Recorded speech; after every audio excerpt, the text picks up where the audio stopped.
What's up, everybody, and welcome to a game I never really got to try out as a kid. I have fleeting memories of the original Crash Bandicoot, but I have never even touched 2 or 3, and I certainly never beat the first one because holy shit, this game is hard. But I am not the only one in the call here tonight. And I'm not just talking about people in the chat. Also, thank you, Colt, thank you, Gecko, and thank you, Quez. You're all part of the earlier birds tonight. No, we have one more person here. Ring, ring, ring, banana phone. Come in, Drummond. Can you read me? Ground control to Whatthefnu. Don't forget that fancy scarf you like to wear. How are you doing tonight, man? I am doing fantastic. So fantastic.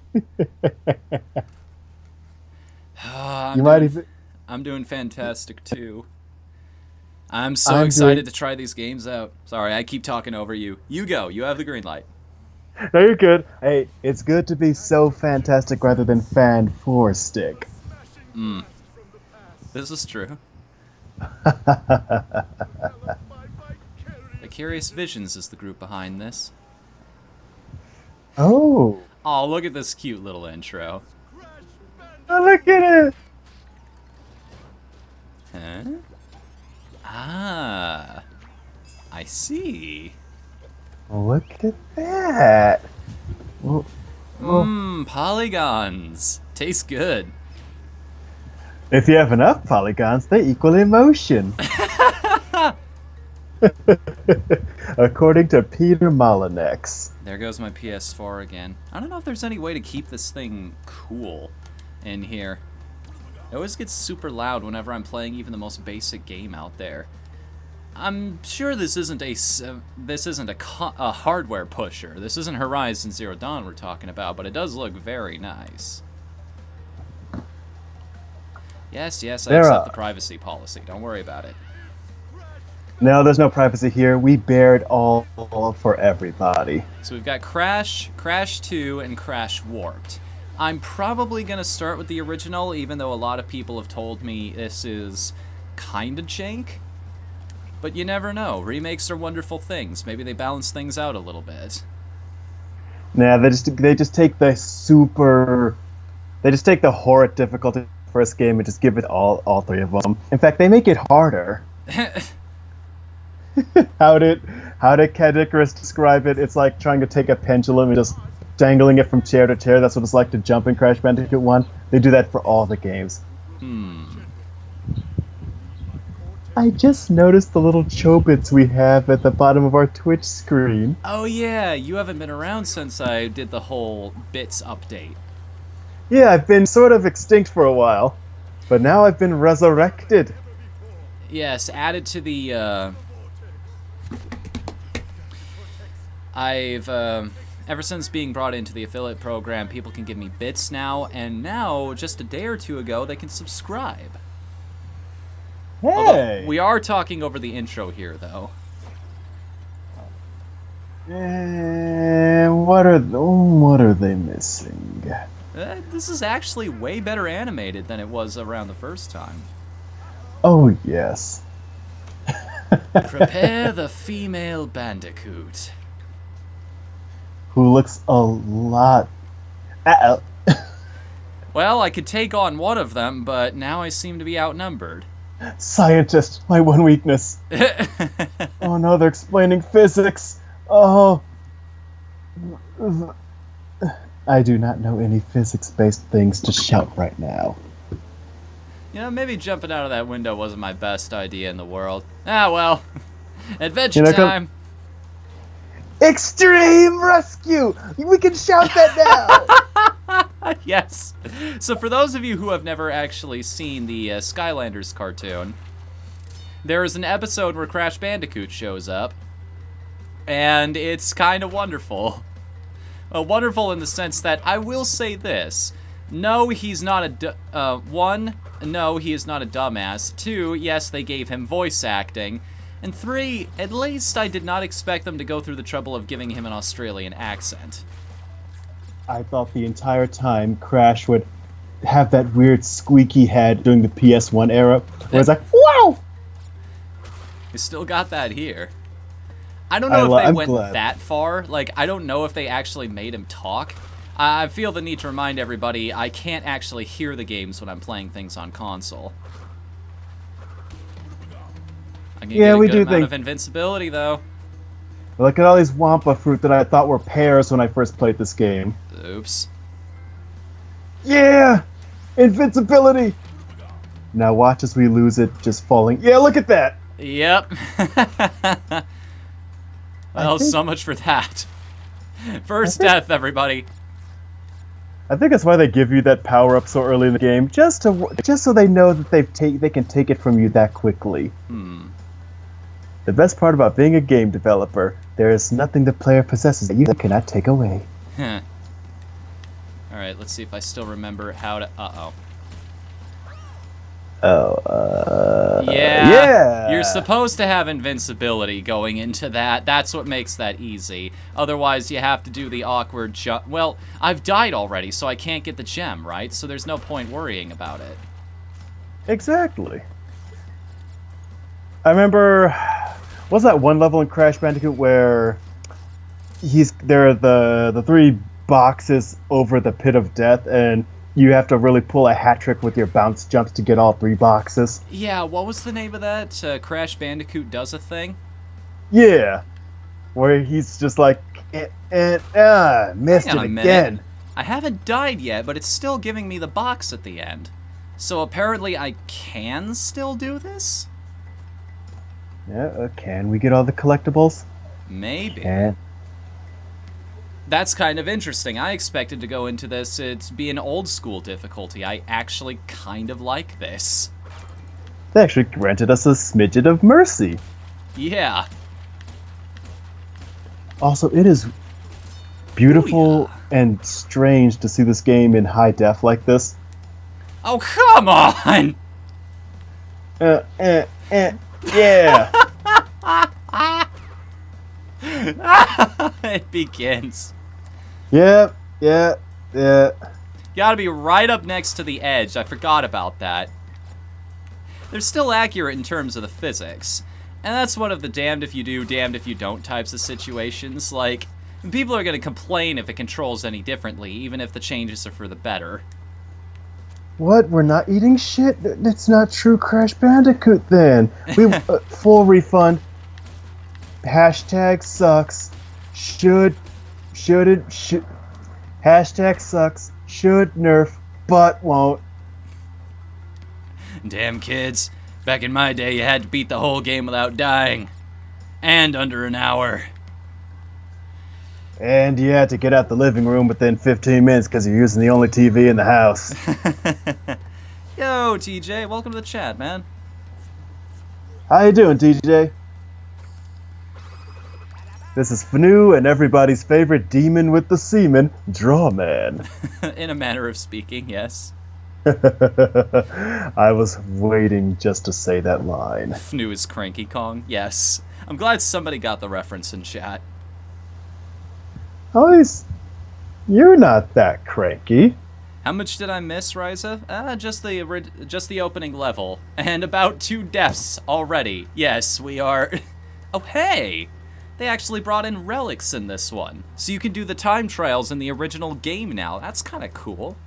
Not yet, though. We got a long game ahead of us, and these streams usually only run 4 hours. So I'm going to get as much of this done as I can. We just stay stuck in the first area because we are just that scrub. We're scrub that hard. This game brought to you by Hot Pockets. Hot Pockets! Caliente Pockets! Did I eat that or did I just rub it all over my face? This is also another interesting little detail. They didn't bring this in until the later games, but... You know how in the original Crash Bandicoot, they had the Wumpa crates, the ones that you had to jump on multiple times to get all the fruit? Yeah. How in the later games, they reduced it to, you only have to jump on them 5 times, you get 2 Wumpa fruit per hit? Uh-huh. That's in the first game now. Just speeds things up a Hey. little bit. Yeah, okay, a little streamlined. Whoa, streamlined right there. I like that. Yeah, dead skunks. It's one of those things, like, that makes sense. That's a change nobody can argue with, because even the original developers thought this was a positive change to make in the later games. It's just, we're going to take the innovation they realized themselves and we're going to bring it to the earlier titles. You know, I kind of hope someone along the lines give that. Someone along the lines does that for Spyro the Dragon, so that we get a version of the first Spyro game where you can hover. Yeah, that's one of the big questions now, isn't it? Everybody's looking at this game like, well, okay, are we ever going to get a Spyro remastered now? As a matter of fact, we're in a very interesting era right now because we've got a Crash remake, we've got a DuckTales remake, we've got a metric boatload of just classic film remakes. We've got another Metroid 2 remake. On top of Literally. another Metroid 2 remake we already had. It's literally another Metroid 2 remake. Uh-huh. What kind of Hot Pocket? Pepperoni. This one. Philly cheesesteak is number one. I will fight people on that one. Trophy earned. Oh, that's what those do. All the Tanya tokens.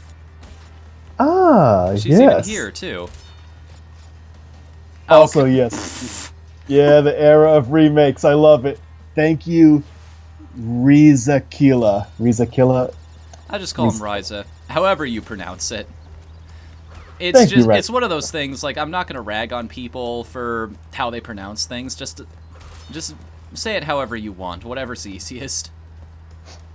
You got Tifa or Tifa, Aerith or Eris. No, that will always be Eris forevermore. And it will always be GIF with a hard G as in graphic. Failure to do so will result in termination.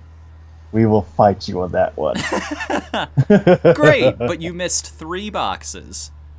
Well, I guess I'll have to go get gems elsewhere then, won't I? I kind of want real life to have functional game mechanics, because I like the thought of just reaching into a random box and pulling out a beneficial item. Basically, no, I just want to break a box and just have a bunch of fruit fly out at me. It's like, oh, the vitamin C. Oh, yes, I won't get scurvy. Oh, yes.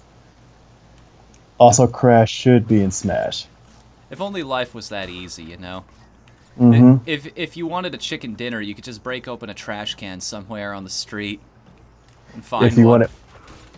wanted money, you could just break into your neighbor's house. Wait, you can actually still do that. I don't encourage it, though. Roll a nat 1 on your stealth check. Oh, that's the game mechanic I want in life. Rolling dice for doing anything. You would have an excuse for everything. But no It's matter like, why were you... But no matter how practiced you are at something, there's always a small chance that you'll fail. It's like, why were you late to work? Oh, I rolled a nat 1 on my waking up. Frank rolled a 20, so he got here super early. That works.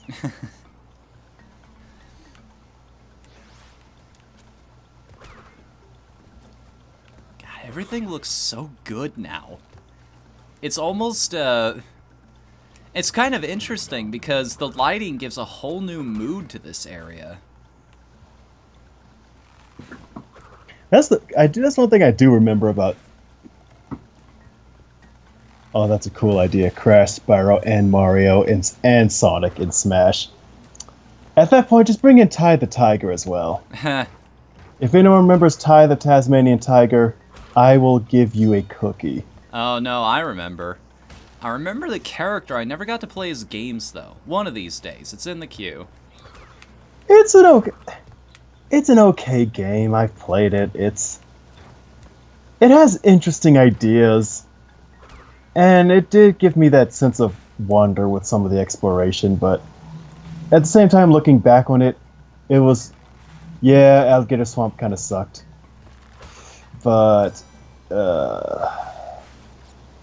I want to say it was more edgelord than Shadow the Hedgehog, without actually being angsty like him. Who is that? This is Drawman, actually. This is Draw. Sorry. As the name implies, he is our artist. I draw. Well, they commission me for art, and I give them horrid images that make their eyes bleed. They've gotten so used to it, though, that I've had to step up my game and make my work even more horrific. 8 boxes. Why you do this to me so early? Well, it's Crash 1. It's all about being terrible. I wonder if they left a glitch in that level where you can actually skip over the exit portal even if you don't have all the boxes, if you jump on it just correctly. Oh yeah, they just... Only I'm not sure, but I kind of want to try, and I kind of want Tiny Tiger to be there to just slap Crash every time he tries to do that. Just going, it's not in this game anymore. No, no, no. He becomes Mackenzie Batumbo. Yeah, anytime you try any cheat codes or glitches, Tiny Tiger just jumps up going, no, no, no, not in my house. Ho, ho, ho. No, you no, no. You cheated! Just pull his Psychonauts. Yes. Alright, watch Crash's face at the start of this. I noticed this in some of the trailers. Okay, he looks pretty panicked as usual. Okay, look at who's out there having a good time, and yeah, he doesn't like it. How he actually reacts to it? Yeah, that's such a cool detail, isn't it? I love it. That's actually comes back to one of the cool design elements of Crash Bandicoot. He's a Looney Tunes character you can play as. Mm-hmm. They said, let's make a game where you're basically a cartoon character. Well, more of a cartoon character. If you die, you get a funny smash animation, or your shoes fly up in the air like in a cartoon. Let's make a game where you're constantly staring at the main character's ass. Sonic's ass game. Nowadays on DeviantArt, that takes on a whole new meaning, doesn't it? This is just going to be us constantly making Kadikarus jokes, isn't it? They're not even jokes, they're just references. It's going to get to the point where we just say Kadikarus repeatedly. Kadikarus. Yeah. Playing Cash Banuka. No, TJ. What Sony likes is crossplay, clearly. They just love it when other people get to play with each other, don't you know? Oh, it's true, though. It's not. That's the joke. The Rocket League... Oh, you didn't hear about this, right. So the Rocket League developers basically came out and said, yeah, we've got crossplay between PC, Xbox, and Nintendo now. Freaking Nintendo is cool with cross-platform play. They say, literally, it's a button press away for it to also be on PlayStation. We just need Sony's go-ahead, and they won't give it to us. So we don't know what their problem is, but it's just an inconvenience to everybody else. You know, here's another joke from a YouTuber. Mm-hmm. Yeah, Nintendo and Microsoft, they're sitting there waiting for Sony's reply. They're sitting there, they get a box from Sony with their reply of crossplay, and they open the box, and they just go, dildo! Dildo!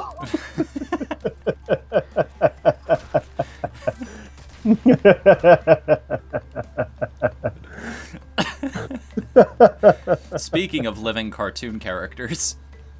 But what can I say? He's the greatest entertainer on Earth. He's deserved. Yeah. He's earned it at this point. Yeah, Jim Sterling is pretty much the ringleader for the circus that is the game industry. See, this is really cool, because now I can see, alright, so there are some gem platforms down there. Like, this is a very clear visual indicator that I need to come back here later with something else in order to get the gem that's here, in order to put all the pieces together. So I can't do anything about it now, but I can make a little mental note about this. Oh, yes. Oh, Riza Killer, the dildo, it comes from an episode of Jim Sterling from the Jimquisition. I forget what the actual topic of that episode was, but he has a joke opening, where he's going to review the Nintendo Switch, and he's opening the box, and he pulls out, of course, a dildo, and he looks at the camera, going, "Dildo, dildo," and then it cuts. Well, to I the wasn't actual expecting episode. that. Exactly. Also, is Tanya just... I love how Tanya's actually capable of getting away from Cortex, but then he just snatches her right back up. It's like... It's like, at a certain point, Cortex is just thinking, this is way more trouble than it's worth. She beats up my scientist, she keeps escaping into these bonus levels. It's like that Mario comic that when Nintendo Power released comics based on their games, and there was that Mario comic where Princess Peach actually breaks herself out of prison. Mm. Yeah, she actually breaks out of Bowser's castle. Threatens the Koopas with bombs. Exactly. It's like she gets out of the castle, Mario comes to rescue her, the Koopa kids dress Mario up as Peach because, well, Bowser needs somebody to marry. And then Peach dresses up as Luigi and says, "Hey, pizza delivery." Well, what's the pizza? It's bombs. Yeah, the whole time Peach is just properly psychotic. It's like, oh hey, Papu Papu. Mm-hmm. So he's still as easy as he used to be. Yep. There is a lot of jiggle physics at work here. I don't know how I feel about this. You know, it's one of those interesting situations. You never thought you'd see a game that gave you breast physics for a man, but... Here it is. Well, everybody, here's your gender equality. We have male jiggle physics. I've rescued 650 people in the Metopia demo. I've grinded a bit too much. And, you can easily Google that Nintendo Power Super Mario comic, but I don't know if it's still in print, Rizakilla. Hold on a minute. What's up? What is... Oh, that's interesting. Oh, that's so cool. Oh, you can do 2-player here. Yeah, no, I don't know if it's 2-player. You can just swap between the characters whenever you want. You can't use her on boss stages, apparently. However, that's actually kind of cool. That's kind of cool. Play as Diddy Kong. pretty much, yeah. I wonder if she's got any different abilities. That's why they don't let you use her on boss stages. Or maybe it's just this is Crash's adventure, so he decided to... She can help you get there, but he's got to solve this problem on his own. Only one player can enter here. I just love that shit-eating grin Uka Uka has on his face. It's like, hey kids, I look like Frylock, don't I? It's okay. You don't have to tell your parents. Let's see. I don't think she has any extra abilities. She doesn't have a double jump or anything like that. It's a skin swap of Crash. You can just play as Coco if you want. Which is kind of badass. I like it. I like this, and I'm also now imagining Rosalina in a biker outfit, and it's a platformer, and her ass has jiggle physics. I'm not against this in any way. I mean, neither am I. I mean, I'd never be against that. I'd like to be against it. Yeah, but here's the thing. You could never play as Rosalina in a platformer. She's, like, literally God in the Mario universe. That's why it would make it cool. No, It'd actually, this has happened. This has, in fact, happened. Like, you could play as Rosalina in Super Mario 3D World, And, well, it lived up to it. Like, she was the most useful character in that entire game because of the spin move. I love how it takes godly power in the Mario universe to have a useful platforming ability. Oh, Coco is Crash's younger sister. Yes, she didn't show up until the second game, and she wasn't playable until the third, which is why this is kind of cool for longtime fans. Yeah, in the second game, she's just kind of a story, just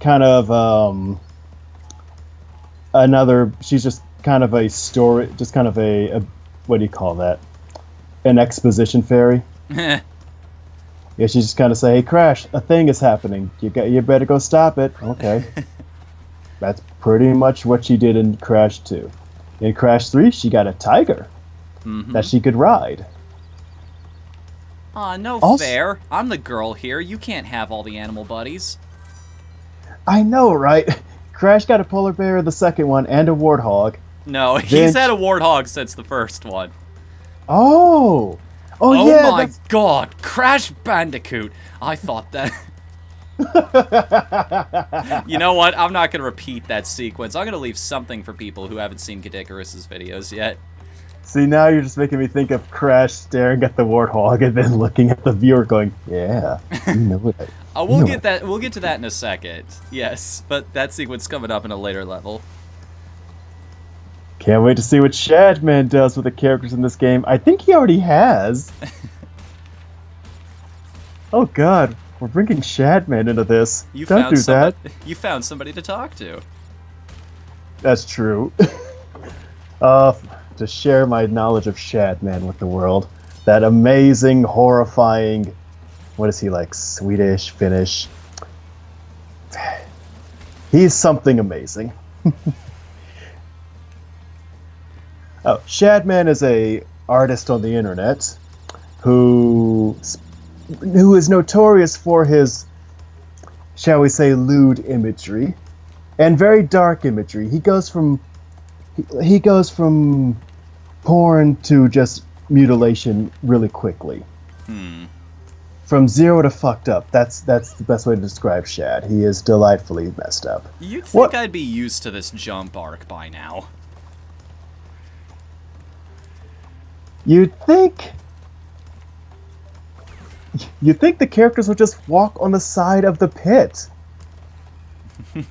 No, that's not until the sequel again. Oh god, it's true. That glitch didn't happen until the second game. Yeah.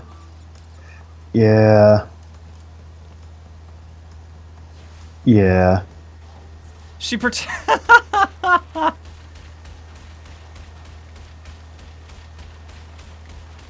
It's kind of an interesting little animation detail. It's the greatest. She protects herself with a laptop.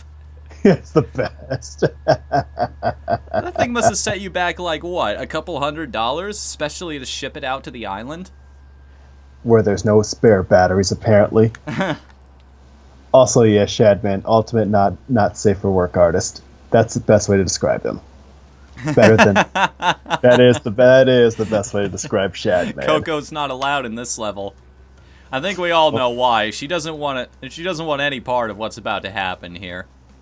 I don't want any of what's going on here. Crash, you Crash does though. Oh, look at that little Crash icon on the side. He knows what's going to happen. He's like, yeah. He's like, oh yeah. Look at Aku Aku. He's like, oh yeah, you know what's going to happen here. You know how you play this level. Oh, that's the sound for a new follower. I wish I could say thank you. I can. Thank you for following us. Thank you for listening to whatever horrible things. I apologize in advance. I'm gonna do something to deserve it eventually. Yeah. Oh yeah. Did you know they made sheepskin condoms? I heard they're very comfortable, but it makes me wonder. So, oh yes, it makes me eyebrows. The eyebrows. They're the best eyebrows. Ow! Yeah. I can't stop it. It's It's how did that work the first time, but not the second time? Where am I supposed to be in this sequence? Ah, the salt, it begins. Sup, Swirl, welcome to the chat, man. Well, if I'm just gonna be dying over and over, give me a second here. Well, I wouldn't say dying. He's more just crashing into the horrible spiked totems. The Mob Clan, thank you for following, and I apologize in advance. I don't. Oh wait, I already did that already. I covered my bases already. What am I doing? You got a double cover. And they're both sheepskin. I know, right? And yes, I know about Queen's Blade. Ow! What? Right into the side of the spiked pillar. I wouldn't be a pervert worth my salt if I didn't know about Queen's Blade. Yes, he and I have had this conversation before. Sometimes against... Yeah, the physics are a little different here. The sequence isn't exactly what my fingers remember it to be. Yeah, look at that. Sometimes he'll just die because in that sequence. It's a good thing you don't have to make it through this whole stage without dying. We would have failed that a long time ago. Oh, yeah, this game is not... You know, I feel like this game was started the whole get good mentality in gamers long before Dark Souls or Demon Souls or whatever they That's call it. another new follower. Aw, man. No, avoid the checkpoint. I can't believe I'm saying that, but avoid the checkpoint. I need that box. Oh no, the checker. You want the checkpoint though. What do we got here? Jack DD12, thank you for following, and I apologize in advance. This game is evil enough to make you crush every box without dying to get the gem. I like that. And yeah, Melona, her milk is quite creative. It's milk, all right. Lactose-free milk. Okay, we're good so far. It's milk, all right. You guys are having a completely different conversation to me right now, and I love it. I mean, to be fair, it's not like you can see the game right now. I mean, I'm looking at it on our Twitch, so I get to see crashes. Oh, right, because your internet's good enough to do that now. Exactly. So I get to watch Crash have eye sex with me before he mounts the pig. I mean, look at that. That's sassy. That's the look of yeah. Okay, but let's rate this on the list. Where, in relation to Twilight, as a love story, does this show up? Better. Would you think? Better. Well, you see, definitively. Oh yeah, definitively. I would read far more about Crash and this warthog Oh, you than heard it here Edward. first, guys.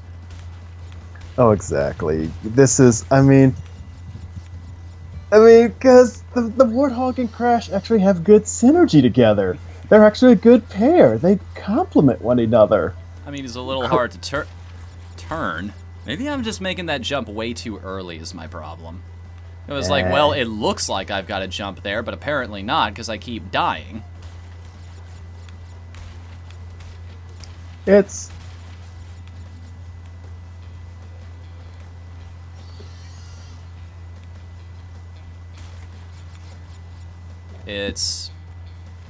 Hello?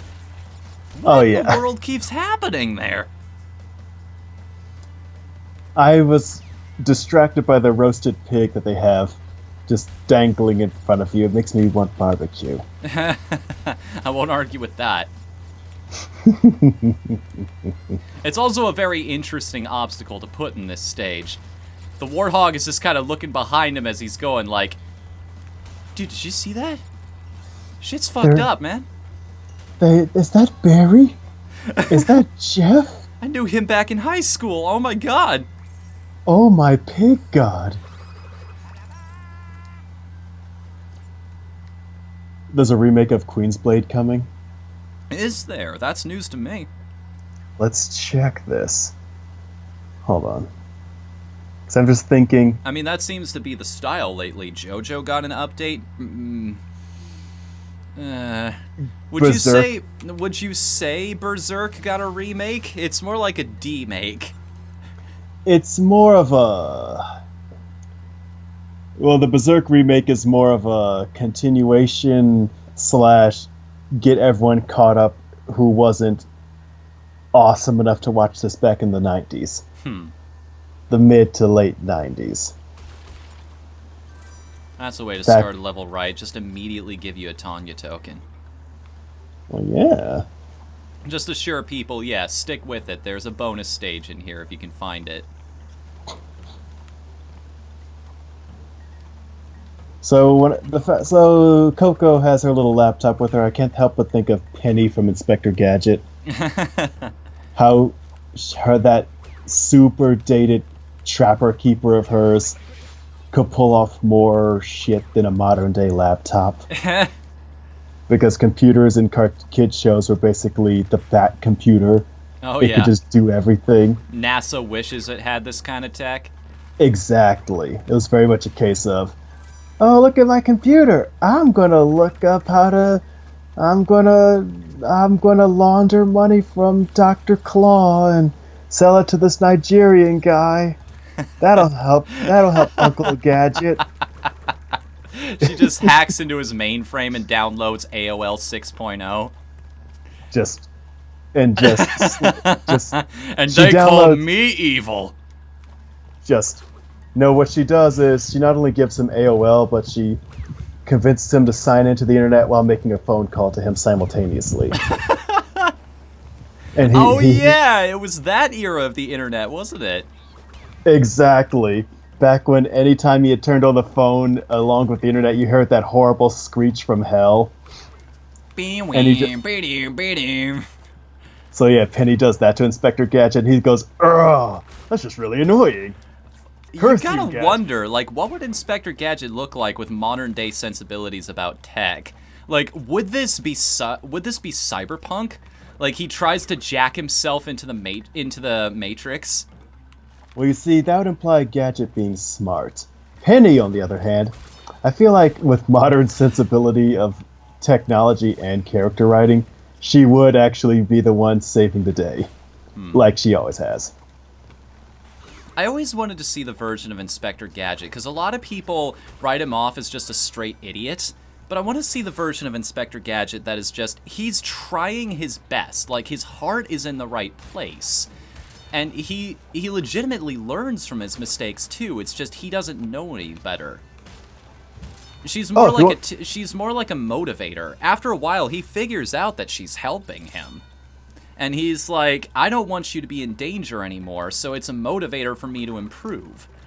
And a few episodes into the series, after a while, he starts to go, okay, now I know better. You don't have to save me anymore. Don't worry about it. Oh, like, we actually see an arc with this character as it goes on. Although, here's the thing. If you want that, watch Bonkers the Bobcat. Because that is basically what you just described. Because he's a cop. A cartoon cop. Oh, yeah. I remember. Oh, yeah. Bonkers. Yeah, totally nuts. Bonkers. No ifs, ands, or buts, but... And he was a cartoon character that policed other cartoon characters and people. It was basically supposed to be a spin-off of Roger Rabbit, where you got people and cartoons living together. So, he's part of a police force that helps deal with that. And the first season, he's very much kind of an idiot. The second season, he's actually good at his job. And he gets a, what do you call that, a deputy? Something like that. He gets a promotion of some kind. Yeah, he gets a promotion, and he gets a new cop working under him, for lack of better words. I forgot a private, what do you call it? Point is, Private is the lowest rank, as far as I remember correctly. Okay, so he gets promoted, they get a new private, and she works with him. And he's basically her mentor. Bonkers is a mentor. Cool. It's good stuff. Oh, it's very good stuff. Also, he's still bonkers, though, is the thing.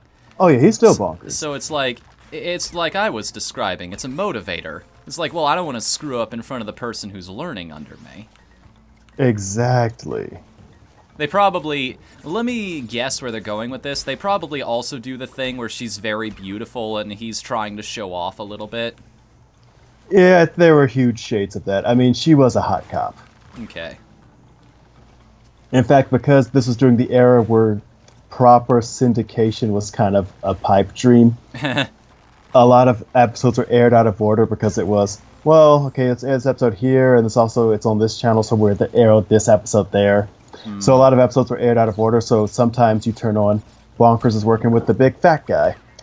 Another episode, he's working with the hot blonde lady. What's going on? I don't know. Maybe she just had a day off or something?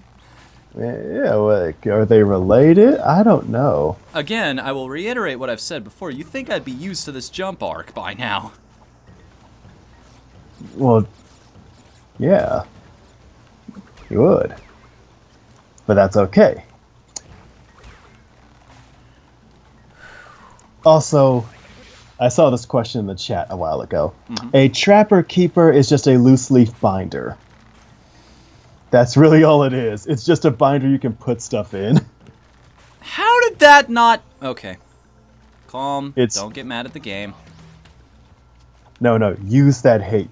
Fuel your ability. Nah, there's no point. It's an old school game anyway, so if I complain, people are just gonna say it's my fault. Like you said earlier on, get good, scrub. Even though even though that goes completely against the point of the game that came from in the first place, but that's a whole nother conversation. Oh yeah. Now one day, let's just play Dark Souls on Twitch, but we do nothing. We let the character sit there, and we just do nothing. A strange game. The only winning move is not to play. Exactly. That is exactly the message I will impart to the viewers. The only way to win is not to play. I love how her little Trapper Keeper falls up with her shoes.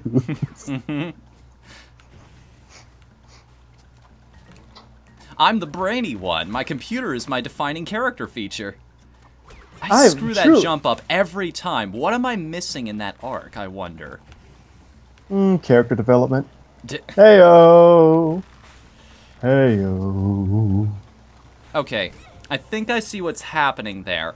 I'm hitting the first turtle, but the second one is nicking me somehow. That's what's going on. I love how I've died so many times, too. The game is just taking pity on me and giving me a mask just as soon as I respawn. I love when games do that. I love when games know I'm not good at things. You seem to be sucking a lot. Can I help? You know, that's one of the things I loved about Simpsons Hit and Run. Is... at some point, the levels just jump up in difficulty, particularly when you're playing as Marge, Lisa, and Apu. So the game, if you fail enough, you can just skip a level. And that's basically how I got through the Marge levels, the Lisa levels, the Apu levels, because they were just so bad that the game just lets me skip. Hey, Gator Hero. Welcome to the chat, man. The first crash is soul-crushingly hard. Yeah, I'm starting to remember that now. Yeah, this game is allowing us to relive a lot of Maybe memories. that's why I never beat it as a kid. I had to put in that cheat in order to see the rest of the game. That horrible cheat that because you get all the gems you can't save. Yes, that was the other thing that I hope they fix here. How the... Okay, well, it got me over a pit, so I guess I'll take it. That was an interesting way of handling the physics there. Speaking of physics, my mind has just gone back to that Rosalina platformer where her butt jiggles, I guess. And I'm just thinking, let's just get Platinum Studios to make that. That's kind of their forte at this point.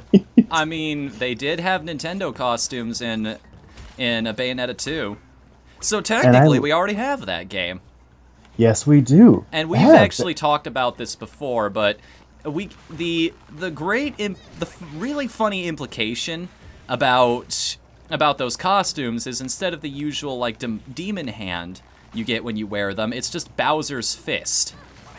implying that in Bayonetta's universe, Bowser is a greater demon. That's fantastic. Bowser is a greater demon from the lowest circle of hell. Oh, thank God, a checkpoint. I say as I realize that this means the level isn't over yet. Oh, you think that's hard? I'm just the tutorial level. That's next level over there. Oh, God! God, get up you now!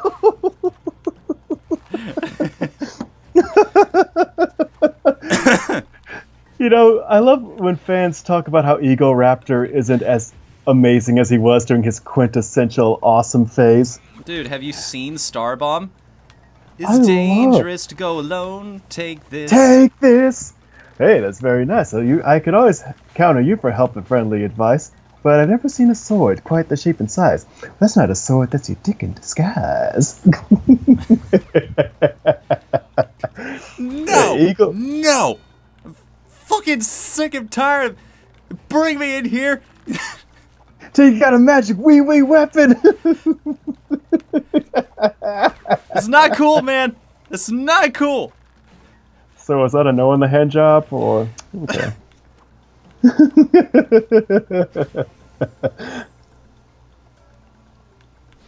But yeah, Ego Raptor. Hitboxes on the spikes seem a little too large. I think the hitboxes on everything that kills you in this game seem a bit large, but maybe I'm biased because I'm the one holding the controller right now. I love how you can just see Cortex's castle there in the background. Oh yeah, you can. That's kind of a cool detail. If I recall, with each level, that should be getting closer and closer, showing how we're just almost there. Oh, you don't want to give up now. You're so close. Wink, wink. They just take the JPEG of the castle and just move it around like, oh, but you're so close. Oh, almost there. Oh, no. No, seriously, you only got one more world. No, okay, one more world. No, just one more world. Don't worry about it. Don't worry about it. Just one more world. This is the world of the T-Rex crabs. Just one more. They have machine guns. One more. They're on cocaine. I don't think there's a winning situation in any of what I'm looking at right now. Just one more. One more. Just one more. Also, there are gorillas. Okay, it's the final level. What do you expect from us? Less gorilla and cocaine-fueled T-Rex crabs wielding machine guns? No, we can keep those. We can keep those. Okay, I'm at the final climb, I think. We should be good. And it only took me, what, like 12 lives or so? Hopefully somebody in chat has been keeping track of how many freaking lives I've lost. Oh look, 4 1-ups. How useful of you, game. Oh yeah, this is That'll totally make up for everything I lost. No, you the second you get on that platform, it gives way, and a shark comes up to eat you. No, this is Crash Bandicoot, not I Want to Be the Guy. Actually, Insane Swirl, Crash 1 is the I Want to Be the Guy of PlayStation platformer. Yeah.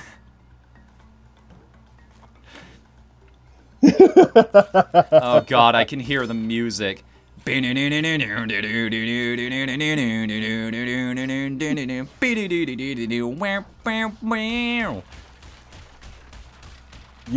I want to say Crash Bandicoot helped inspire I Want to Be the Guy, Super Meat Boy, Unfair Mario, Biting Jill Off. Welcome to chat, man. To be fair, though, it's more just a wonkiness in terms of how close you have to get to every platform for all the jumps and everything. It's not like any of these deaths are intentional death traps. Hold on. Speaking of unintentional, you see how Aku Aku... Okay, I'm on the Twitch screen. Aku Aku is just right behind the little Chobits glass. And his eyes are right above the glass, so it looks like he's just going, yeah, you know you want to donate. Go ahead. Oh, by the way, is my overlay covering up anything important? Like maybe how many lives I have left or anything? Yeah, it does cover up the life counter a little bit, but... Let me move that around a little bit. Maybe pull it down just a smidge. That way you guys can see how many lives I have left. Because that I was told about that by somebody during the Final Fantasy IX stream last week. Is try not to have the overlay make the game less watchable, you know? True. That is one of the problems with a game like this, is that its HUD is pretty practically placed. It's right there in the right-hand corner. Mm-hmm. But that's the most optimal place to put something, because that's kind of one of the best places to look for supplementary items. Well, it also it allows you to keep your eyes mostly focused on what's happening in everything that's really important, which is the gameplay, is right in the center of the screen. Yeah. I just noticed that in our amazing first look into the Crash Twist Trilogy, whatever it's called, we're playing as Coco. Here's this amazing game that you never got to try as a kid, that everybody loves regardless. It's hard as balls. I also love how Coco, because of the overalls, is water. She's because just of the overall. Well, it looks like she's floating just fine, but she's like, well, this isn't so bad. Oh god, my laptop's broken, isn't it? Well, shit. Well, if it's anything like a what do you call those? A Mac. If it's anything like a Mac, it ain't too user friendly. This is why I don't own one of those computers. It's just restart it. If it doesn't work after that, buy a new one. That's troubleshooting for a Mac. Oh yeah.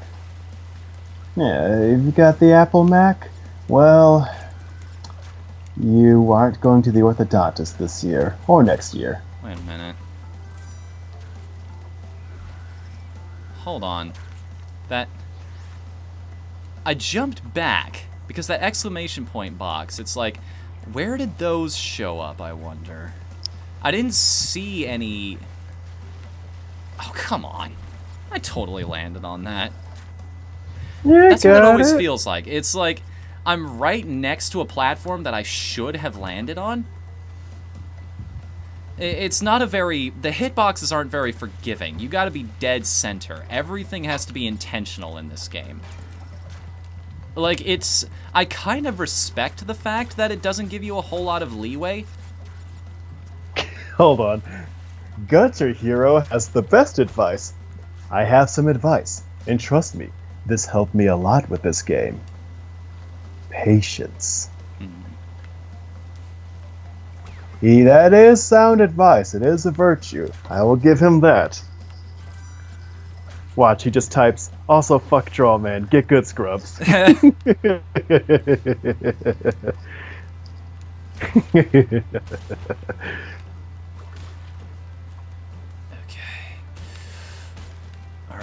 Alright.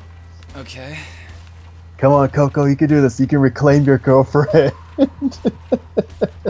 Oh. Well, it was described as Coco's time machine. It's just like, hey, I want to be in on the adventure too. Like, I knew you were just fine without me, but still. I mean, what were you going after again? Your sexy girlfriend? Well, hey, I might want to get in on that. I mean, she's Brother-sister she's tag. his sister, so it's like, huh. So this is what your girlfriend looked like. Why'd you two break up again? Well, you see, she could talk and I, well, couldn't. All I could do was emote. Hold on, let's try that conversation again with logic intact. So, why'd you break up with her again? Whoa! I slid right off the edge of that. It is a wet, slippery leaf with the long, slippery slope.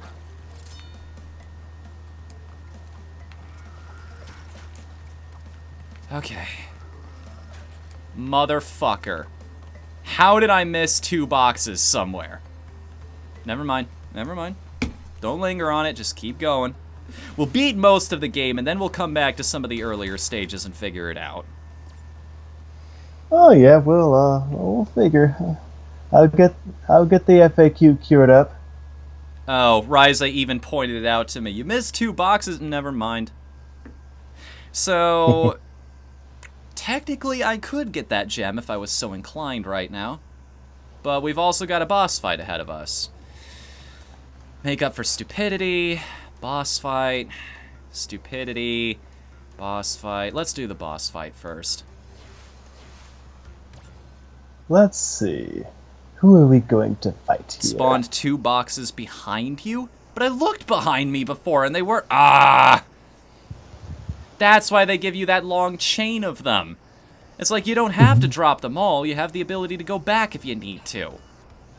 Mmm.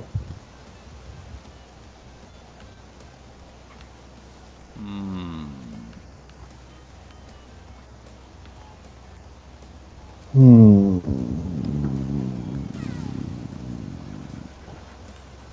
You ever wonder if this is what Ed...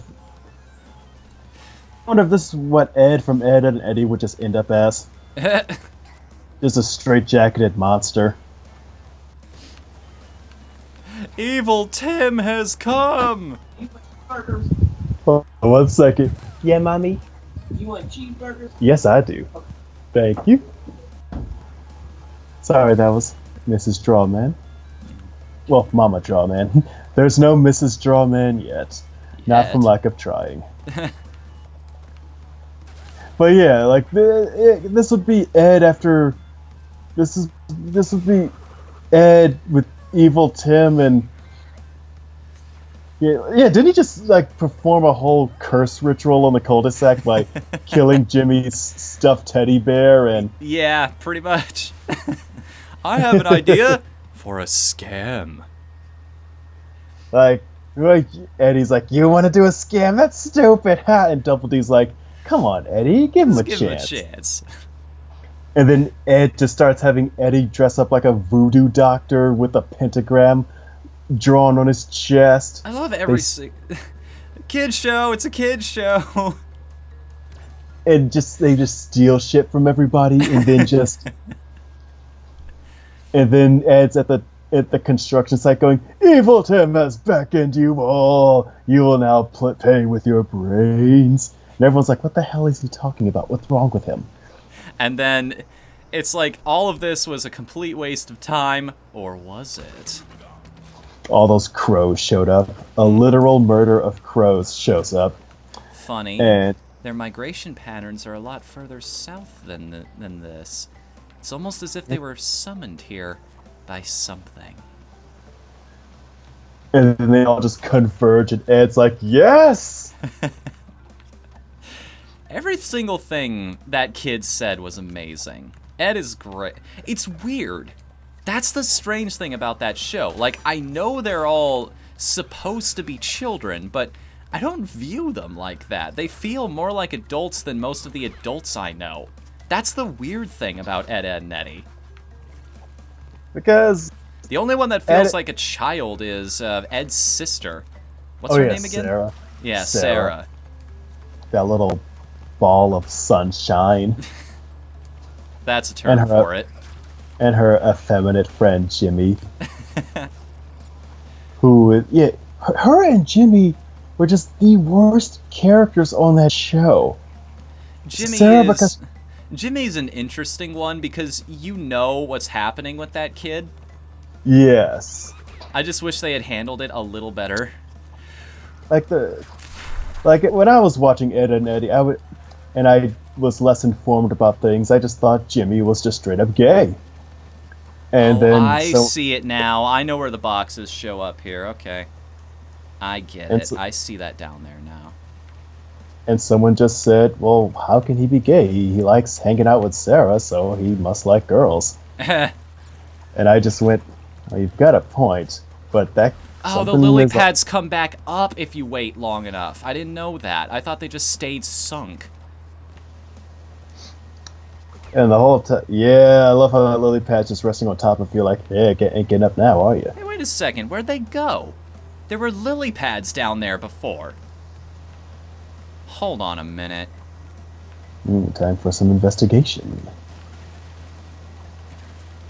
Is that one of those things that unless I...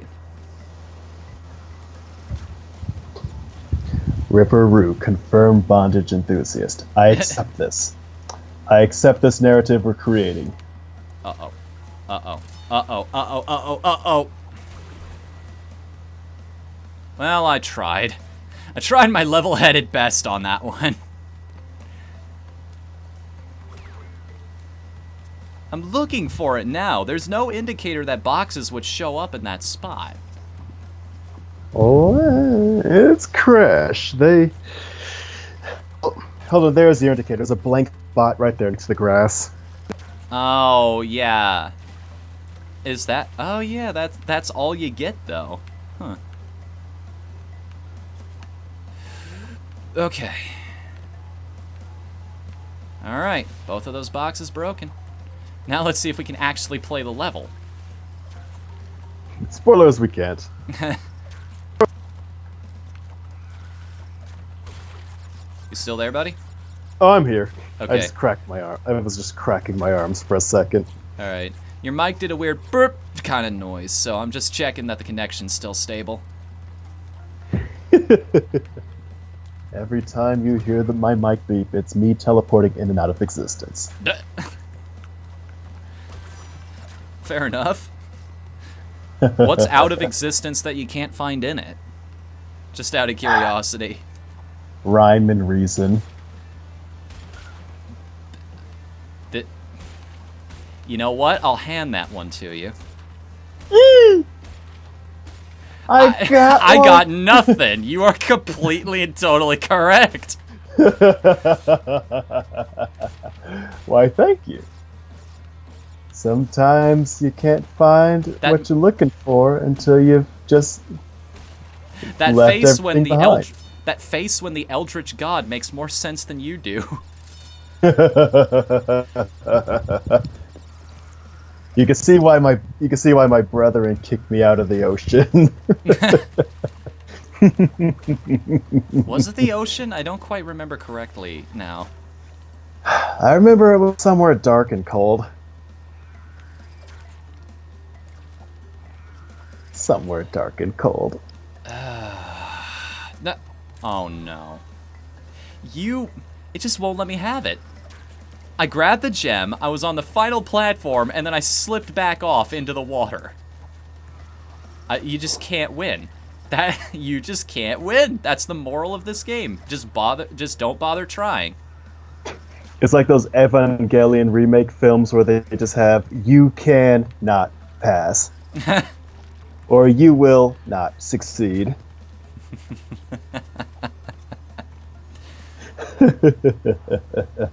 There we go, 4 gemstones. 25% complete. No, 26% complete. My bad. Oh, so here's something that Seneca pointed out to me a while ago that just blew my mind in terms of cartoon characters. Okay. So, usually when you design a anthropomorphic animal male character, you usually give him a shirt as a tertiary anthropomorphic design. Okay. And usually leave him bottomless because, well, he's an animal, doesn't wear pants. But usually when you design a female anthropomorphic animal, you give them like a skirt or something, or maybe a shirt and a skirt. Because female. And, well, women don't wear pants, quote unquote, so give them a skirt. And if their design is minimal, it's just the skirt, because there's nothing really to show there. But, so then Seneca pointed out to me that Goslin from Darkwing Duck, she has a shirt but no pants, a typical male design. And she's a tomboy. Oh, that's rather unfortunate, considering she's also a child. Yep. But then again, I don't think there's a single duck in that entire series that... Wait, I don't think even... No, not even Scrooge wears pants. Actually, yeah, almost all...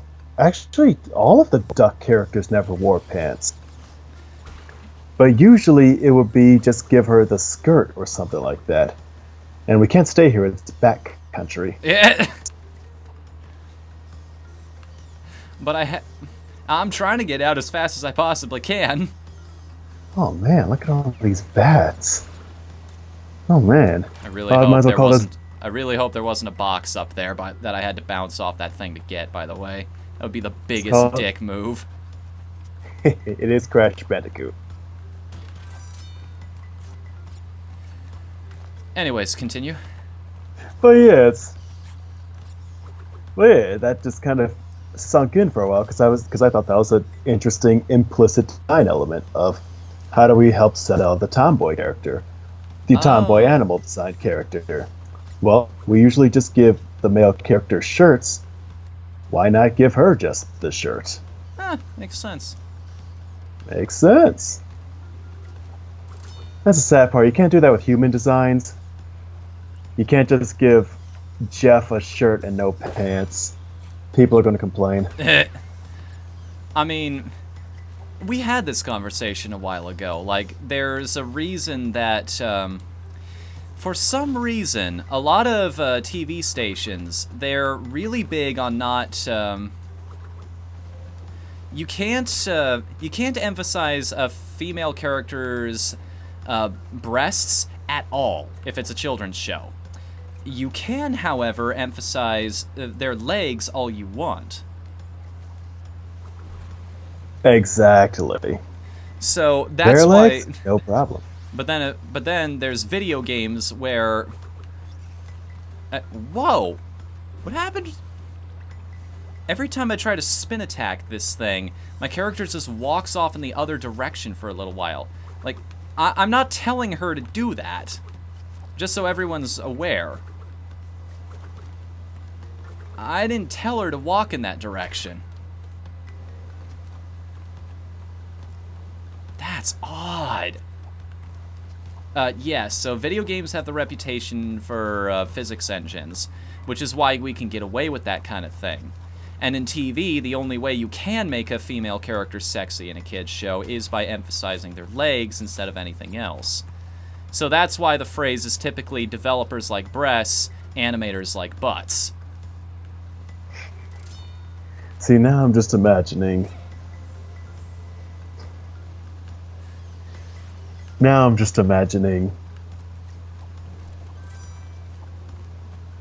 Imagine it. Lizards have invisible spin repellents. Here we go, Teen Titans Go, the entire episode dedicated to Raven's legs. Look at them legs. That was pretty much the whole episode was, yeah, them legs, yeah, I got legs, yeah. And everyone's just like, oh yeah, she's got the legs, yeah. And it's like, hey, without your cloak, you're standing up straighter, you're more expressive, and your legs are showing. This is really good, yes.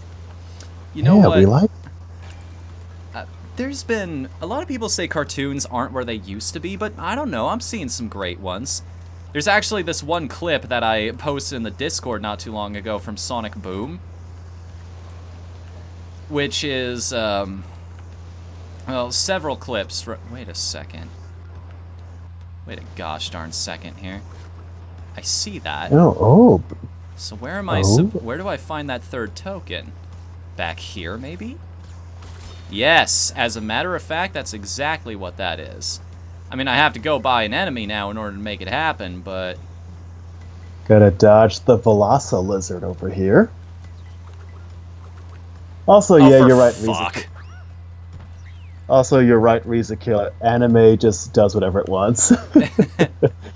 With anime, there is just straight up TNA. Well, anime's put its own spin on fan service.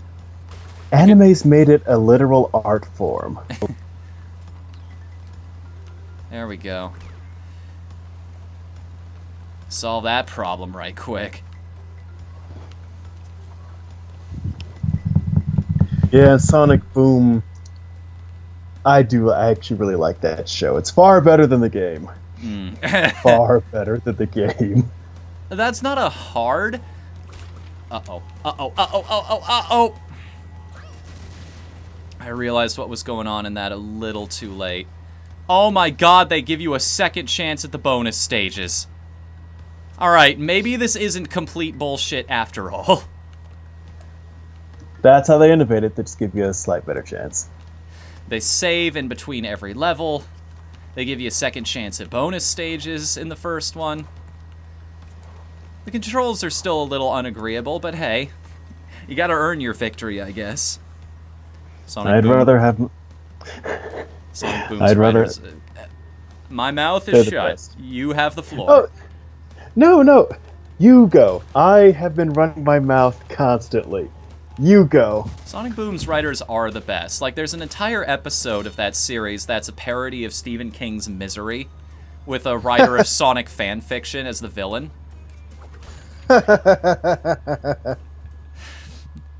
You tried to escape! No, I was just looking for more of your fanfiction. Ooh, Son Amy. Spicy. Yeah, I'm not a big fan of it myself, but it seems almost obligatory in the genre. Well, time for more pie.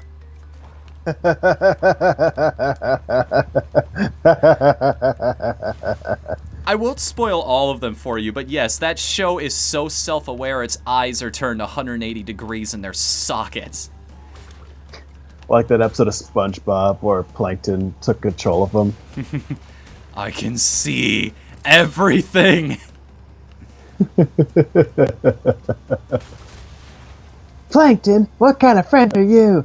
Nonsense. You wouldn't even come to my birthday party. Oh, wow.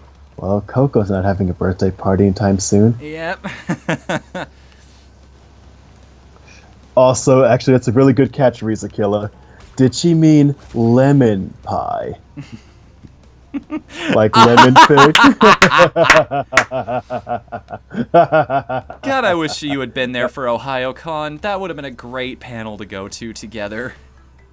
There was a lemon fig panel? There was a panel called Literary Lemons.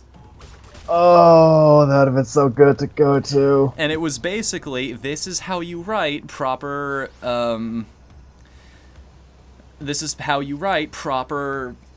erotic fan fiction. Take into account anatomy, word choice is a big one. Yeah, we've had this conversation before, remember? Oh, yeah! Risa Killa, he was sadly talking about me. He wanted me there. But you know what? We hope you can join us at another convention. In fact, anyone who could join us at a convention, we will happily take you to whatever lemon panel we can find. Yeah, I wish I had the money to actually go to panels is the other thing. I mean, panels are free as long as you have your little day pass. I mean, if you're at the convention, you can go to any panel. Okay, I need to figure out these lizards, because now they're placing them on platforms. Now I'm dealing with Lizard Gandalf over here. He says I can't pass, but I've got things to say about that. Why doesn't she just chuck the notebook at it like a boomerang? They're Australian after all. Actually, I don't think I recall any boomerang in a Crash Bandicoot game. A bazooka, yes, no boomerangs. Yeah. And sorry, Risa Killa, but sorry to hear that. You just jump on them. Okay. You just jump on them. What's going on? The Netherlands don't really have many conventions. They have like one anime convention, but it's new. But I hope they get more popular, Risa Killa. I really do. I hope you get to go to a convention. Yeah, conventions are great. They're fantastic. Speaking of fantastic, yeah, we had this amazing conversation about all the faux pas in fanfic writing. In fact, I've seen actual shows and hentais where these faux pas exist. Because nobody's perfect. Just because you have money doesn't mean you've got any more credibility than someone who doesn't. Just ask indie developers. Oh, yes. It is so true. Where it'll be the dialogue's wonky, the anatomy's off, the animation's really bad. Word choice is another big one. Like, If this is supposed to be a really serious scene between these characters and a moment of growth and personal acceptance, that yeah, I actually do have feelings for this person. Don't call his cock a schlong.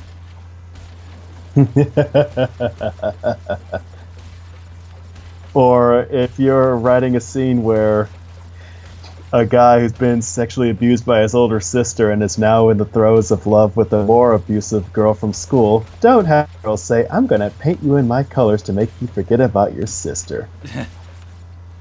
Wait. But, yep, that's an actual hentai that I saw.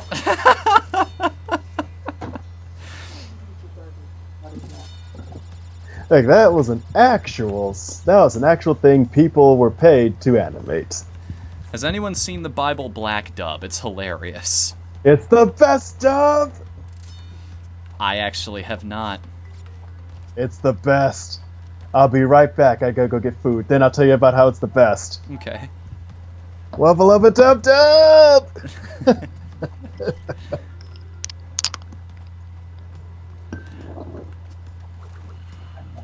Oh, I see that up there. Don't you dare! No! No! No! Ah! I'm so close after all that work. No, I'm not giving this up. A green gem is on the line here. You will not take this from me. I have 24 more chances at making this happen. 25 if I fail enough. And I need to collect enough fruit to make this happen again. I saw it coming too. Like, I understood the puzzle. I just couldn't react in time. Alright, you jump that way. Let's set this up. Let's get the timing so that I know exactly what I need to do and when. Oh, good stuff. Good stuff. Great stuff, as a matter of fact, because if I understand this correctly... Excuse you? What? Mate. Where's my gem, mate? Mate? Buddy? Friend? Where's my gem? Where's my gem, bro? Bro! Where's my gem? Excuse you? Excuse you? Okay, hold on a second. I've been making a lot of excuses so far, but that? Yeah, that's a reason to get angry. Ooh, not a fan of that. Alright. I need to drink water.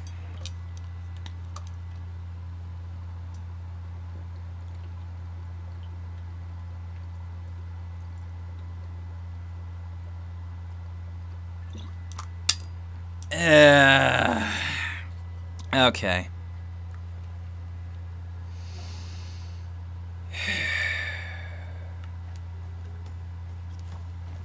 God.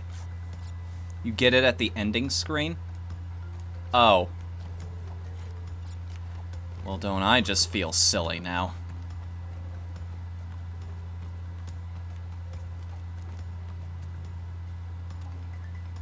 Because that's... Well, that's weird. Because they leave the gem right there for you in any other situation. That's so strange. Hold on a minute. Do they? So the colored gems, you actually do have to get through the whole stage without dying. Don't you look at me like that. You're just as much to blame for this as I am, Coco. Don't you give me none of that sass. I'm bringing Crash back into this for my second attempt.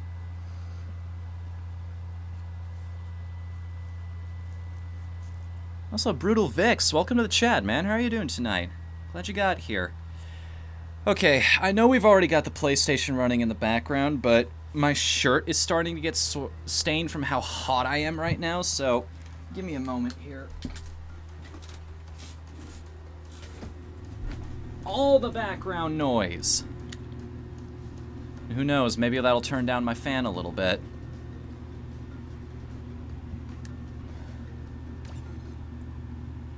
Okay. Break every box without dying. Man... So they only hold you to it in these stages. Okay. I mean, I get it. I understand, but at the same time... Okay, I need to run this by you guys. Does anyone out there actually read loading screen tips anymore? Like, I'm legitimately curious about that, because I don't. It's usually... How do I get out of here? How do I leave? I don't want to be here. I died. I'm done. We can go now. Thank you. I read them. What else am I gonna do? Fair enough. I mean, usually it's stuff you know anyway. That's just the habit I've got into. It's like, this is stuff I'm either gonna learn just by playing the game or by... Oh, well.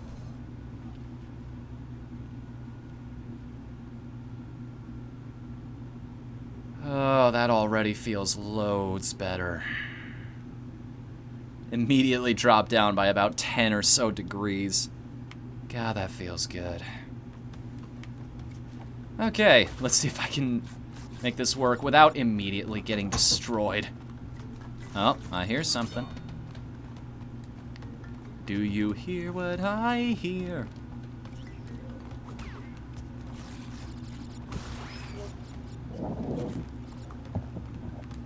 Do you know what I know? Do you know the secret handshake? Well, of course I know the secret handshake. You stand on one leg, you bounce a glass of water on your head. You do the hokey pokey and turn it all about. That's what it's all about. I love how I go to pick up food to put in my body, and you're still no further past this level than when I left. No, I beat the level. The problem is, if I want the gem out of it, I gotta beat it without dying. If you want the crystal gems, all you have to do is call up Steven. I'm sure he'd let you spend time with them. Claude. I am. Actually, yeah, that's a good point. A lot of early 2000 films got video game adaptations. Yeah. A lot of them did, and a lot of them were kind of sucky. Hang on a minute. Where's the exclamation point box? I should have found it by now. I saw that box back there. Right? Or did I miss it somewhere? We've already screwed this up, haven't we? I gotta go back now. Wait a minute. I see that cheeky little shadow hiding in the corner. Yeah, that's me. Look on the wall there. That Yeah. shadow. Oh, I thought you meant, never mind. What did you mean by that? You're like, I see that cheeky shadow hiding in the corner, and I just said, yeah, that's me. Duh. You're here after all? Exactly. Why aren't you speaking directly into the mic then? Well, you see, Stop messing with my mind, jerk. if I'm not messing with you, I'm not fulfilling my obligation. Oh, right, it's in the contract. Never mind. Exactly, when I was hired on. Hired on as an artist and professional mindfuck. Keeps me on my toes. You're my Kato, basically. Exactly. You're the Kato of sanity breaks. Exactly. Whenever I find you catching a moment of rest and bereavement, I'm there to worsen it. If I used any of those words correctly, I had food in my hands. I can't really think when there's food in my hands. My mind just goes, eat the food. I probably should. Oh yeah, the Mike Myers Cat in the Hat got a video game adaptation. Yeah, Narnia got a movie adaptation. Aragon got a video game adaptation. A series of unfortunate events got a video game adaptation. One of these days, I've just got to do games like that. Okay, A whole- seriously, where is this thing? That would be a cool like month of things to do. Just bad movie adaptation games. Yeah. Okay, where is this thing hiding?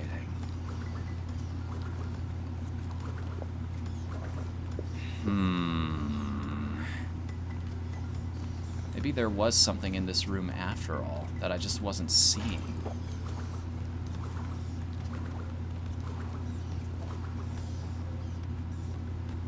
Yeah, okay. I don't know where I hit it, but I hit it. And now I can get this token. Okay, now we're good to go for the rest of this stage. Now we're cooking with gas. Something resembling it anyway. So we've got the propane, but do we have the propane accessories? Now you see, Bobby. This is steak. One day you will eat this. Ah, got it. Now I have a measly 2 hits to work with instead of the 1. What are you gonna do now, instant death pits? Ooh, challenging the game. So yeah, Bobby Hank. They had a little flashback of when he first introduced steak to Bobby, and Bobby's a little baby wrapped up in the blanket, and Hank just presents a raw steak, going, "This is steak. One day, you will eat this." And it will be Just good. and it's exactly. It's still one of the most hilarious yet heartwarming moments of this awesome thing. One day you will have it.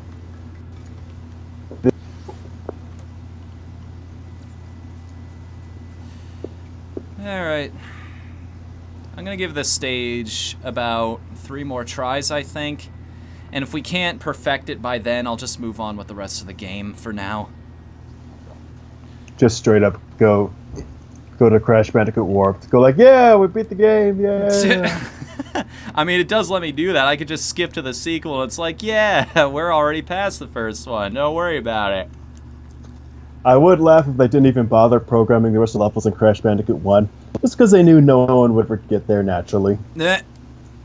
And they just said, let's throw in the first 7 levels of Crash Bandicoot 1. And then just go to 2 and 3. No one really played 1. It's sort of like the Darkstalkers collection. Everybody plays the 3rd game, and you couldn't get a single lobby for the 2nd. Oh, hell no. Hell no.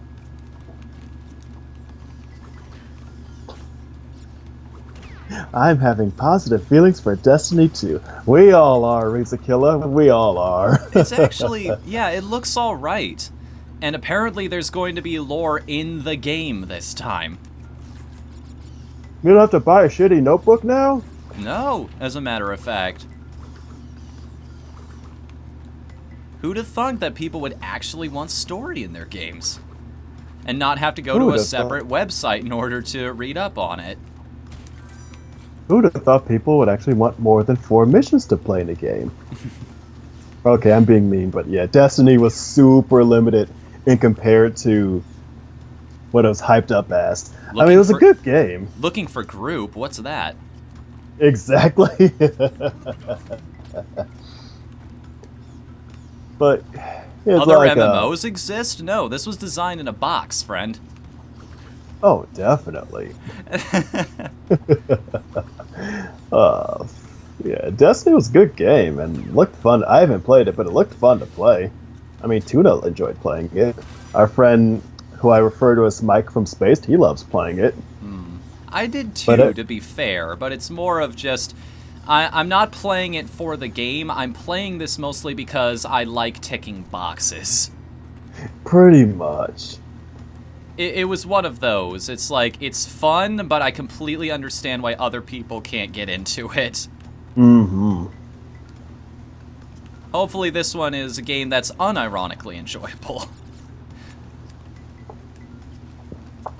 And on top of that, hope they have more missions to give you. So I kept seeing... everyone go through the same missions repeatedly. See, here's the thing about that. There were more missions in that game, but guess how you had to unlock them? Oh. There was a Mountain Dew promotion that was going on that would give you extra quests in the game. Do you want to know how long those quests stayed exclusive for? A day? 12 months. Wow. It was kind of funny in the sense that this is the game that has no content to begin with, and they're locking the rest of it away behind a sponsorship deal. Not just any sponsorship, Mountain Dew. After a while, you just had to laugh at it. It's like... It was either Mountain Dew or Doritos, one of the Holy Trinity.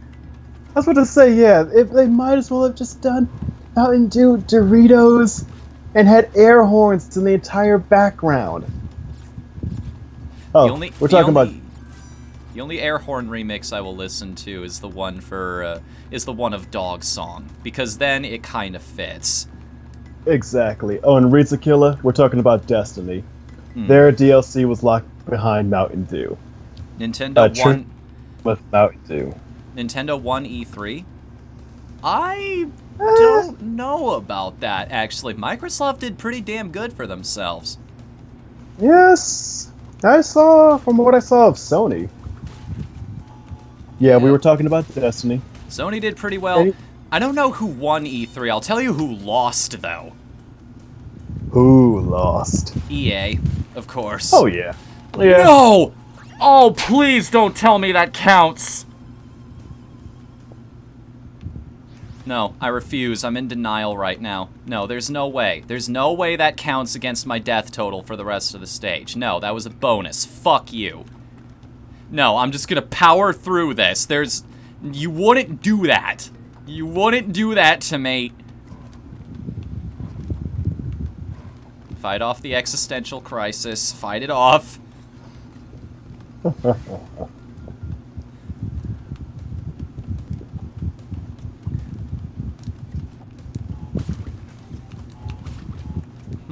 That's actually kind of a good point that Assassins brings up. Have you seen the Devolver Digital conference yet? What's Devolver Digital? Oh my... Okay. I'm gonna have to show this to you after this is over. You are missing out on something amazing, friend. Oh, sure, just send me all the way back to the bottom of this chasm. Good job, guys.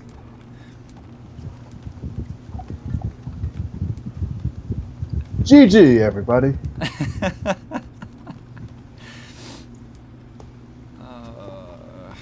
I'm gonna be so angry if I get all the way to the end without dying in the stage itself, and it's the bonus deaths that still count against me.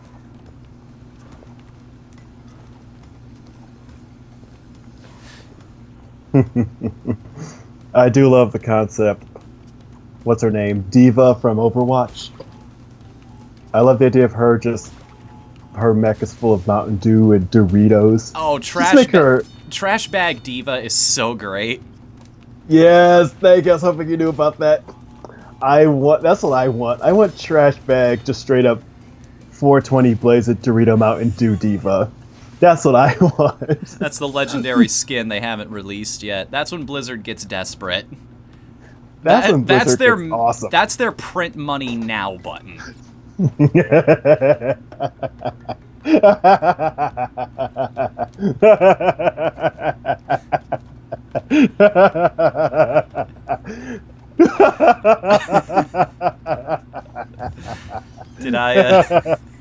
I make it funny? Yes, you did. Ah, damn it. Yeah, that's a death in the stage. That's 2 attempts. One more. That's the print money now button. We need money now. We already have money. More money, damn it.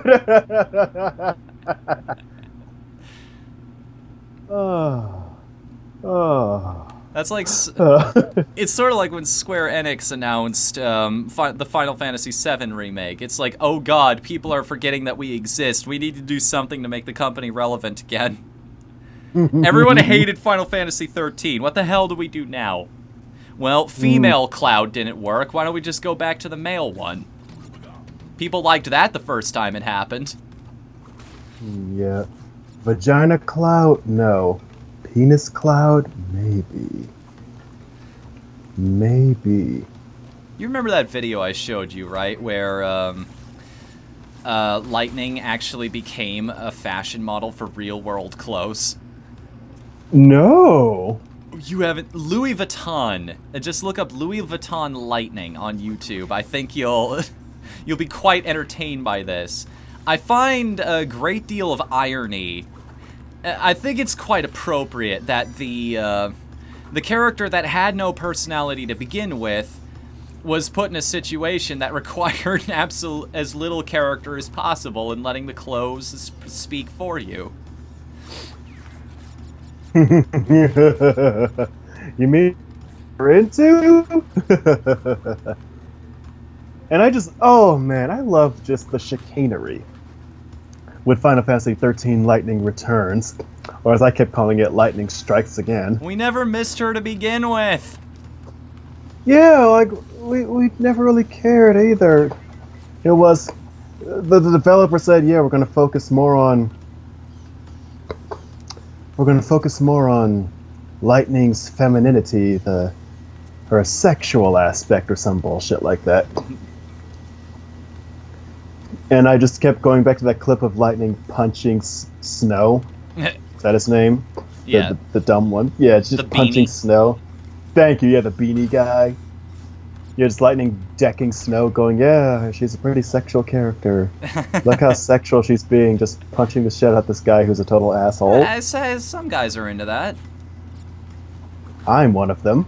You're such a fucking idiot! Oh, talk to me more. So yeah.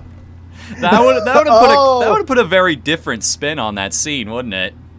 Yes, it would. Your sister hit me that same way too. Oh, you fucking moron. Yes, yes, punch me harder. They're playing Britney Spears' Hit Me Baby One More Time in the background. You know what? I like this narrative. That is my official headcanon of Final Fantasy 13. Of the belligerent sexual tryst between Yeah, Lightning because and her nobody's sister actually Snow. that stupid. Snow's just acting that way because it makes people mad at him and encourages them to berate him. And he gets off on that like no other. So he's not dumb. He's just a very intentional asshole. It's like, oh yeah, I'm gonna lead all these people to the depths, and it's gonna lead to someone cussing me the hell out. Yeah. It's like that scene from Futurama where Fry becomes a cop and he finds out that the literal big black robot has been having sex with the police chief, the human police chief. And he's just like, me and the chief been getting it on. I'm like, oh baby, oh baby, oh baby. And she's like, yeah, yeah, yeah.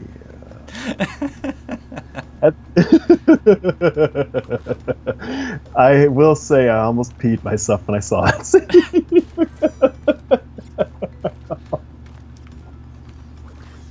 I just love moments like that. I had a moment of where I was laughing so hard I actually woke up Seneca. Oh. I didn't realize she was sleeping at the time, otherwise I probably would have held back, but it's one of those situations where the joke caught me completely off guard. Are you familiar with the Important Videos playlist? Yes, I am. Okay, so you've seen the Nickelback one. Yep. Look at this graph. That wasn't the part that killed me, though. It's just the fact that they lingered on that. They gave it just that look on his face like, neat, huh? He has a sad look on his face. We're just like, look at this graph.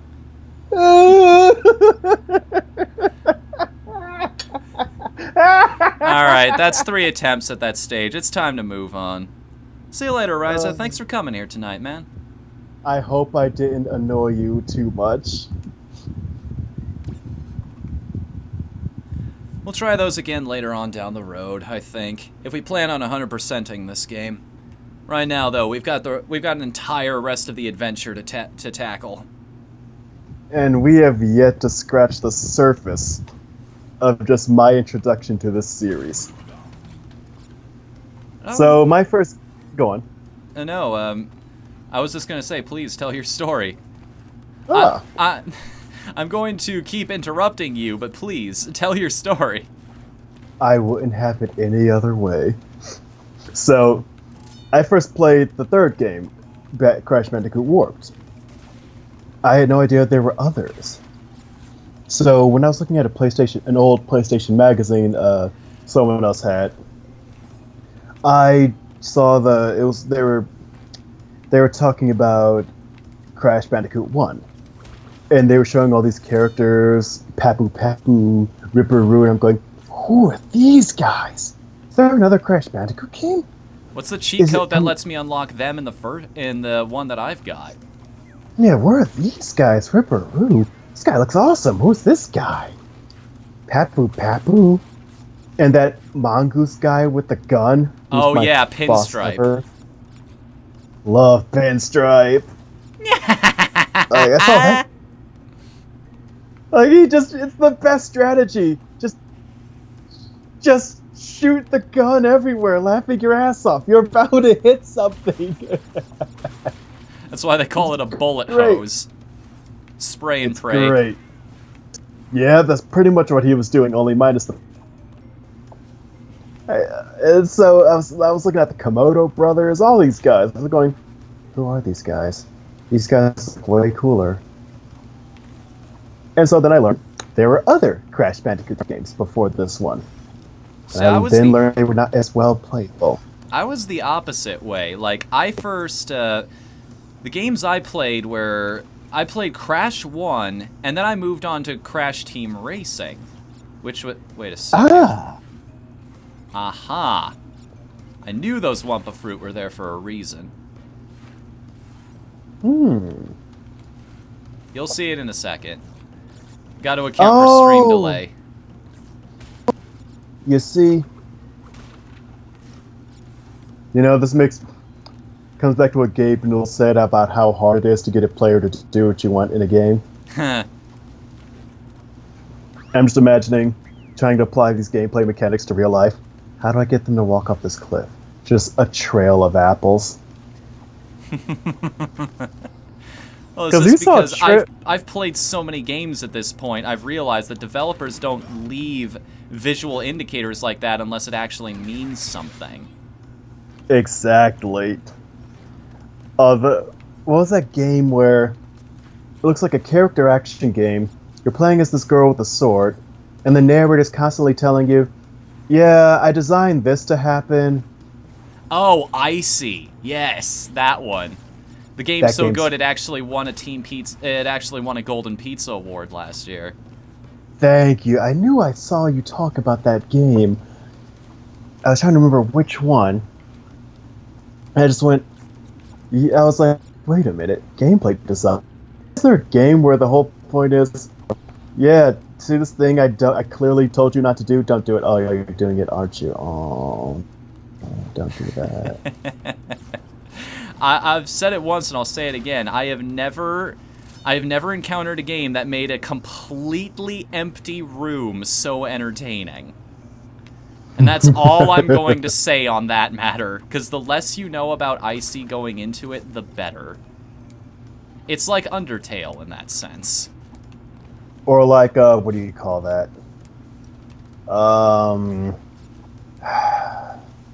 That game where you're in an office... And then you go look at the computer and you can just do whatever. Stanley Parable. Thank you. Yeah, thank you. The Stanley Parable. Yeah, it's like the Stanley Parable, Undertale, that other game by the Stanley Parable guy. Oh, I know what you're talking about. What's that called? It's a great game, too. It's that... And the thing is, I can't describe it because that was the whole thing. The beginner's guide. That's what it's called.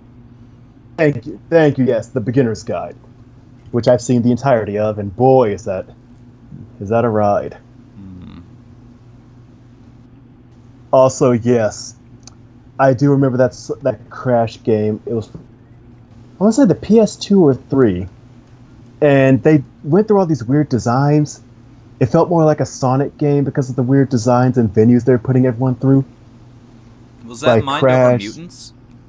Yeah, there we go, Mind Over Mutants. Yeah, Crash, Mind Over Mutants. Uh-oh. Everyone looked like a It's everybody's favorite. Look where I'm at what do we now. do? Yes!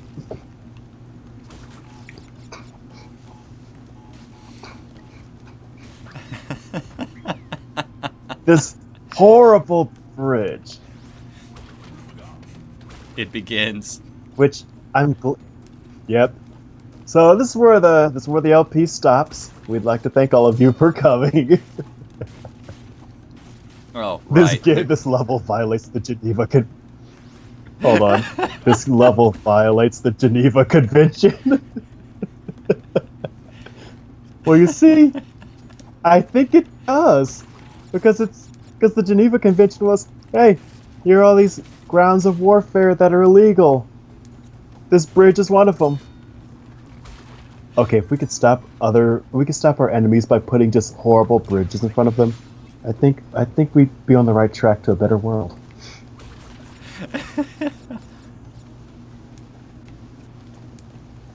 Yeah! Benjamin Tartuffe, I'm right there with you. Drawman's in this. Yeah, Drawman! Wubble up a dub dub, Drawman! Welcome to the stream, Benji. How you doing, man? Welcome to the stream. Yep, I'm Drawman, your #1 demon with the semen. Yeah. Sounds like there's thunder in your room right now. That is either the airplane outside or... Okay, well, I can't spin those boars, but I can jump on them, hopefully. Right? Ooh. Yes, game? No. I just have to avoid them altogether. Okay. Good to know. Now here's the thing. If Coco catches the boar off guard, and she just looks at the screen and her eyebrows just do the yeah thing, I think I'd be in a very happy place. She's like, yeah, you know what I'm going to do to this boar, right? Yeah, my brother taught me this. You can walk on the rope and skip the whole level. Wait a minute. Seriously? Hold up. Try this. Let's try this. Let's try this. No!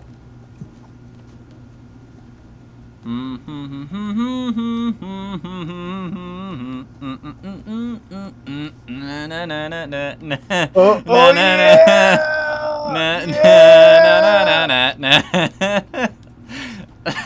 Wubble up a dub dub! Wubble up a dub dub! Just inch closely. Close. Nope. Well, it was worth a shot. Now they're starting to give me masks again. Well, that's your reward for trying the rope thing.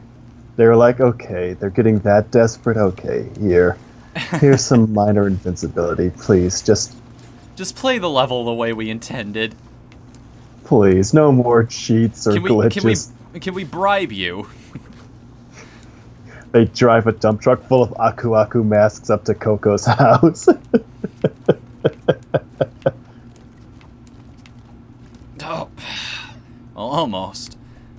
Every gamer's worst enemy, simple jumps. Exactly. Because, it's the amount of rapid-fire pinpoint precision needed in order to pull something like this off. That's the big problem. Is you can do maybe like 3, 4, 5 of these in a row just fine, but after that, people just... it's like you need the mind of a drummer to do it. What I mean by that is... playing the exact same beat over and over again is actually really difficult. Ask anybody who's played Rock Band before. They will tell you drummer is one of the most ridiculous parts, especially if you're playing a song that just goes on and on and on. Like Green Grass and High Tides is one of those songs nobody wants to play online. Just because it takes forever, and if you're the drummer, it's a nightmare, because you're just doing the same thing again and again and again for minutes. So I have a fun Rock Band story. Mm-hmm. So I was at an associate's house, and he loved playing Rock Band. Okay. And so, one day, he's playing Rock Band, I fall asleep on the couch, and then I start getting up and sleepwalking. And so, because I am sleepwalking, I'm thinking I'm still in the dream. And in my dream, these stone frogs were going to come to life unless I peed on them. What? Yeah, in my dream, I had to urinate on these magical stone frogs to help them come to life. Makes sense. It makes super sense. And so I'm sleepwalking, and I'm getting ready to pee on his Rock Band drum set. Oh, thinking no. It's the frogs. I'm thinking it's the frogs I have to pee on. Wait a minute. And so he says, "Drawman, what are you doing?" "I have to purify the frogs." "Why you have to pee on the drum set?" "Oh, I gotta purify it." "Go to the bathroom." "Okay." And so I go to the bathroom, and I come back and say, "Hey, was I asleep? Did I just think of frogs?" Kind Yes! of out of it right now. It's like, "Yeah, you idiot! You almost peed on your Rock Band set." "Oh, I'm sorry. I didn't mean to. Go back to sleep." Don't worry, it's only an extra, $100 I have to pay to replace that thing? It's fine. It was great. Because you have to ask yourself, Asleep, yes. There weren't any illegal substances involved in this. "Yeah, I was asleep." Yeah, you can ask a good number of our friends that have seen me sleep. Actually, And I they'll don't tell you- have to question this. Like, I know what you are. Your dreams are the kinds of things that create temporal holes in reality. Mm-hmm. Sometimes I wind up through them. And sometimes... Uh-oh. Uh-oh. Uh-oh. Uh-oh. Oh, boy. Whew. She looks cute when she looks cute when she's freaked out. Well, I haven't been crushed by a boulder yet. I don't plan on ruining that streak either. Oh, sadly I do have my own YouTube channel. But Benjamin wanted to know if I had my own YouTube channel. I told him, no, unfortunately I do not. We're working on it. We are working on a YouTube channel for me. Once we're all in the same place, I can help you build that thing. Oh, we have yes. the technology. Exactly. Because we finally got you up here in the same state as us. We're just all kind of all over the place in terms of living arrangements at the moment. Yes.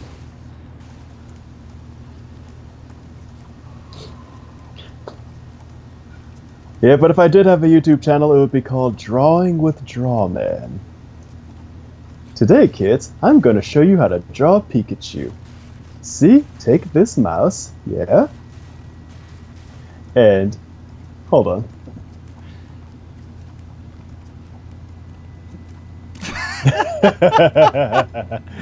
I just love how you left us hanging there. It's like, take this mouse and...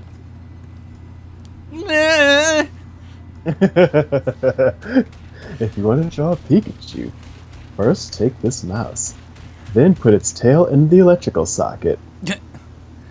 Then, paint it yellow.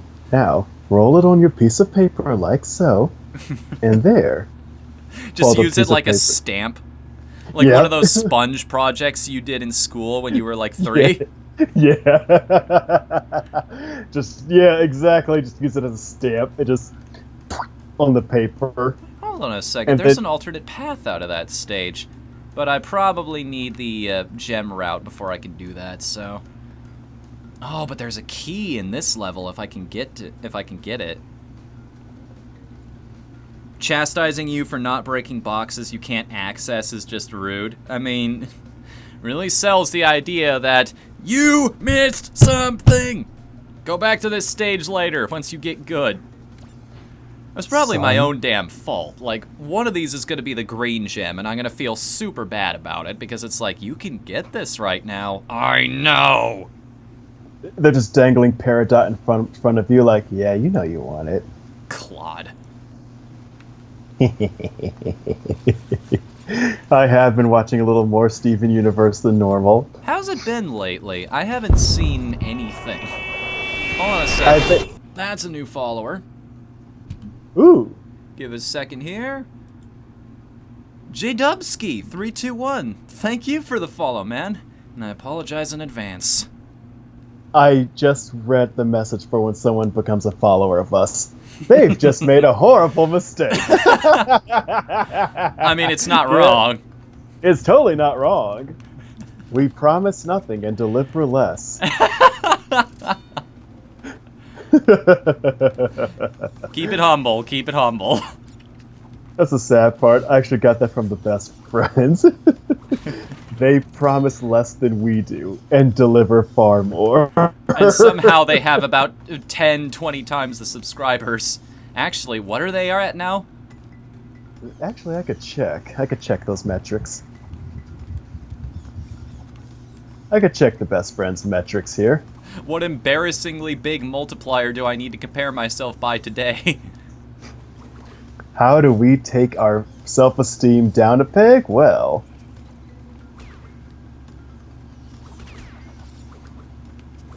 It's called being an artist. That's why I retweeted that comic I found the other day. It's just this guy staring at his computer screen, and it says, and it's got a thumbs up and a subscribe button, and no, an up arrow, and it just says validation, and then the screen turns off, and he's looking at it expectantly, and he leans in really close, and he just says, "More." They've got 668,398 subscribers. Oh, jeez. Fatality, flawless victory. That's not even comparable. We can beat that. We can catch up to that. I mean, I am making videos more regularly now. Mm-hmm. The one advantage they have over us is that they're Canadian. This is true. And if we can overcome that advantage, then by Jove, we've got ourselves a success here. Really, I remember when I first learned that they were Canadian, I was like, really? I thought they were like living in Chicago or something. Like, you ever had that moment where you just go, wait, that YouTuber lives where? Oh, I thought they lived here. Okay. That beautiful, innocent era in your head. Like, well, this person doesn't have an obvious accent. They don't come from another country. Yeah.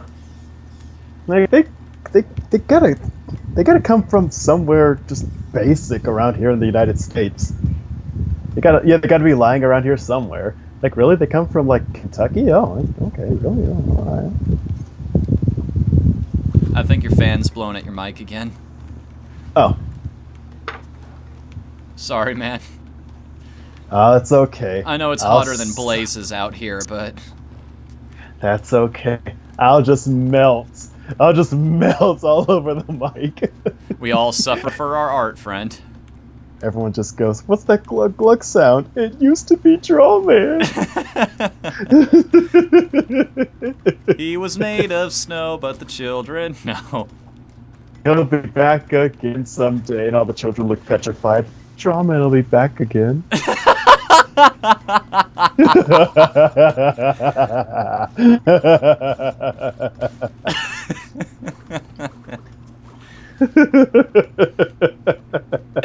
Anyways.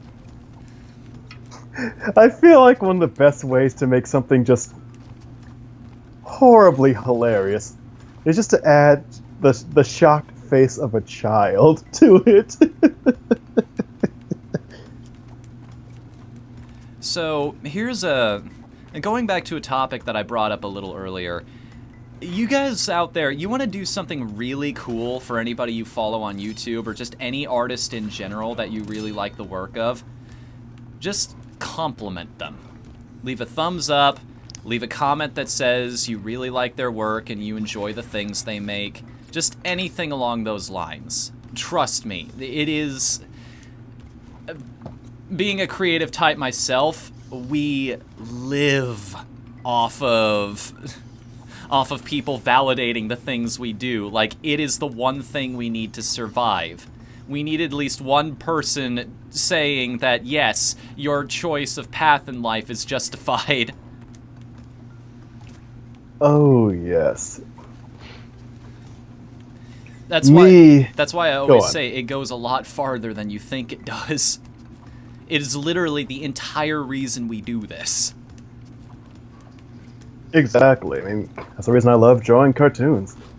They make people happy. I like making people happy. I see this. I get it. Couldn't hide that from me. My peripheral vision is slightly better than most. Oh, I used to have a DeviantArt, but... Oh, it was just... I used to have a DeviantArt. I used to have a DeviantArt, but then it just wasn't working out. Hardly... I'll share this with everybody. No one was really visiting, and... It just wasn't worth the effort anymore. It just wasn't worth the effort.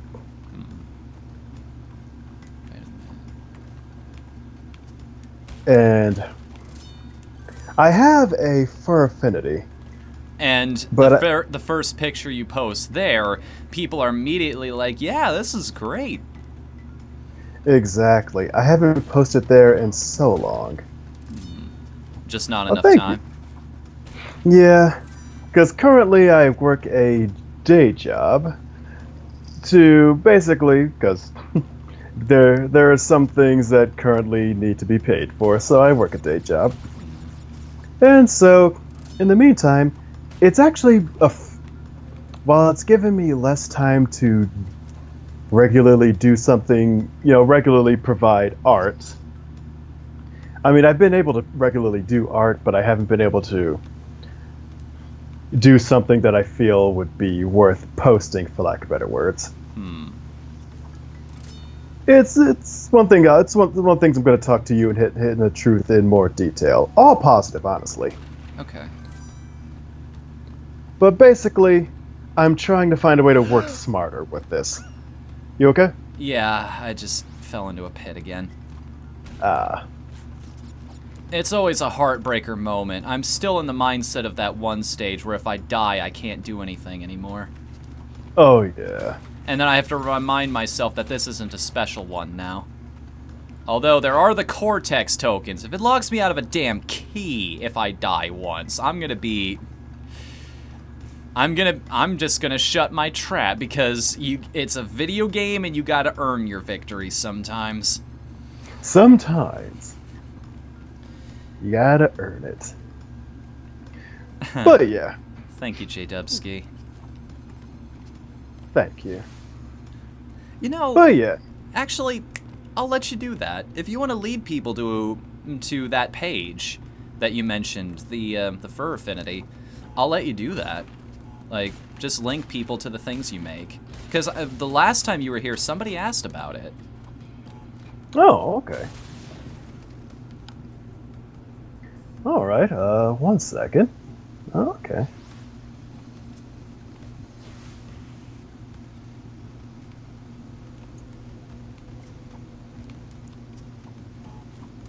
Oh. I guess if you spin on top of those boxes, it also destroys them. Right, because you can spin your way down. Okay. The laugh that Drawman made sounded like Cortex. Interesting, really? Because I'm in a Cortex stage right now. Yes! Thank you. Whew, that explosion was nipping at my heels there. Better than Jack Frost nipping at your nose. Seriously, that guy's got a fetish. Done, you Coco Bandicoot! Coco Bandicoot. You're nothing like your brother, I wonder Cash Paducah. Yeah, I wonder if that line actually changes at the end of the game, depending on the character you're playing as. No, it won't, because it forces you to play as Crash during the boss fights. Probably for that exact reason. Oh yeah, they didn't add anything else. I mean, it is a game being sold for $40, so... We can't expect the full AAA treatment, but still. We're not getting Crash just drowning in Doritos. As much as I've complained so far about everything that's been happening, you'll notice I've never run out of lives. I've had a ton of trouble with certain stages, but I've never hit zeros so far. Like, I've been keeping on top of finding the bonuses, I've been keeping on top of, like, looking out for tokens and little things hidden in the background. Like, I've been doing my best to collect everything, and it's been paying off for me. Like, this game is hard, yes, but I'm not sure if I'd call it unfair. Except for that thing with dying in the stage and not getting... I thought that... No, that wasn't a glitch. I was about to correct myself.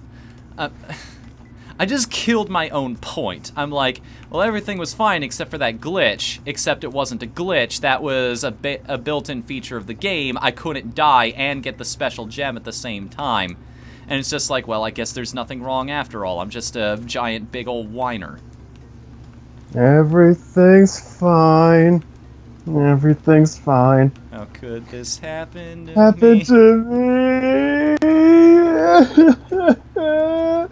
Oh, did I ever? I have to show you. Mm-hmm. There's a guy. I think his name is Dogen. He's got Dogen on Twitter, and he's done one of the best things in that he's done a little video on Twitter called "Every Naruto Backstory Ever," and it just shows him going, "I will defeat you, not with your lame backstory, but I was alone as a child. I had no one to talk to except Sensei. Sensei became my one friend. That's right, I made a friend, and that's why I will fight today. That's why I will do anything, because Sensei was nice to me. Oh no, your backstory is so much more compelling, and no, I'm still gonna beat you. What? No, yep, you're dead. Aww. Because that's kind of the weird point. The weird shit with Naruto is that as Shippuden went on, everyone got a traumatic backstory or got some last saving grace of, oh, they weren't such a bad guy after all. I'm just gonna let this sit here on the screen for a second. Everybody get a nice hard look at what's happening right now. Well, I don't see anything. Oh, 89 out of 90. Oh. Does somebody have the sad music from the like walking away music from the Hulk movie queued up for this? Because I think it would be rather appropriate. I've got even better music for that. Coco's calling into her agent right now. It's like, yeah, can you give me a better player? No, I got a better set of music.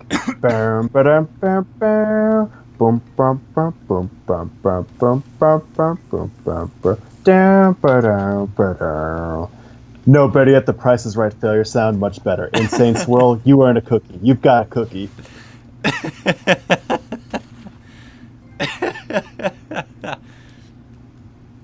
Cortex's Crazed Contest. That was the trophy I just got. What is that trophy? Hold on, let me check that for a second here. As soon as everything syncs up. Cortex Craze Contest?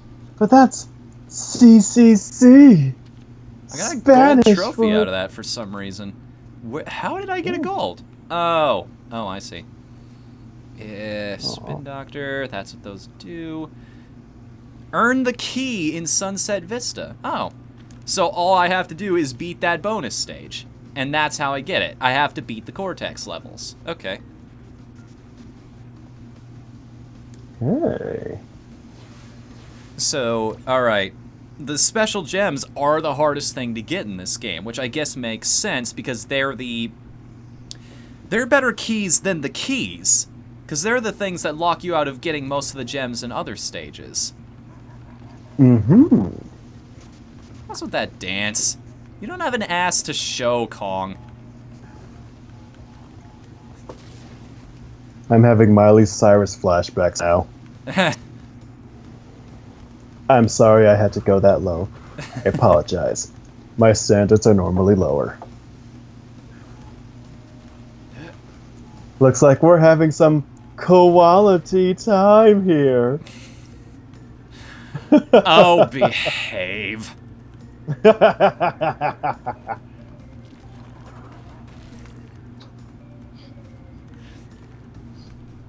You know, from a physics standpoint, you need your legs to lift, but he's got such tiny little legs.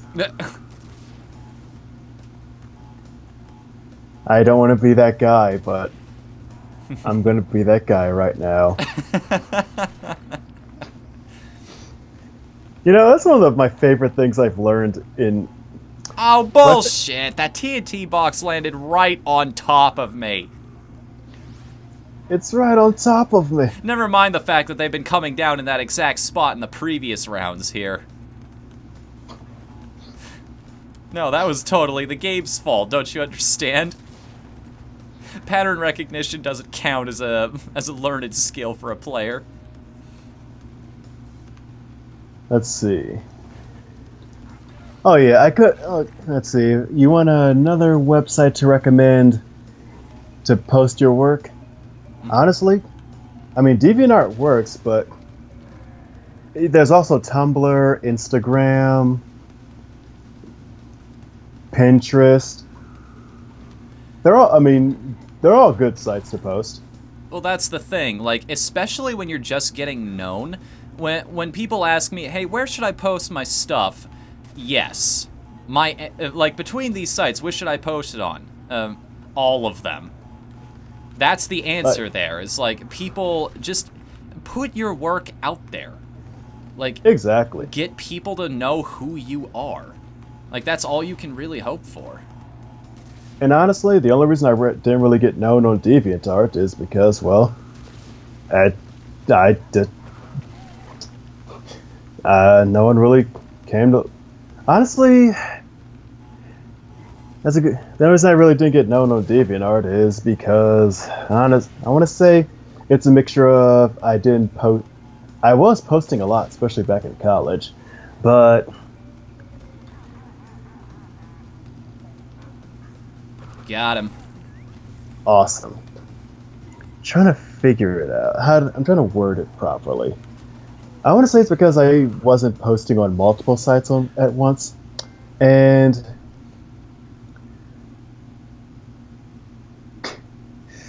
it's a consistency problem, right?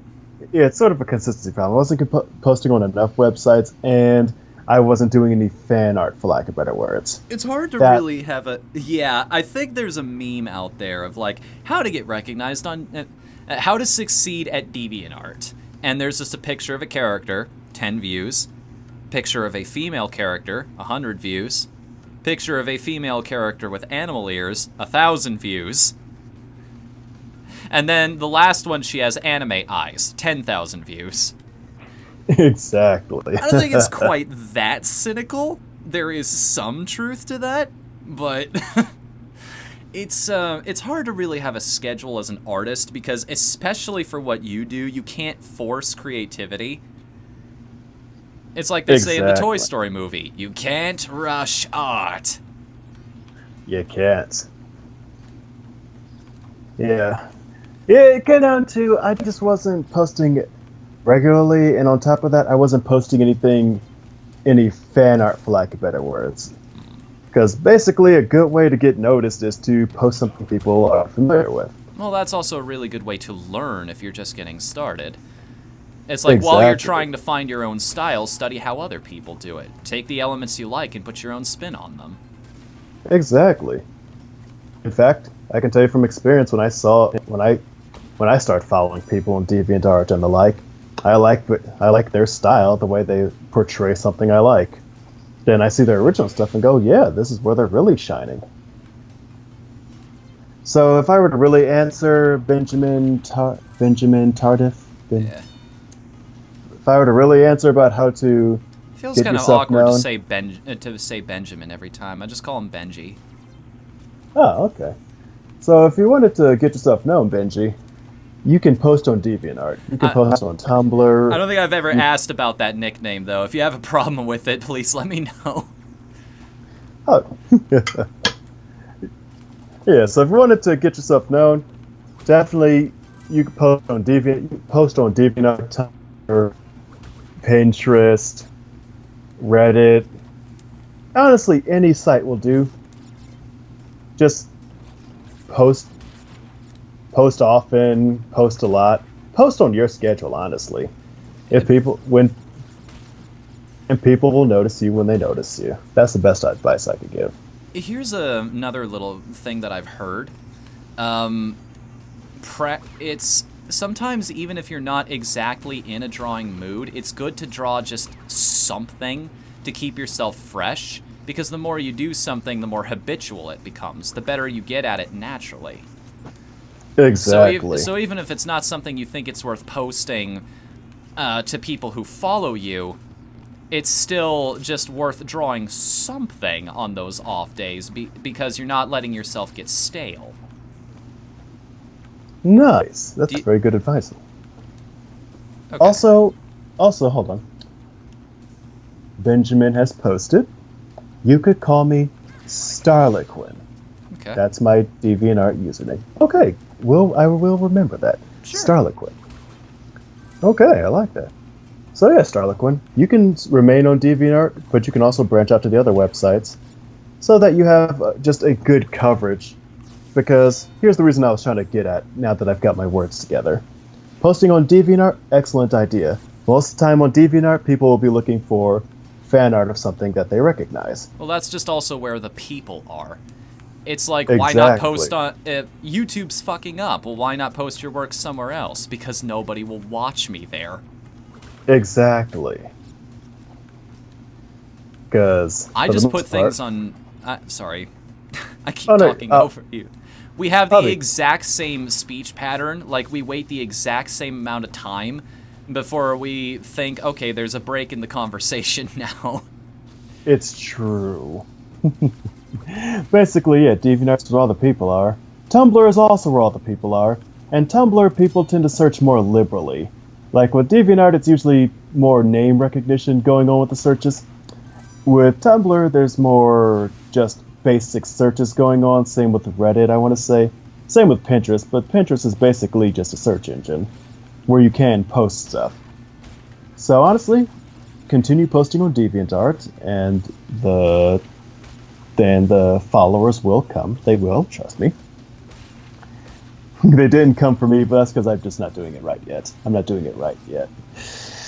And you can also branch out to Tumblr as well as Reddit and the like. But that's pretty much the extent of my advice. The same kind of thing with me. Like, I post on Vimeo just so that I have a backup. You can also think of it that way. Like, don't put all your eggs in one basket. Your income off of creative endeavors is always going to be volatile. Like, if one platform goes down, if you've got followers everywhere, then you're not screwed in case something happens or people just lose faith in the platform, or maybe they go bankrupt, or they get bought out by a company that does terrible things with their algorithm, that kind of thing. Yes. You have options in that case. And who knows, maybe you really take off on one of those platforms. Indeed. Hoogalaga.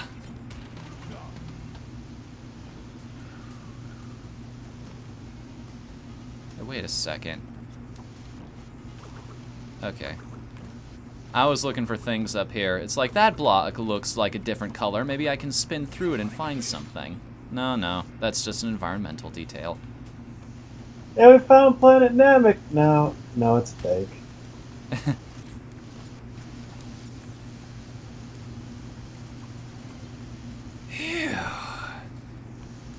You know, it's weird in this game. Like, by now I've... Oh, never mind. I didn't realize that platform was going to follow me as I went. I was about to say, I do pretty well on stages like this. It knew. It just knew. It just had to make me shove my foot in my mouth. This place reminds me of... What do you call that? Of all... Basically every 90s through early 2000s Nickelodeon live-action game show where everyone just got dunked in green slime. Well, not every game show. You remember Guts? There we go, yeah. Global Glutz had that awesome mountain. Yes. I was about to say, the worst thing that happens to you in that show is you fall off the side of the mountain and lose a lot of time for your team. In which case you feel just as awful, but... Every time they got to the aggro crag, what that was called, I thought to myself, I could climb that. We all did. I know, right? I was waiting for, coming back to the season of reboots and remasters.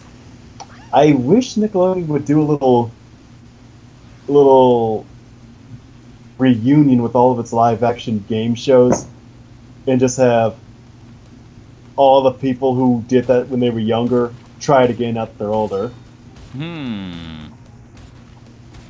Or just give, like, a tour of those awesome set pieces. Like, hey, here's Legends of the Hidden Temple. Want to see if you can go...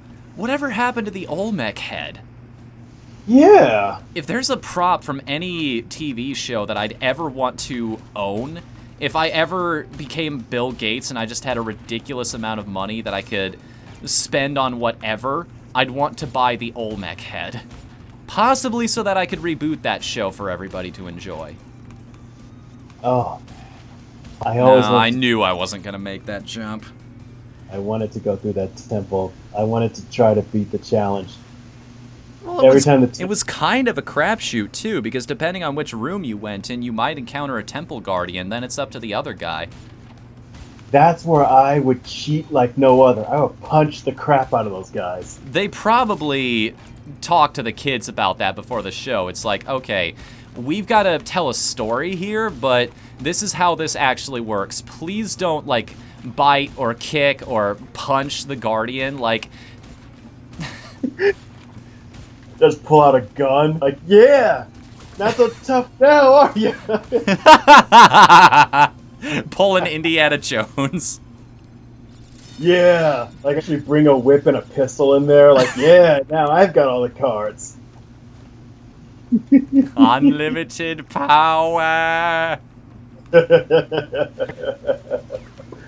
And then just have one of the other kids waiting out of the windows as I chuck all the pieces of the monkey at them. Like, yeah, we gotta assemble the monkey! Catch all the pieces out the window I'm throwing, like, yeah! Time that shit, old Mac! Got shit on me now, do you? I wanted to do that so badly. Like, if I were Bill Gates, I would just find everyone who watched that show as a kid and say, hey, have you ever thought to yourself you could beat this challenge? Well, here. Prove it. Time to cheese. Starliquin. You have two kinds of pixel art, mostly Kirby, and your own series. And your Kirby art's more popular. Yeah, that's kind of how it goes. But because they're seeing the Kirby art, they're also going to look at your original stuff and see what you can do and see what you yourself can do. It's sort of like when you start on YouTube. Even I started kind of emulating other people. Like in the beginning, even during the beginning of my streaming career, I was kind of a carbon copy of Proton John. But eventually I started like finding my voice and trying my own thing, and there was so much of I had learned so much from other people. I had a good basis to work off of, and then I put so much of myself into those videos that I finally got to that beautiful moment of people are starting to come for me. There are a lot of people that appreciate the that still appreciate it when I do stuff that branches out into other stuff, but now they're kind of here for the personality. It's like no matter what I do, people will still come. That's where you really want to be. In short, as the old phrase goes, keep doing you. Yes. Eventually, they will start coming to see more of your stuff. If you build it, nerds will come. That's my favorite. In fact, there's a guy on DeviantArt I really like. His name is Jolly Jack. Mhm. Does really nice, very cutesy work with him. Also a lot of TNA.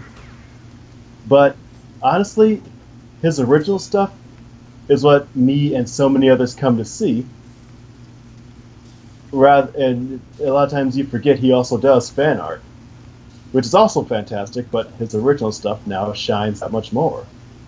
And a lot of times you do a search of something like, say, Superman, and he's done a picture of Superman, then you go see his actual gallery and go, wow, everything he does is fantastic.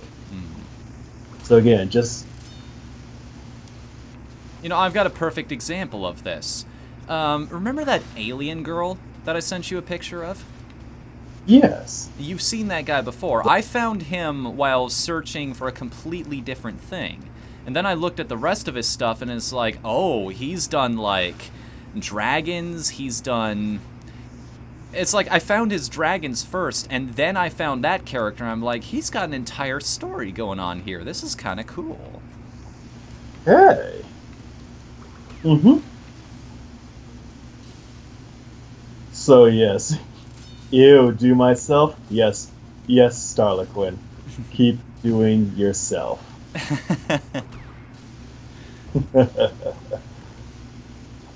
Also... It's all in the wrist, right? That's how art works? Mm-hmm. Sometimes you work the whole arm in there. Yeah, you were actually telling me about that. It's one of the rules I saw somebody talking about, like use your whole arm when you draw. Exactly. Use your whole arm. The wrist will come later. Oh, I forgot that everything kills you if you touch it. That's why they have those rings around them. It's like these are glowing the same way that those red hot pipes are. You probably shouldn't touch these either.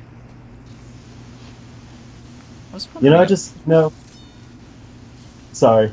I was wondering about that, why there was just a life and some Wumpa fruit lying in the middle of that room.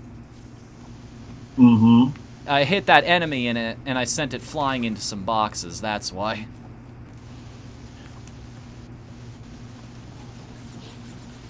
I would need a female clone first. Don't we all? I mean, Actually, again, it's DeviantArt. That's not out of the realm of possibility. Not out of the realm. Not out of the realm. If I had a female clone, I'd name her Drawtan.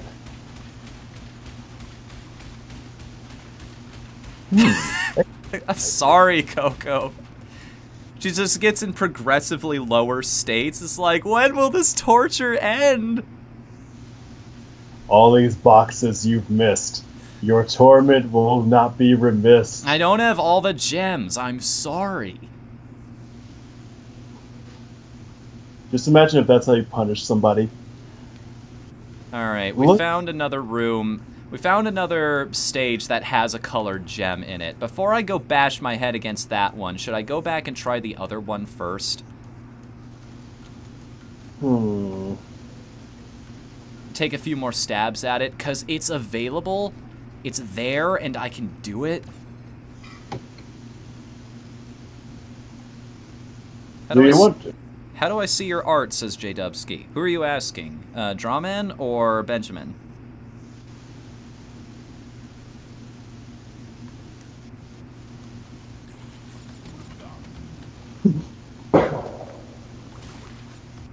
You posted your link a little earlier, right? Oh, I forgot to post my link. Do I have to log into Twitch to post something? Yes. So if Yeah, let if me you don't log want to, in. don't bother. I can post it in the Discord a little later. If it's a little, if it's too much work. Oh no, it's not.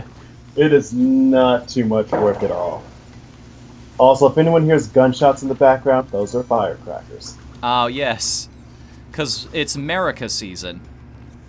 Yes, it is. I love July. The fireworks just keep starting. The fireworks start 1st of July. They get really good 4th of July, and they continue into August.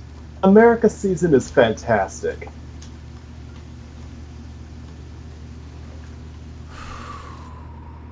And it makes you sound like I'm at war. It makes me happy. I can't sleep! Yay! Yay! I'm haunted by the deaths of my comrades! Yay! Grandpa's having flashbacks! Yay!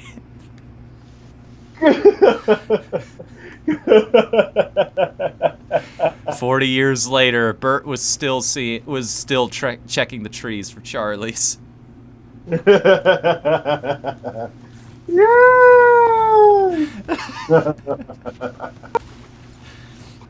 I don't know when I started doing that, just emulating Kermit the Frog every time I wanted to feign enthusiasm for something. Yay! It just seems like a very apt way of doing it. I mean, look how into it he gets. Mm-hmm. His arms flail and... He's a performer. He's gonna put on a show. He doesn't put on a show. He is the show. This is a good point, yeah. Make 'em laugh, make 'em laugh, make 'em laugh.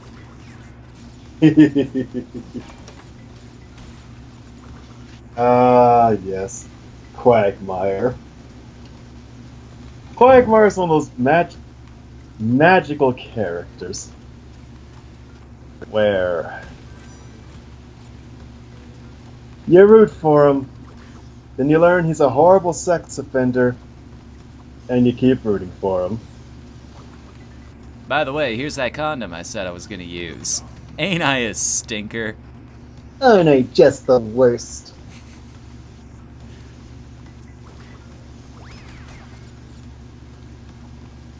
Good lord, these bats are where you learn that even a knockback enemy has an upper limit to how many other foes it can pass through. Exactly. Okay. This is the other part that usually trips me up. Well, there goes that run.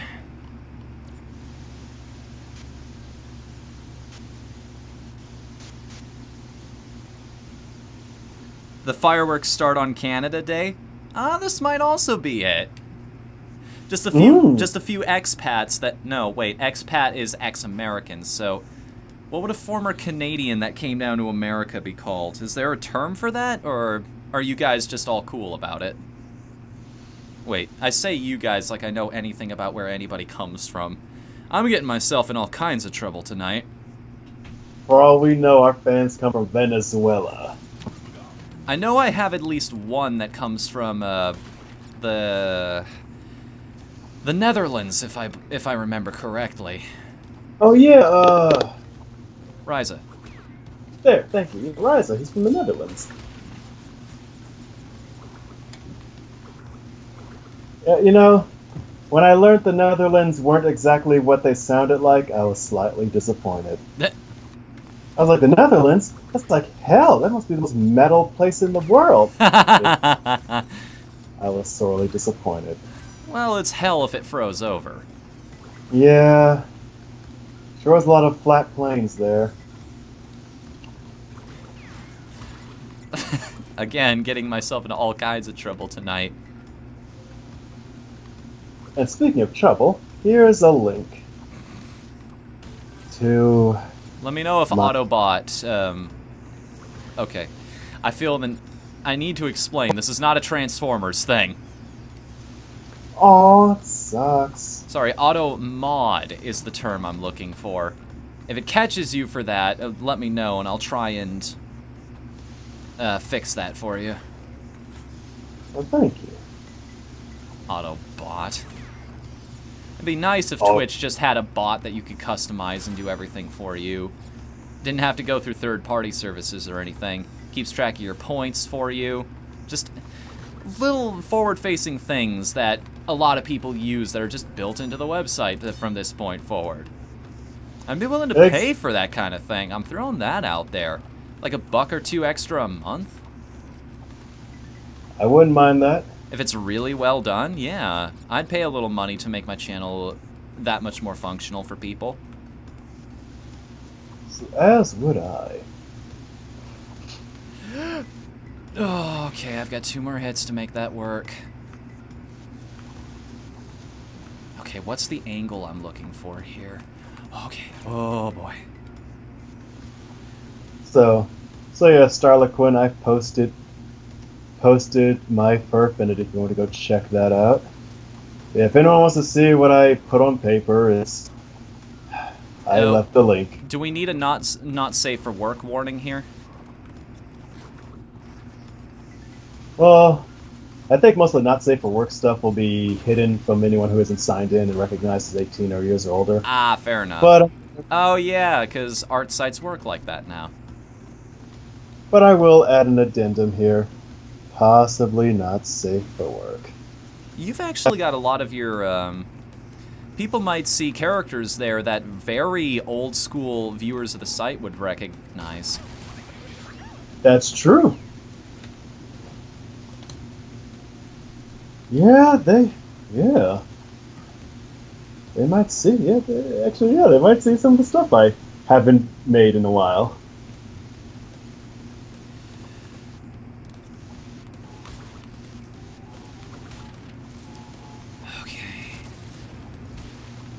I still want to know if deaths in the bonus stages count towards my total. Or if I'm actually in the clear for that kind of thing. Because there goes the bonus stage. Now I just have to beat the rest of the level without dying. Hmm. Does the lizard respawn? No. We're good on that front. Hi, you. I see you. And that little smush. And not in the smiley kind of way. Ooh, Insane Swirl just posted. Death's bonus stage will count towards the gem. Oh, thank goodness. Okay. I can freak out a little less going forward here. Just a little less. That's all. You know, it's like my great-great-great-grandpappy Drawman once told me. It's a family name. Sometimes, son, you're gonna find that when you can't do anymore, try to do a little less. Okay. I'm sorry, I am in focus mode right now. That's okay. I will just fill the air with theories about... I still think that Roger Klotz from Doug grew up to be the Joker. I think that there's multiple Ash Ketchums, because that's the only way he can stay perpetually 10 and suck.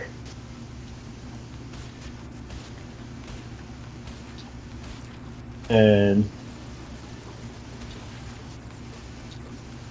Quez BT, okay, in the Yiga hideout. This is bullshit. It's the word. Yeah, I talked a lot about that one in my review.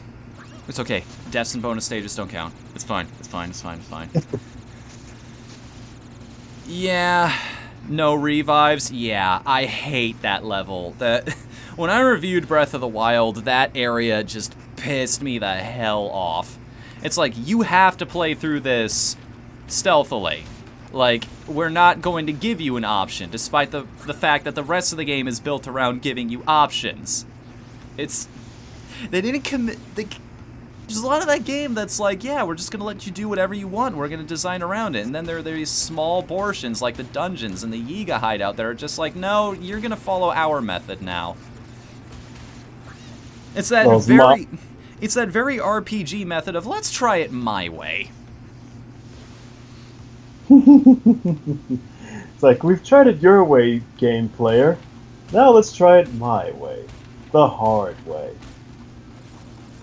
Also, Starliquin, I did catch your pun, Couple-ganger, and I will use it when I announce Drawtan.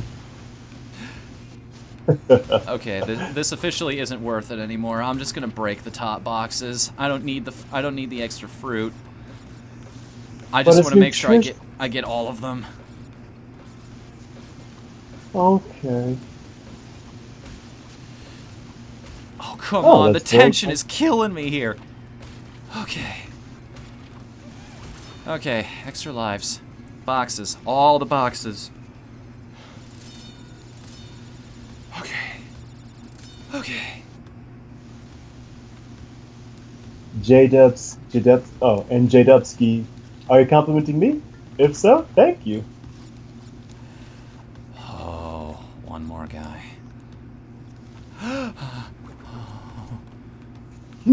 But yes, if that compliment's meant for me, thank you, I appreciate it. Again, it comes back to what we said earlier. All the compliments matter. Oh no. This all comes down on whether or not I get this jump correctly. Oh.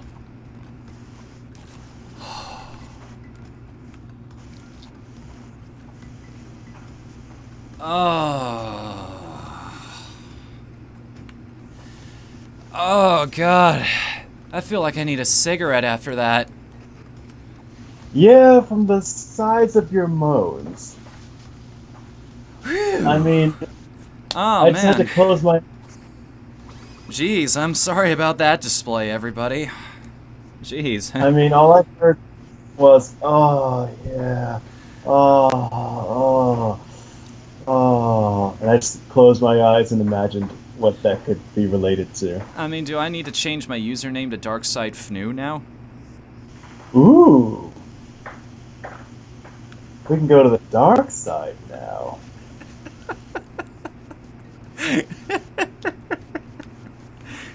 You don't get the joke, do you? No. That's probably for the best. It's probably for the best. Is that the guy who, like, just whipped it out during stream? He didn't realize he was live when he was... I mean, you didn't see anything, but it was very obvious what he was doing.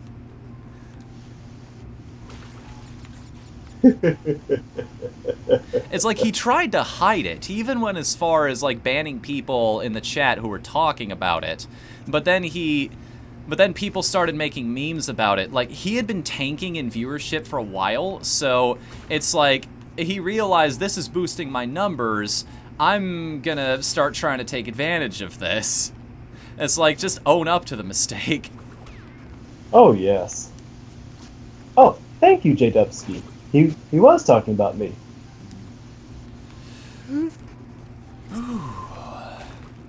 So I hired you. Yee! Well, hired might be the wrong word. It's, that's a story for another day, though. Yeah. It's very much like the wild thornberries. It's like, here's hidden the truth. We found him. Here's Strawman. He found us.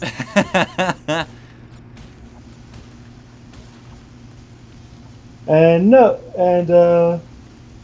Starliquin, I do not smoke. If that question was meant for me. I don't smoke either. I actually don't have the lungs for it. I don't think I'd want to either. Most members of my family have been described as having a, quote, addictive personality. So, even when I'm doing things like the E3 drinking game, I'm trying very hard to drink to remember, not to forget. It's like there are things and there are plenty of problems with my genetics, and the ability to easily get addicted to something is one of them, so I'm gonna tread lightly on that front. Mm-hmm. And again, thank you, Jadubski. I appreciate that compliment. That was a very long answer to a very simple question, I just realized. I've tried smoking before. I didn't What? like it. How did that kill me? It's right there. Literally, there's a platform right there I could have landed on. What the hell are you smoking? Have you not seen the rest of this game? It's pretty smoke heavy. Pretty drug heavy. I need to be Pretty quiet. heavy. My roommates are sleeping right now. Probably. Oh. Yeah.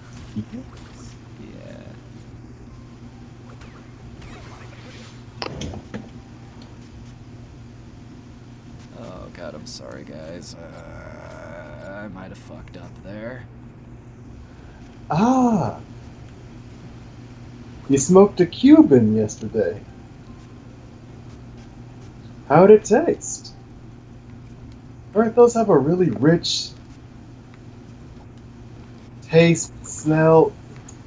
I forgot how you describe. How was the Cuban?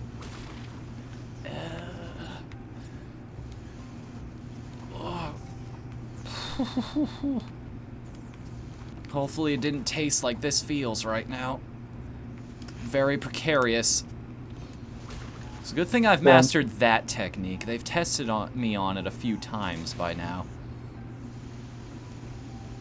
That moment when you realize that everything that is smoked is just a plant being set on fire. Yeah, of some... You can walk off that platform? These don't count as... Oh, forget it. I'm done looking for places of mercy in this game outside of the bonus stages. Also, I noticed that when Coco dies, she turns into an angel and, flies away. That's sort of Which makes me that's one of Crash's animations, too. Yeah. Which makes me realize, a lot of cartoon characters die, they get the angel wings, they fly up to heaven. But there's fewer depictions of heaven than there are depictions of hell. I mean, when most people think of hell, they think, the fire, the smoke, brimstone, all of that. They think of heaven, it's the clouds and everything. But there are few cartoons I can remember where the characters actually walk around heaven. Danger, safety first. CEO, Pinstripelli Podarot. There we go. Electricity, radiation, got a skull there that's crying, no smoking. Well, at least we know Pinstripe takes his safety very seriously. Alright, I can't die if I want the special gem. I just remembered that. Nearly perfect, but you died. Oh, good to know. Okay, so the cigar was good, rich tasting, and crazy buzz. Good to know, G-Dubski. Do I want to take another crack at that? That stage wasn't that bad. And a lot of those deaths were just really silly mistakes on my part.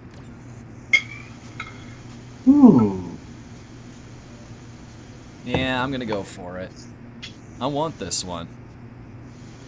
I might just spend all night doing this one game, to be honest with you. No problem.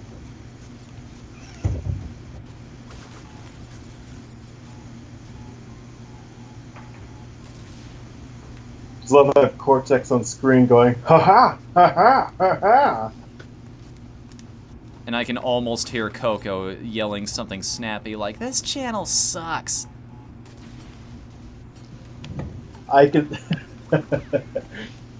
Coco just looks at the screen going, "That's no good."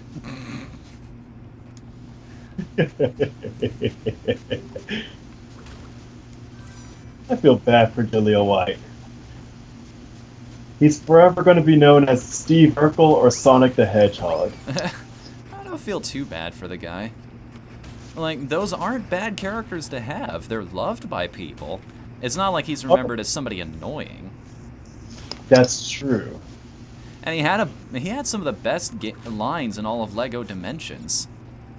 Yeah. Because remember, they brought Sonic into that game? Had his own minifig and everything. And to be fair, like, if I were to put a voice to 90s attitudes, like not 90s attitude Sonic, it would be Jaleel White's. Lumpy Space Princess, huh? You know, last time I met a princess, you know what? I don't quite remember. Never mind. Oh. Charm. You know, Mike, my friend Mike from Space, we were talking about that going, you know, what? It's going to get a point where Charmy's going to go, hey, Sonic, remember the time you fell in love with that redheaded girl? No. Because it didn't happen.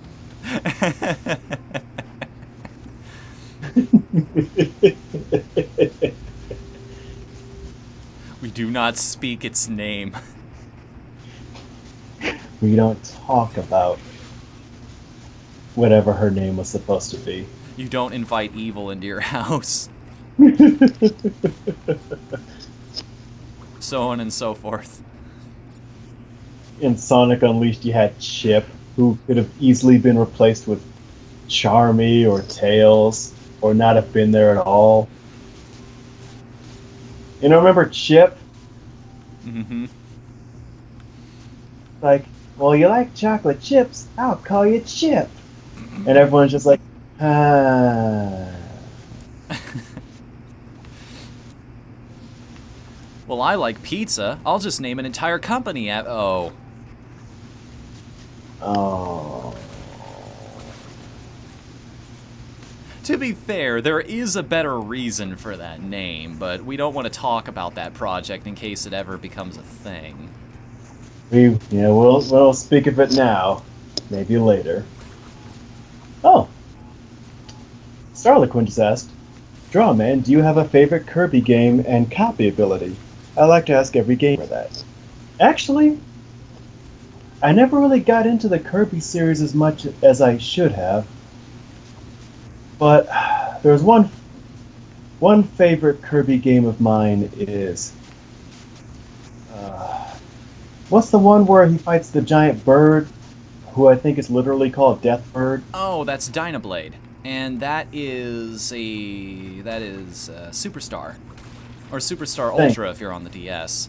Booyah! That's another colored gem in the bag. Yeah, it would be I'm sorry, what was it called again? Star World? Starliquin? No, I mean the Kirby game with Superstar. Dyna. Thank you. It would be Kirby Superstar because I really dig Dynabird as an enemy. And as for my favorite Kirby copy ability, it would have to be...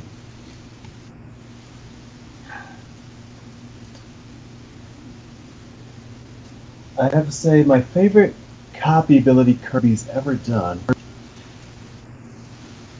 would have to be...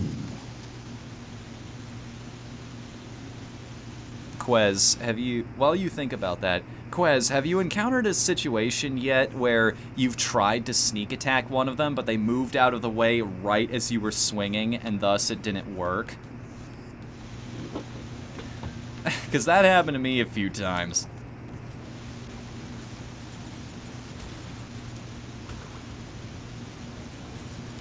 Every game's gotta have that one level, though, doesn't it? That one crappy level.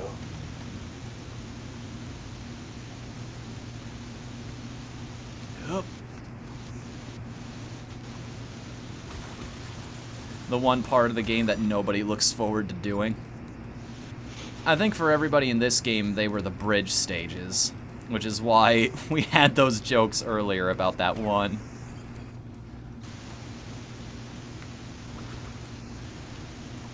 That's a good question to ask everybody. Earlier I was going to make the question I wanted to ask everybody, what would you do if you had Bill Gates kind of money? But I think that's a better question. What's your favorite part, what's your least favorite part of a game you otherwise really enjoy?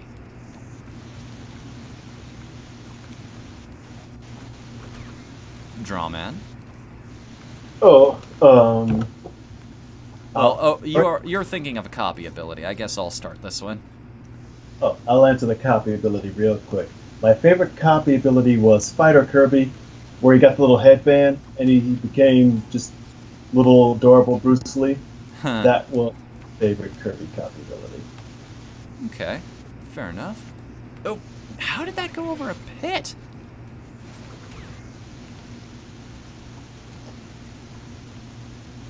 And my least favorite part of a game I otherwise enjoy... You know, as much as I love the music in this place, well, Actually, I don't think there's a part of Dark Cloud 2 that I legitimately don't like.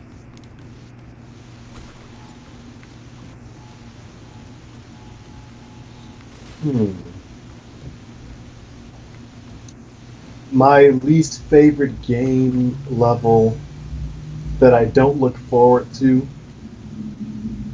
would have to be... Well, one of the levels, and you can attest to this one, Whatthefnu, Treetops from Zero. Oh, just because it's not really clear where you need to go and when? Exactly. And just the sheer acrobatics you have to perform for that supercharge. Fair enough.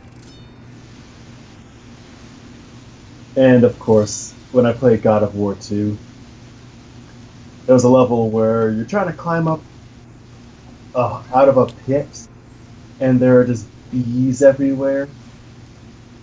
Just everywhere, bees, and until you figure out you can destroy the hives, it's just bees. They're everywhere. And that's pretty much it. I was so close to getting the blue gem on my first try. Oh no. I rushed right at the end and took one death. Oh, that's a heartbreaker. This is really interesting, though. I've died a lot in this game, but I still have 84 lives to work with. Yeah. I think Quez is starting to get creative in that game.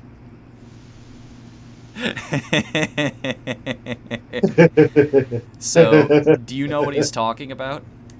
Which game is this? This is Breath of the Wild, the most recent Zelda game. The one that's open world and you can just go where you want, when you want, and do whatever you want. The one where Link can wear a dress. Well, not a dress so much as dressed like a woman. Okay.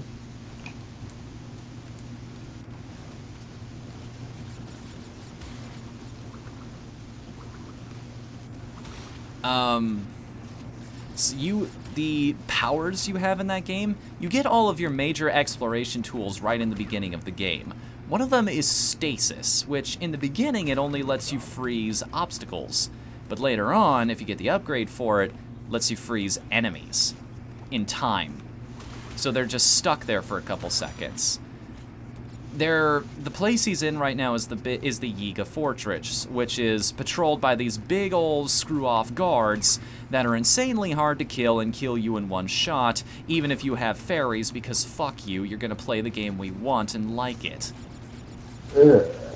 However, he just figured out that you can stasis the guards, which makes stealth attacks on them a little ridiculously easy if you're incredibly patient. You can just clear the whole room if you want.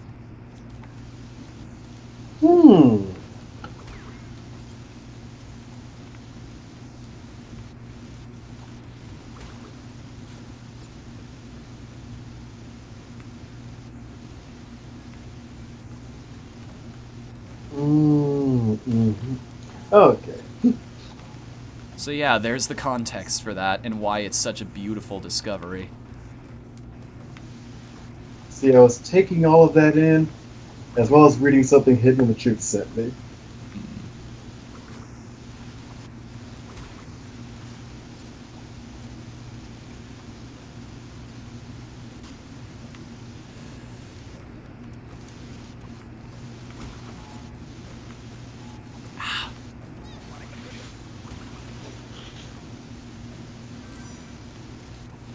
Let's see. So, Mm-hmm.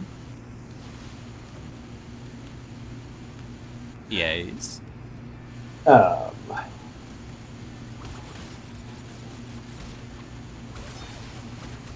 isn't there? I heard there's a glitch in Breath of the Wild where you can just jump on those lion centaurs. The oh, the Lionels. Yeah, you can just jump on them and ride them.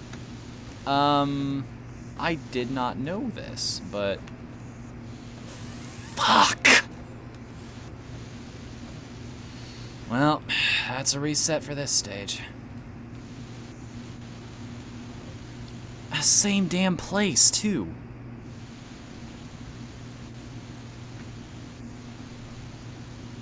Well, alright.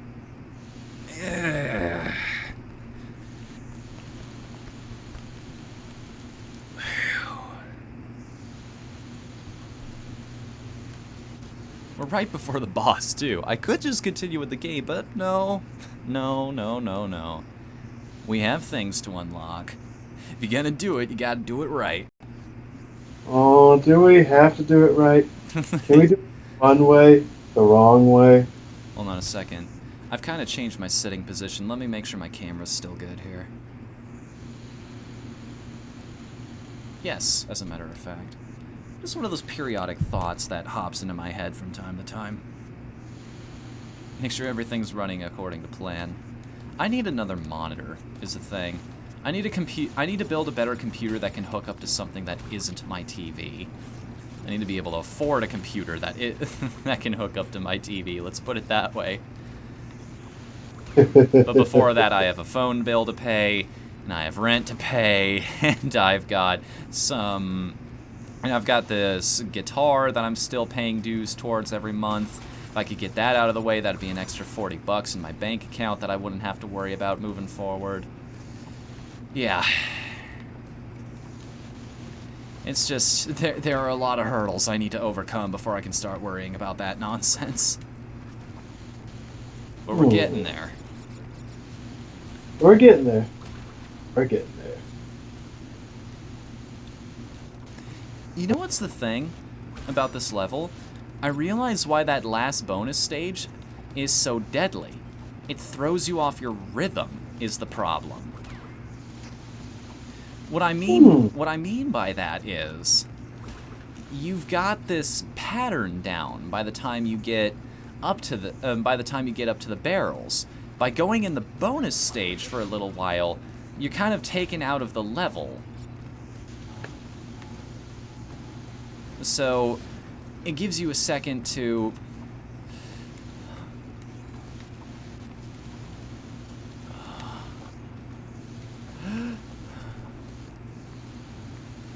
how do I put it? Like, you need to reteach yourself how to dodge these barrels, and they're coming at you very quickly, and they're bouncing. It's not just like they're rolling along like the ones near the beginning. The bouncing barrels are the real big issues because it's harder to predict where you need to be safe with them. Yes. Donkey Kong wishes his barrel throwing was this precise. You're right there. You're so close. And then, because mentally you're taken out of everything, God, that's a cruel trick. A cruel fate. At least I'm getting a lot of bonus lives out of this. I mean, I've got 86 of them to begin with, so... What do you do for work? Someone asked. I mean, you guys already know what I do for work. You're probably asking Drawman in this case. Well, if they want to know where Drawman goes during the day, I am I'm what's known as a machinist. We basically work in factories building stuff. Like modern day blacksmithing. Modern day blacksmithing. That's basically what I'm doing.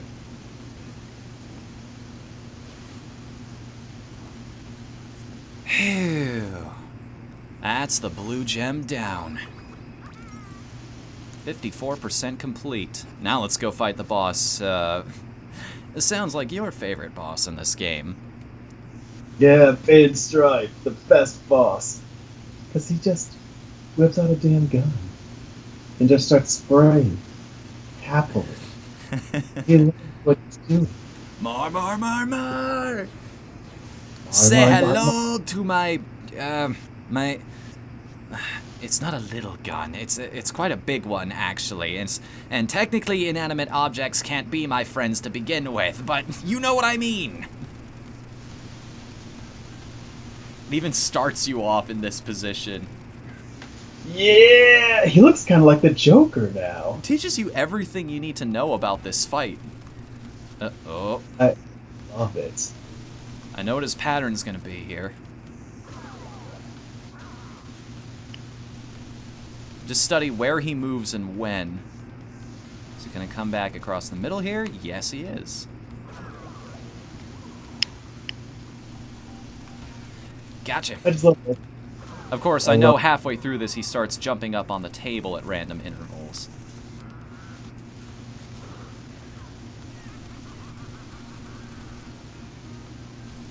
My god, he does kind of look like the Joker. Yeah, He's got that kind of look in his eyes. And that gigantic smile, too. And his lips are kind of red. And he's wearing purple and green like the Joker. God damn it. Well, what are you waiting for? Beat the snot out of me and get your standing ovation. Crash, you ever wonder how many Wampa fruit... you ever wonder how many times we've almost come to war over a Wampa fruit on a computer screen? Let me tell you how far the world is from where I am, Crash. One bad Wampa fruit. Go see The Killing Joke if you haven't seen it, or read it. Either format's really good. Yeah, they're both fantastic. You will enjoy The Killing Joke.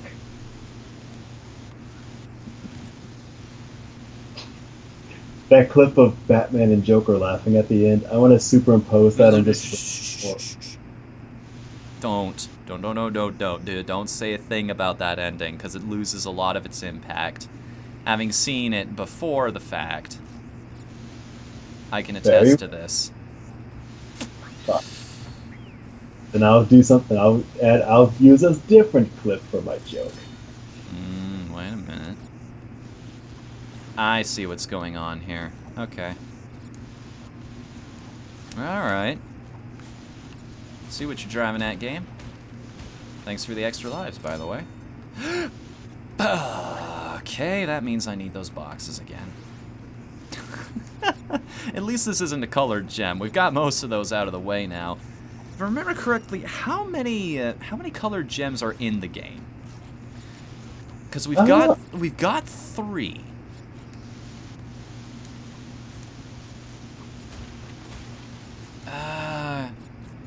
If there's a red gem, I'd understand.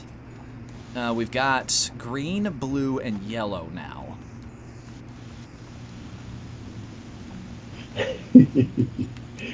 Remember when the Flintstones Fruity Pebbles was first introduced?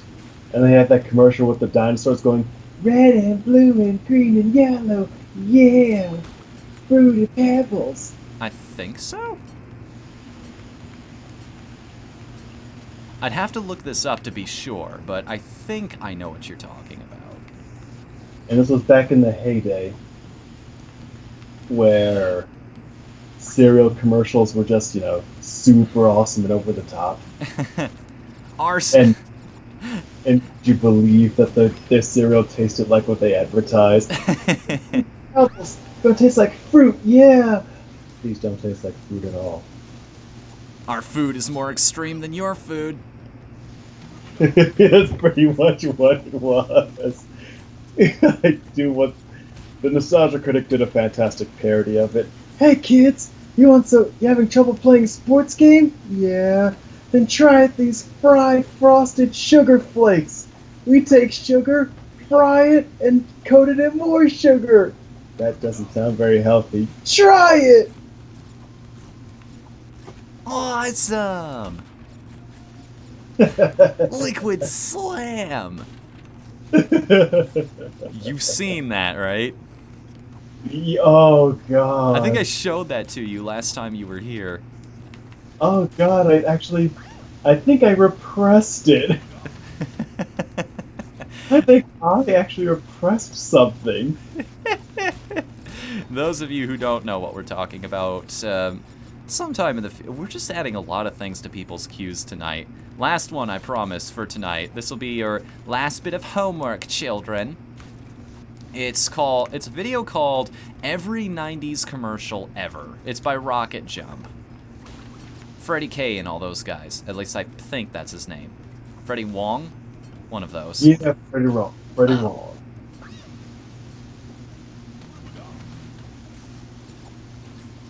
Now we have a full team.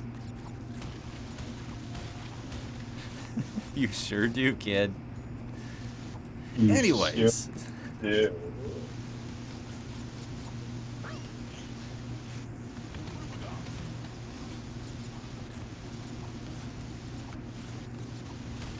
Wait a second, did they just...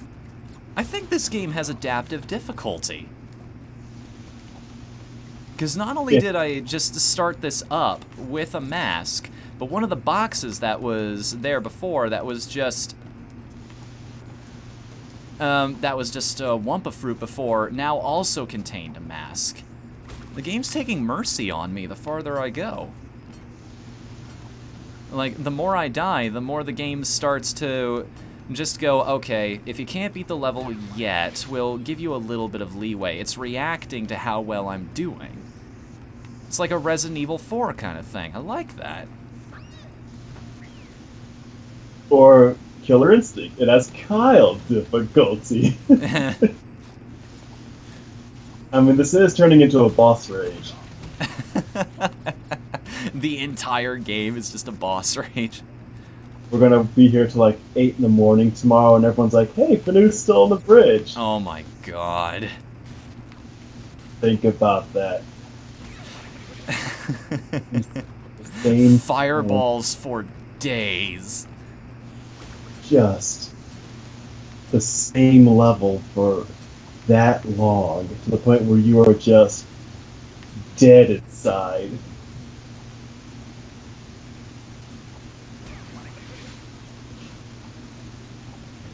Max is awesome. He is, yes. Why didn't that work? How was I supposed to hit that in a way that would... never mind. I'll figure it out as I go, presumably. We're making up as we go along. Although if we do beat Cortex, we should just scream, yeah, first try! As you do. Of course, it's streaming etiquette.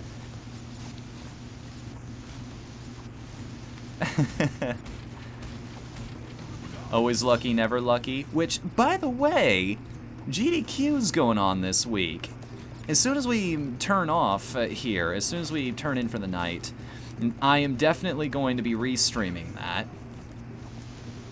Well, not restreaming, hosting it is the proper word, I believe. GDQ, that's good games done quick, right? Yes, the game's done quick. Prevent Cancer Foundation and all that jazz. And Quez, I think that's the joke. It's like, you just went through that big bullshit level. Have a really easy kind of joke of a boss fight.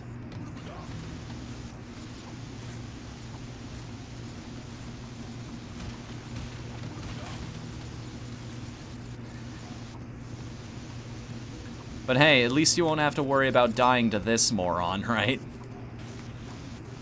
Oh, you know, you will.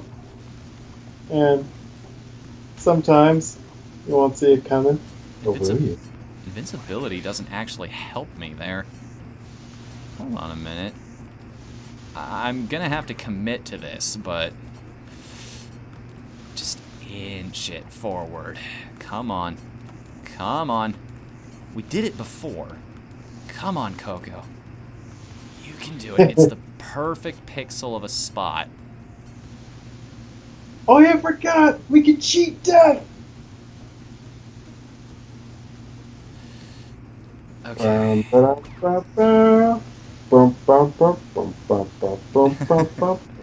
Level? What level? The game's making it easier on me. I can pull this shit. It's like I draw the line at what? How many lives have we lost so far? Like what? 15? Enough to trigger double masks right when we respawn. Alright. Well, there goes my mask because I hit a checkpoint. It's like, okay, you made progress now. We can start you back off on the on the hard stuff again. And that's why you don't run on that.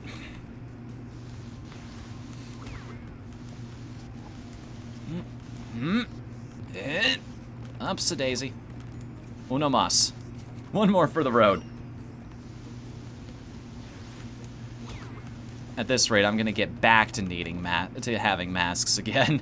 It's gonna take me so many deaths just to get on top of the rope. I'm just imagining we fail so badly that the game starts us off in invincibility mode. I think it stops at double masks, but that would be quite entertaining.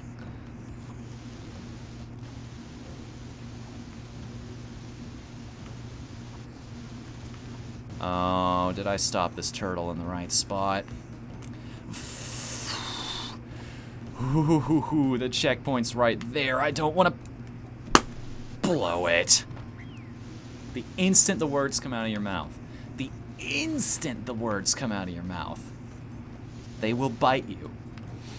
That's just how it goes. Okay. Something's wrong with these turtles. Like, I'm inching forward. I'm trying to hit the analog stick in such a way that I will already be moving forward right as I jump. Because you need to hit the maximum distance possible in order to take full advantage of these turtles. But there's something... For some reason, I just can't get it to work that way. The instant I start holding forward, she just careens off into oblivion here. It's a phrase I never thought I'd hear today.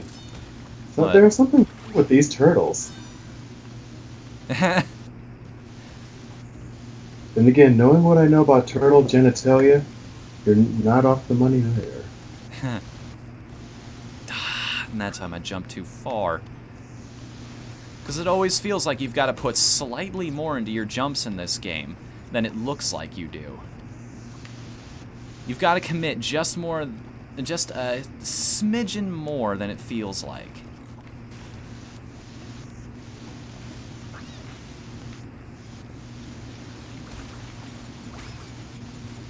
Everything you've learned about platformers, just throw out of your mind when you come pick this game up.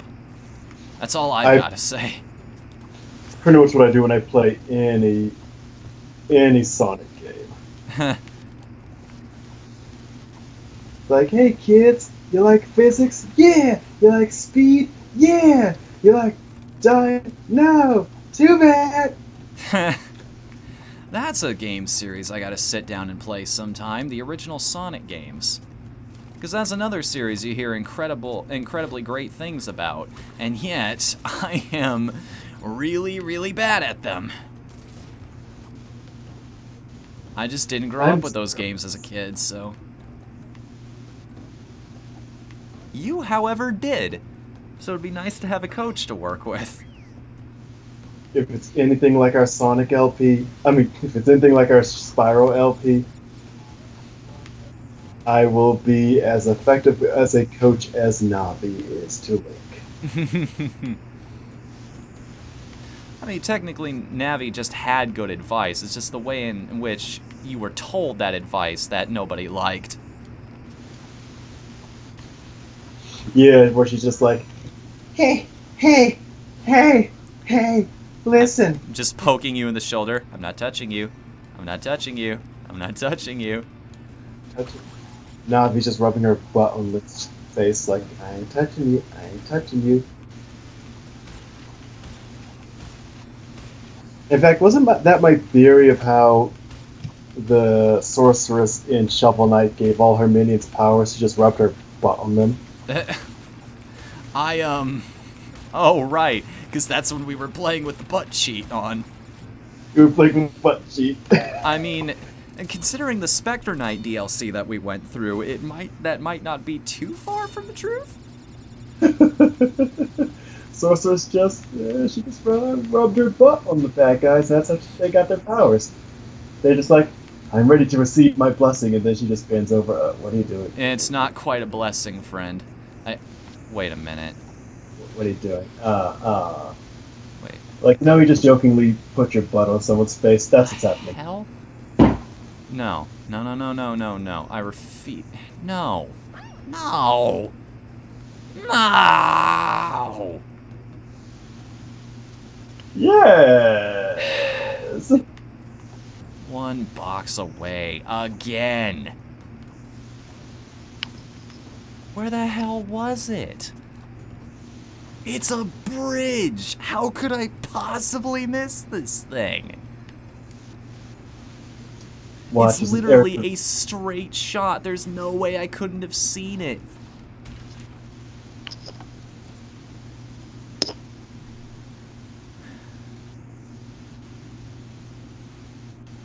I smell bullshit. There's bull. To quote the Nostalgia Critic when he was doing his Halloween review, he did the Goosebumps opening, and he just went, "Look out, there's bullshit about."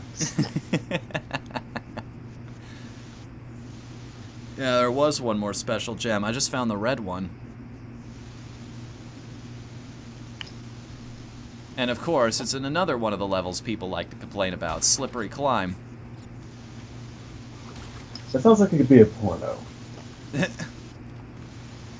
phrase could be applied to a lot of different things, let's be honest here. I mean, when you really think about it, anything could turn into a porno title. What was that Twitter thread? Think of a good video, think of a video game, think of a porn parody of your favorite video game. I've thought of a few. I mean, there are some obvious ones, like Womb Raider. Yeah. Mr. Driller. Don't even need to change the name of that one. Mega Man.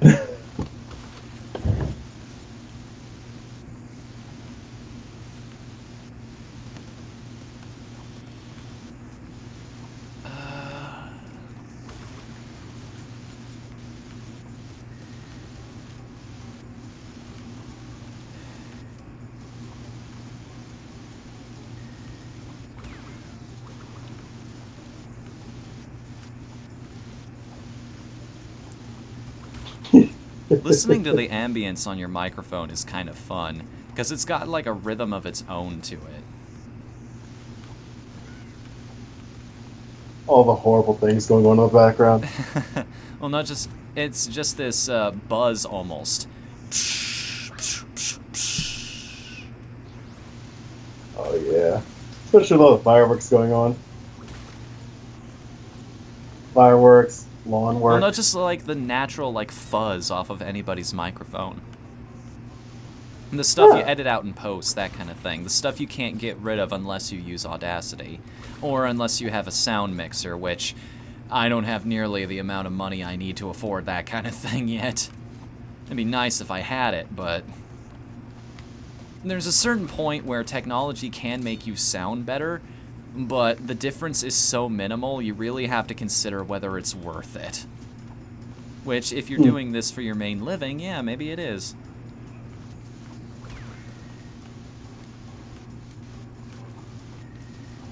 But again, as we discussed earlier in the stream, I got a long way to go before that becomes a problem.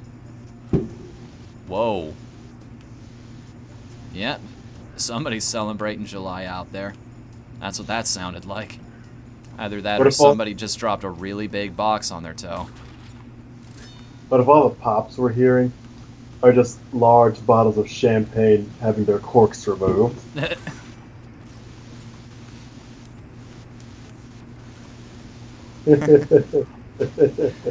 God, that's a hell of a bottle. Setting a world record over there. It's imported.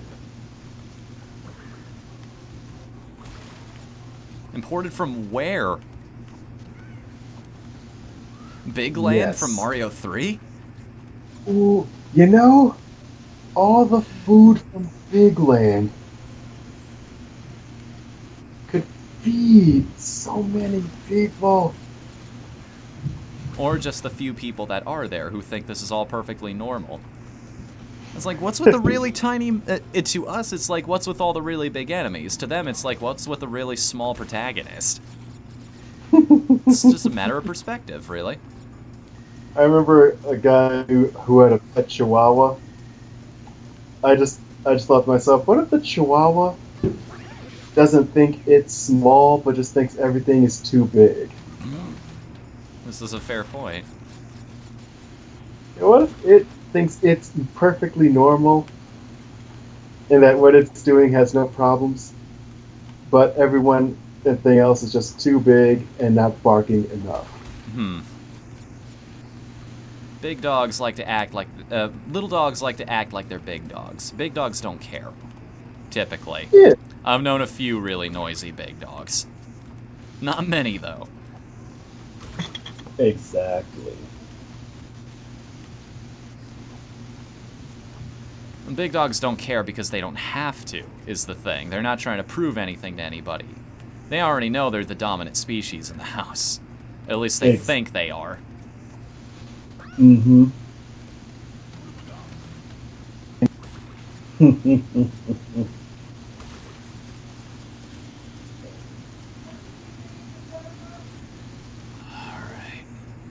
Yeah, I'm starting to understand why people don't like this level. You go quite a ways without a checkpoint in this one. And there's so many different places to screw up. Not to mention, you're probably going to have to play it over and over again so that you can get the gem. Because remember, you can't die.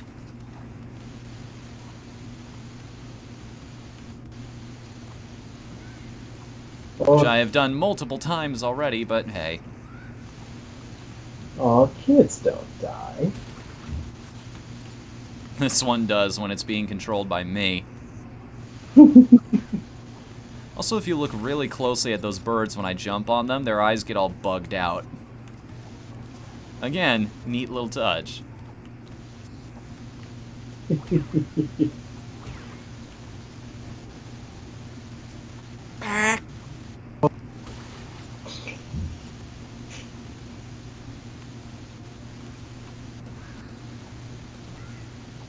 Okay, let's get the rhythm of this staircase before we try jumping up to it. Flip. When you say rhythm of the staircase, I immediately think Rhythm of the City from, you know, what do you call that? Oliver and Company, where Dodger's singing, "Why should I worry? Why should I fear?" You know, it's like the rhythm of the city, but what? Oh my goodness, how did I live through that? Boy, it's the rhythm of the staircase. But when you get it down, you can own this tower. You can wear the crown. Billy Joel's trying, but this movie isn't good. I'm so glad you showed me that. I can see why this is a cult classic. My favorite is still, "Bless my soul, this movie's skippable." Songs are fun. Songs are amazing. Especially when you get clever with them. Oh, yes. I think I know why we have such an appreciation for that, because instinctively we recognize this takes way more talent to do. Oh, yes. And that's the funny thing, like, he's belting that out. Mm-hmm. It's only a snippet, but you're like, man, if this guy did full songs, he'd actually sound pretty damn good. Mm-hmm. I remember there was a guy who did Frozen, Let It Go from Frozen, but in the voice of several Disney characters. Hmm.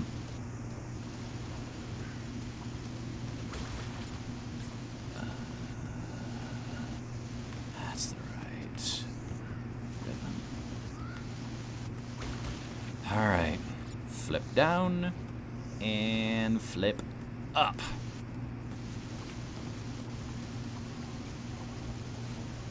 So I know this is video game design, with all these staircases and everything, but you have to ask yourself, is this the route Cortex himself takes every day to get up to his own tower? No, he's just self-sufficient up there.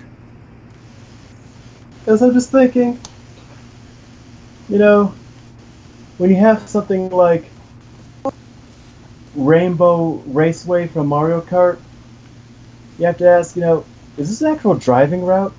Or did someone designed this specifically to be a pain?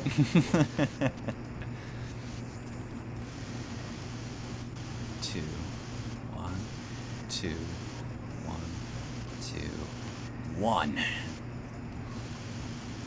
Oh, they give you barely just enough time to do that as well. Nope. Okay.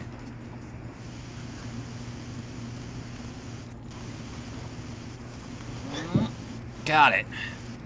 Oh, come on. A checkpoint, please. Naughty Dog, baby. Help me out here. Throw me a frickin' bone, will ya?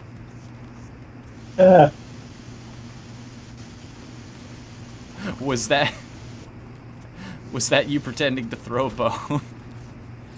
No, that was a firework outside.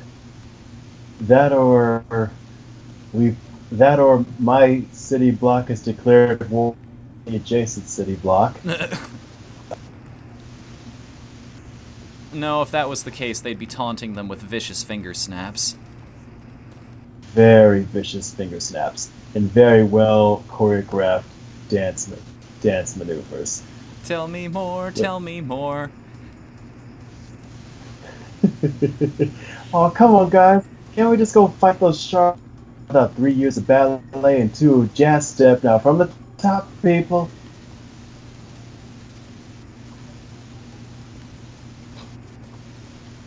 This is the wonderful part of West Side Story. It's just codified gangster musical.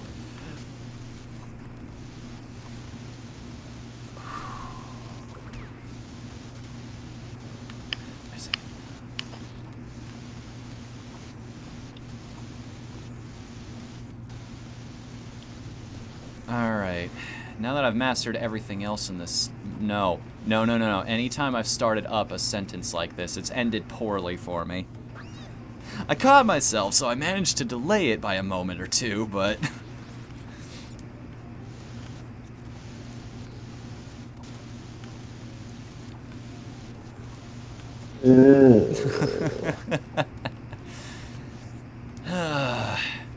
It's like this part's not hard, it's just tedious. It's like a lot of these jumps, you can save yourself. It's got built-in catches so that you don't immediately die, if you know what you're doing.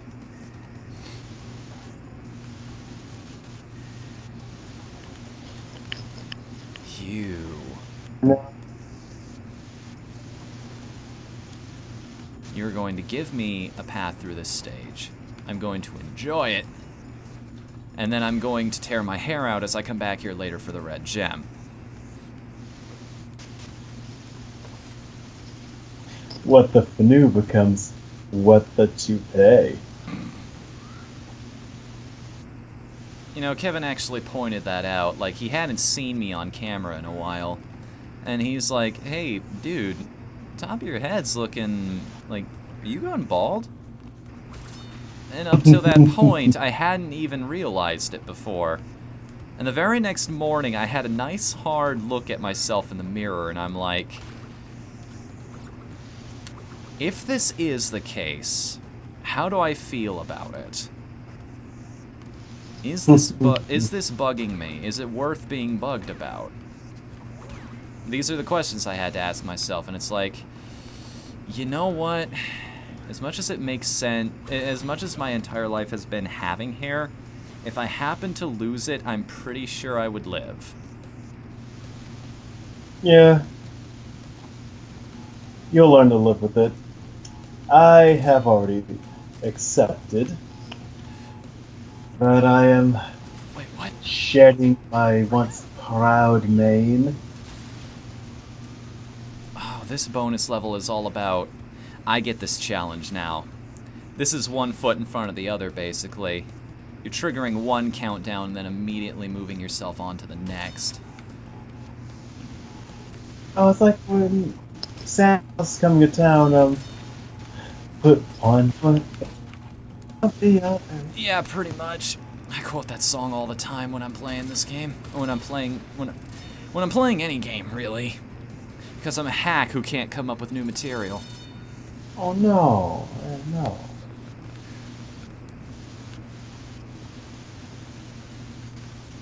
Oh, yes. Oh, my. Oh, dear, oh, dear, oh, dear, oh, dear. Oh, bother. You know, Pooh Bear has diction. That was a fantastic ass cartoon, wasn't it? I miss Winnie the Pooh. Still remember the theme song. Now see, that level wasn't so bad, right guys? Look, we even got all the boxes. It's fine. Nearly perfect. You only died like 10 billion times. We did on the first try too. Yeah. Try emulating this tech, Max. I don't know why it's not giving me the gem. It's like, what's up, TJ? Oh, what's important? Got something important to say. In the meantime, let's go to the lights out stage here.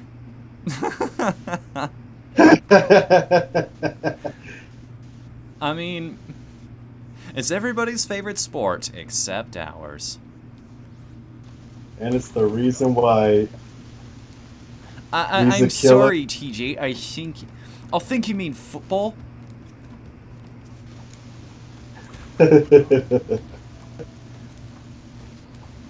It's like Riza Killer said. It's the reason why he doesn't get many anime conventions in the Netherlands, because everything's all about soccer. Poor guy. Poor guy. Oh, I was doing really well on that level, too. I was even in a good rhythm in terms of the platforms. Oh, no. Need to be on a good cycle here. I remember watching a speedrun of this a while ago. It's like, if you get off rhythm, it's almost impossible to recover, because now the platforms are on the wrong cycle. You can't react to them in time. Oh. Like, your character's out of position, you can't jump on them when you need to, and then you're gonna run out of light, and it's just gonna cause all kinds of problems. You need to hit those boxes at just the right moment so that you're ready for it.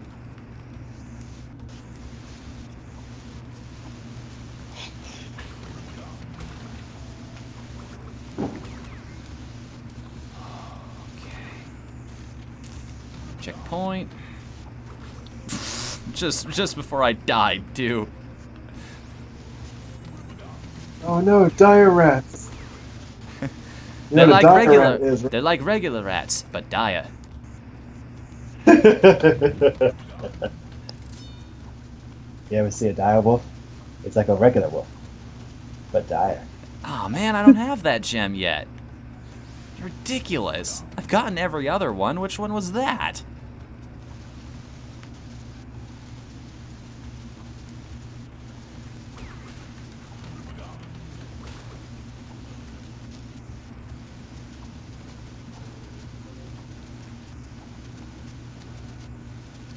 Let's see what we got in the chat right now. What are people saying?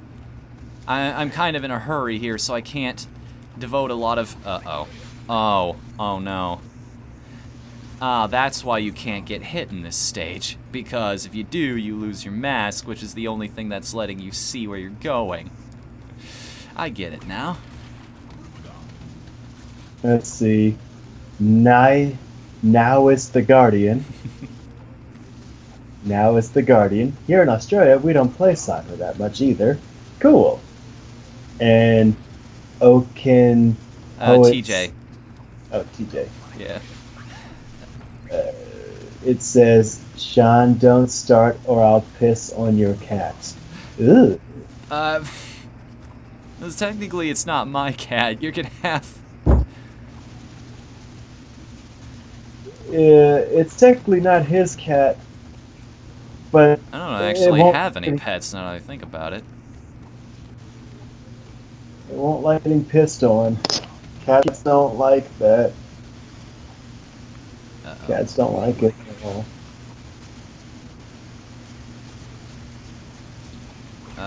Well... I had to take a...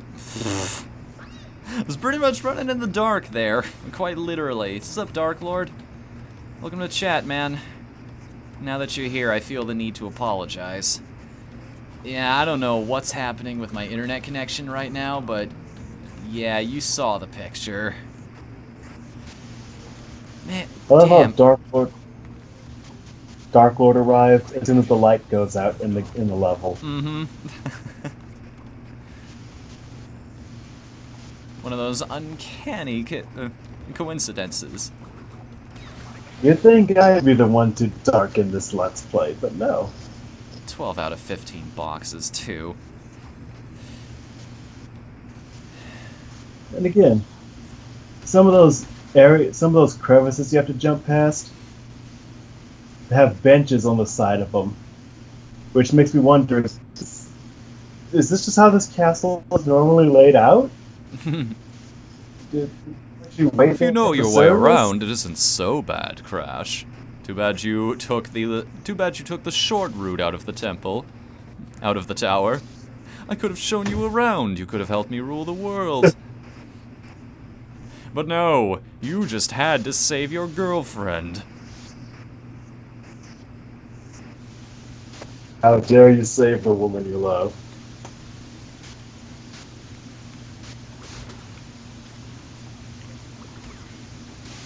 Alright. We're actually coming up close to the end here, if I remember correctly. We're almost at the point in the game where we can start to go back and get all the gems we missed over the course of everything. Ooh. A minute? No, camera's not moving with me. I was thinking maybe if I go backwards I'd find a secret there. But no such thing happened.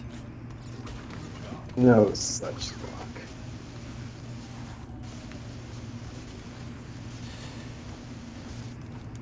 More extra lives. I wonder if the developers actually did realize it. It's like, we know everybody's gonna have trouble with the first game if they decide to play it, so we're just gonna put extra lives everywhere.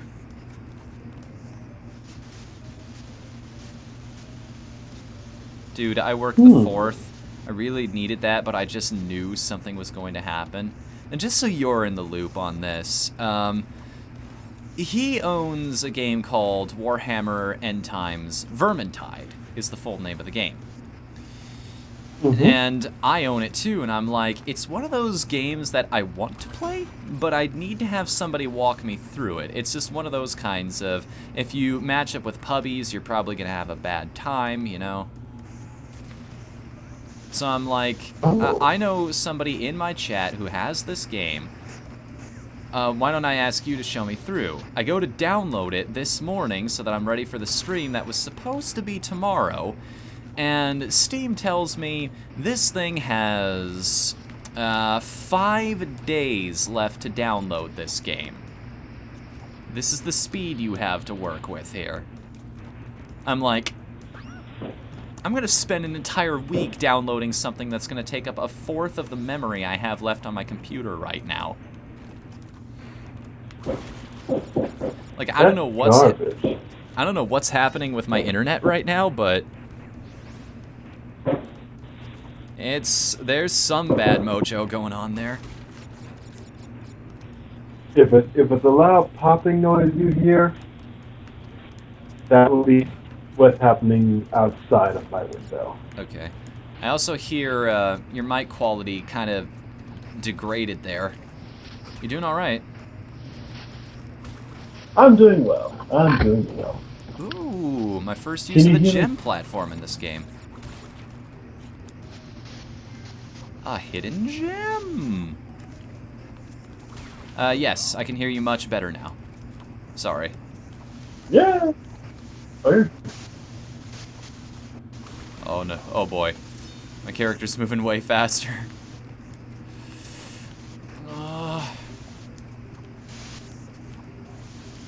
Two at a time, every single time, one step at a time.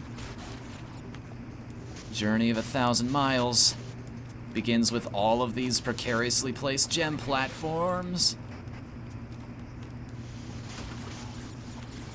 Oh man, so much room.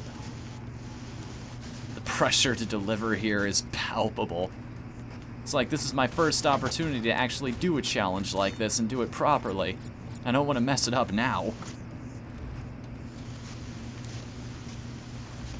Oh man, the world's gonna see. All the world's gonna see my balls on stream.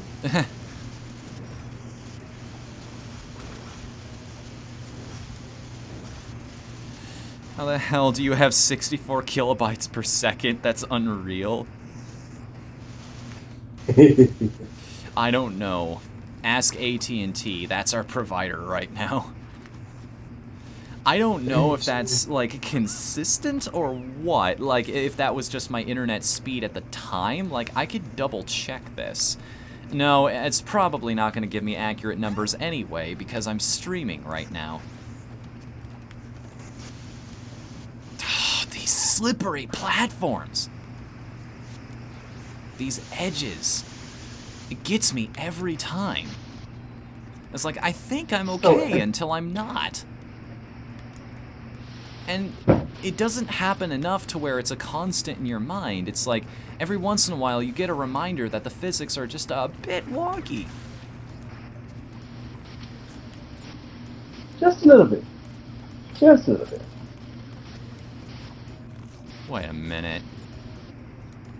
Oh, screw this nonsense. Wait a minute. What? What? Oh, there's a Cortex icon I missed somewhere. Fuck you and everything you stand for.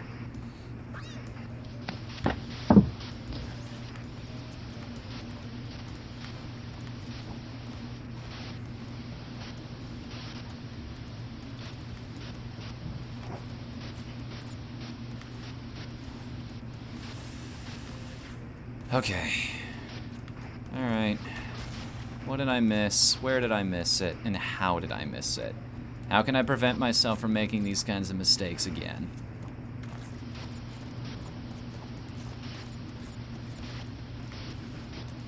At least I can get all the boxes. You know? No, I can't, because a lot of them are in the Cortex stage. So I can't even get the gem out of this, because I need something that I don't have access to. It's just sad pandas and suicide watch all around for the entire accounting team. That's sad suicide pandas. Although Suicide Squad starring pandas sounds fantastic. Yeah, I may as well just take the normal path. There's no way I'm going to be able to do this. Because there's no way there's not a single box in the Cortex level. They wouldn't do that. That's part of the level structure. I say that, but I'm going for it anyway. Just to prove to myself that I could. It's the principle of the thing, goddammit. Did you see It's the? not about the money. It's about sending a message.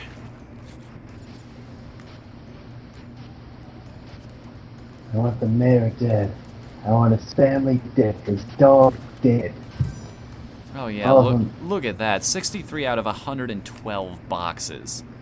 Oh, Coco's gonna have a bit of a headache coming out of this level.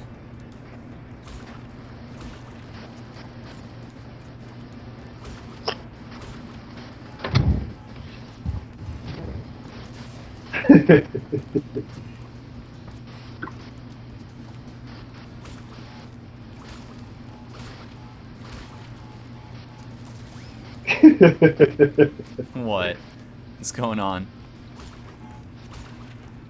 So, a brilliant moment of YouTuber and commenter. So the best friends. They did a let's play of this, a real quick one, but they weren't too familiar with the lore of Crash Bandicoot. So they kept confusing Crash's girlfriend Anya with his sister Coco. And just kept going, yeah, the sisters end and the girlfriends begin. And the YouTube commenter said, oh, so anime, right? I'm sorry, Dark Lord. Like, there is literally nothing I could do. Even if I started downloading it now, it wouldn't be done by the time the stream was supposed to start. That's why I sent you that message. I'm like,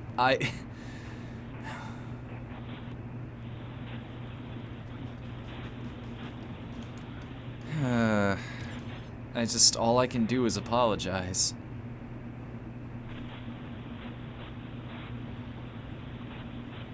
Oh, yes. I have read that PDF you sent, Quez. It's... Oh, look at this. Sorry, I'm not gonna... What was I gonna say? Yes, I have read it. It's incredibly heartfelt, man. Thank you for sharing that with me.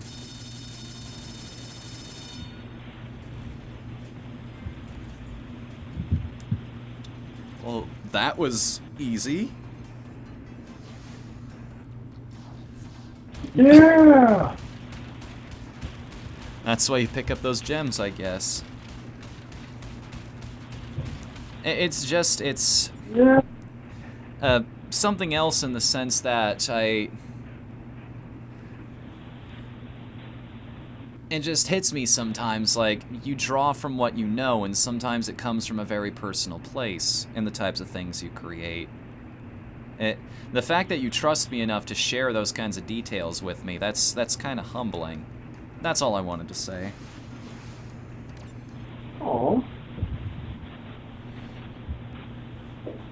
Alright. The boss before the final boss. Let's see if I have a Final Fantasy curse with this game. Good old Dr. Nitrous Brio.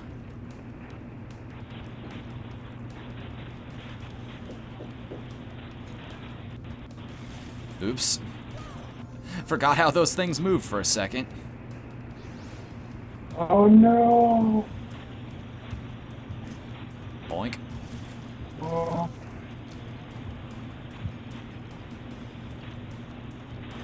A shot. Alright. Ah! I can't spin those things either, because it'll just knock them back. The only way to hurt this guy is to hit him with his own creations. And if you're not quick about it, this room is going to get really nasty really fast. Those little slime monsters will corner you in the corner, and at which point, unless you get really lucky with your jumps, and you remember how far they can move in any particular moment.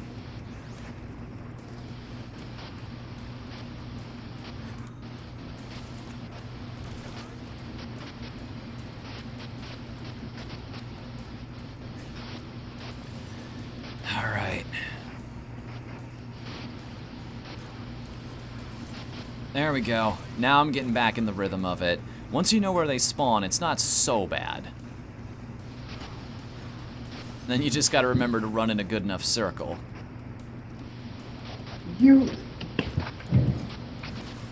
It's like It's like when Digimon Season 2 got released, and they had that theme song every time. You run around, I run around, we're all gonna run around. No, not all of it. Oh man, I love that life bar.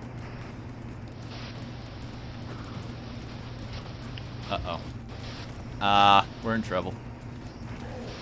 Yeah, I think I'm in trouble.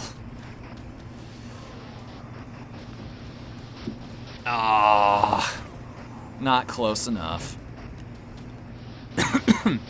Well, let's start that whole fight over again. Why not?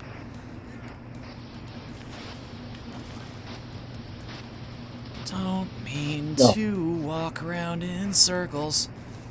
Except I do, because that's the only way to survive this encounter. That and making sure you jump at the correct time, which, as we've shown in the previous levels in this game, is a little difficult to do sometimes. Sometimes.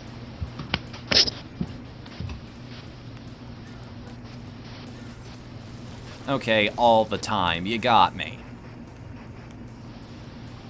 You know, it's kind of surreal seeing Crash again, because we've been Coco for so long.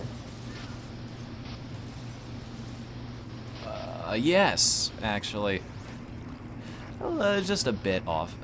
Just a bit strange. But again, it's like, you need to do these things. You're kind of relevant to the plot.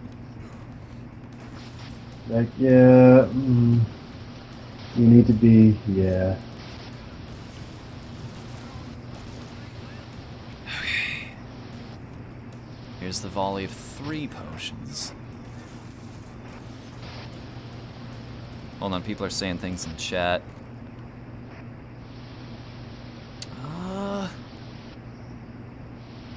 How frequently do you upload content to your YouTube? Oh, come on, Quest. Cut me a bit more slack than that. I had an episode of 8-Beat not too long ago and a FNU's forum.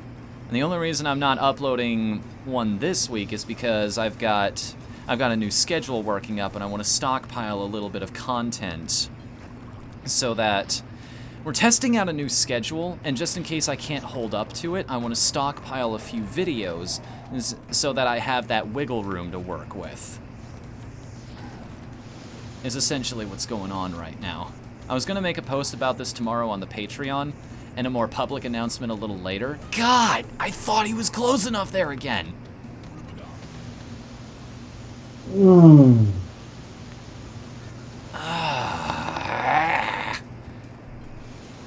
It's not that this fight is hard, it just takes forever to get back to where you were. Once you know where he's gonna spawn the monsters and everything, and like how many potions he's gonna throw at you, it's just disappointing when you die at that final part, because you realize you gotta go through all this nonsense all over again.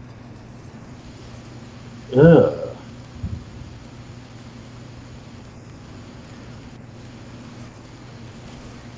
Alright. What you got, big guy? 3, 4, 5, 6. Alright. Dr. Jekyll and Mr. Hyde time. Hence my League of Extraordinary Gentlemen quote a little earlier. Oh, yeah. All of it? Not the whole thing! Get a little closer, because apparently my best isn't good enough for you, game.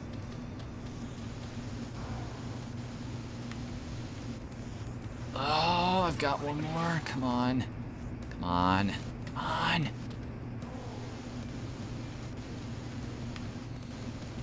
Oh, got him.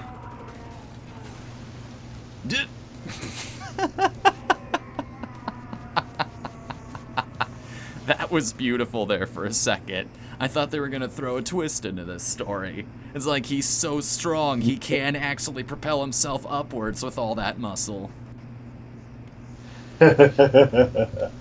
It's that insane troll logic, right? Like, okay, here's how to fly. Work out until you can lift up your own, you can lift more than your own weight. Find a chair with handlebars. Just keep lifting. And boom, you'll go up. Problem? Seems legit.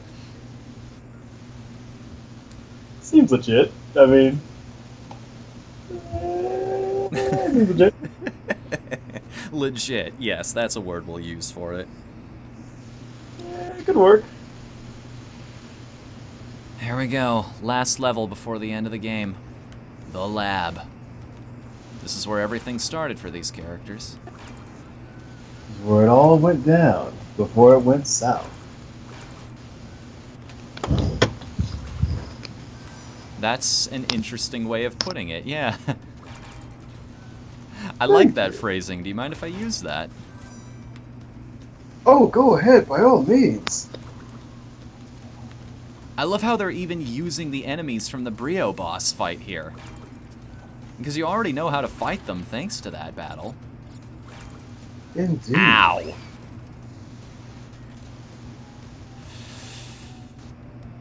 That was a dirty move, game. Pretty sneaky, sis. That was a real dirty trick. Yup. Not fond of the fact that you did that. Kind of feel cheated out of that life. Okay.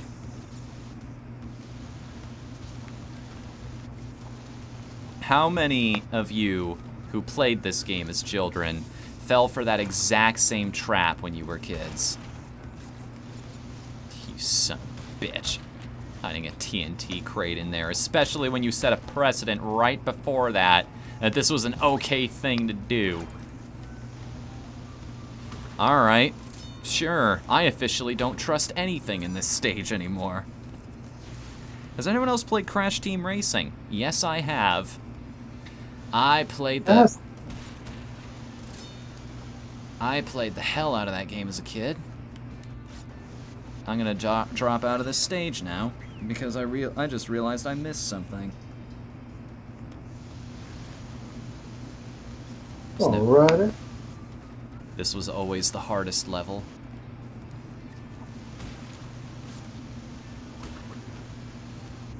How do I get up there? I'll be right back. Sure thing. I knew it. I freaking knew there was something up there that you wouldn't be able to get to with just one box.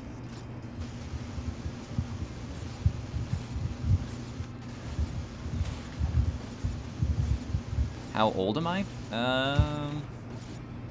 Last I checked, I'm, well, 89, so that would make me 27, because my birthday's in August. I think that math is sound. And it seems like everybody is younger than me these days. All my friends are older than me, and everybody I watch on YouTube is younger than me.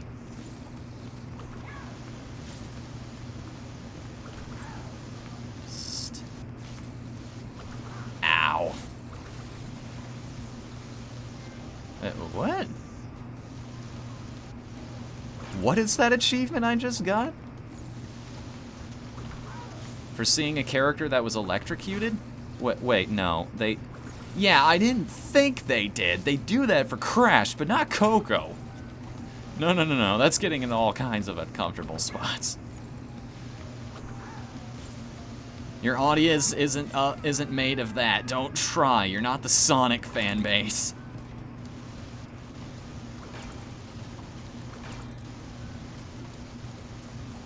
One, two, three. Oh. No, you don't. You're not taking that from me. Oh, no! That registered way too late. It hit me in the last possible second. It's like, wait a second, don't these floors pull away? Oh.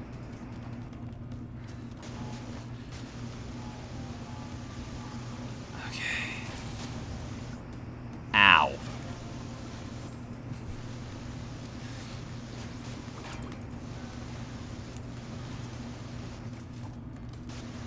Well, open it back up again.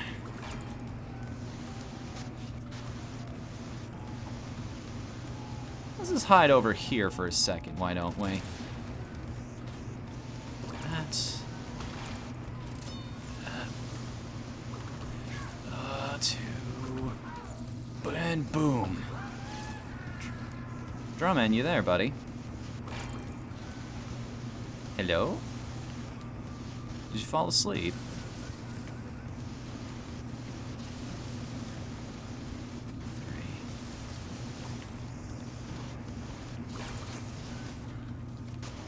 Or did he tell me he was leaving for a second?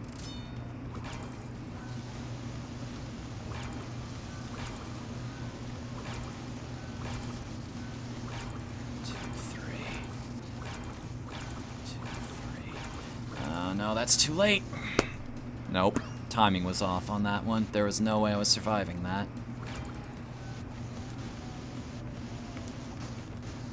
It's wrong. It's all wrong. It was cute, but it's wrong!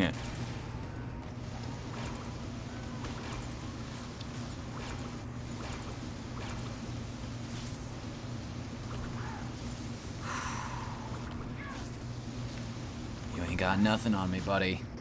Keep those gauntlets to yourself. Coco doesn't very much appreciate that. Like, how old is this kid again?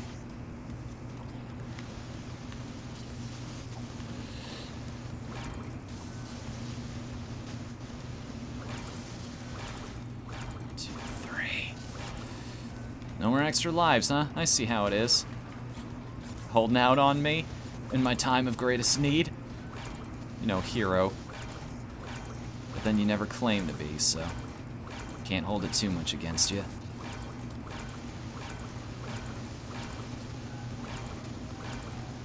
Oh, that was my moment right there.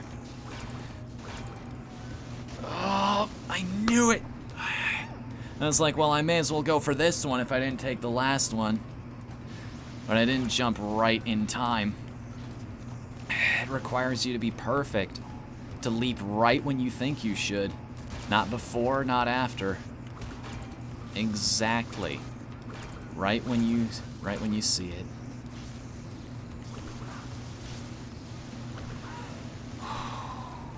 But it's all pretty, right? 2 decades of polish will do that for a franchise. It all looks great.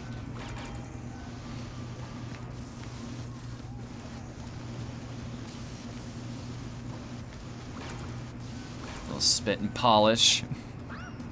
Bait and tackle. Coffee and cream.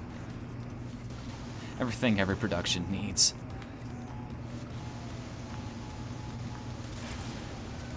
And by that I mean time, happy people, and yeah, more things to make them happy, because morale is important in a project that'll take several years to complete.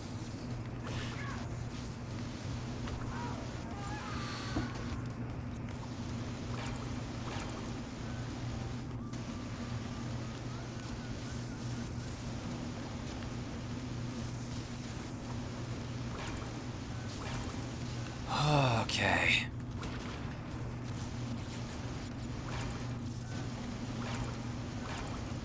Let's do this. 2, 3. 1, 2, 3. No, it's too late now. We're on the opposite end of the problem.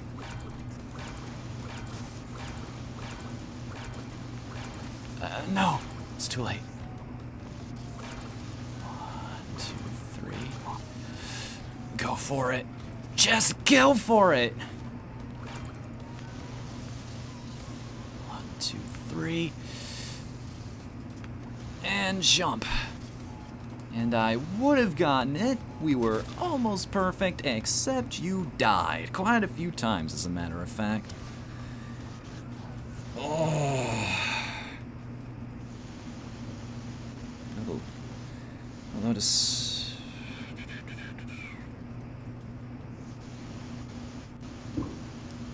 Coco is Crash's little sister, and they're both children.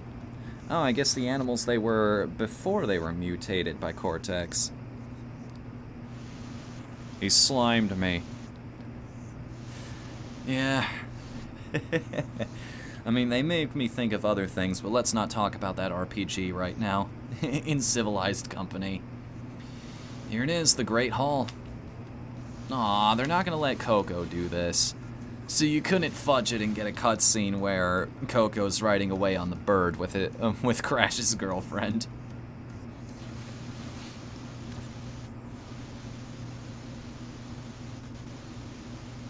Return here when you've earned every clear gem, which you need colored gems for, which require a whole lot more skill than I'm willing to display tonight. Just to show everybody what this is all about. You make a lot of really simple jumps, because every clear gem you collect gives you one more platform here. It gets you further and further along in this great hall. But we don't have nearly enough of them. So for now, we can only get a glimpse of what could have been. But now, it's not that we're locked out of an epic final battle, of course. No, far from it. We won't be able to see everything this game has to offer, but we'll see something awesome. I kinda wanna wait till Drawman comes back for this.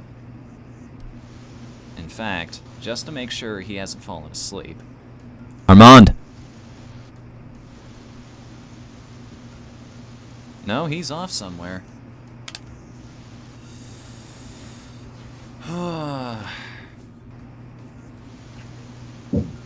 Wait. Does he have the most impeccable timing on the planet? Indeed I do.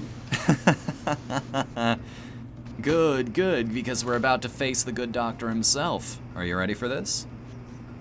Oh, yes. Then let's go for it. What it's been building up to. I'm kind of sad I can't listen to this, because I remember this being one of my favorite songs in the entire game. It's simple and yet it works. Oh, I didn't need to hear it to know what he said there. There we go. I remember how this works. The green blast you can fire back at him. I do love that you're riding on the Zeppelin that was circling around his castle. Yes. Ah. So, Well, that's a cool looking death animation at the very least. oh, yeah. Aha! Ha! Bazam! Except I completely and totally fudged it.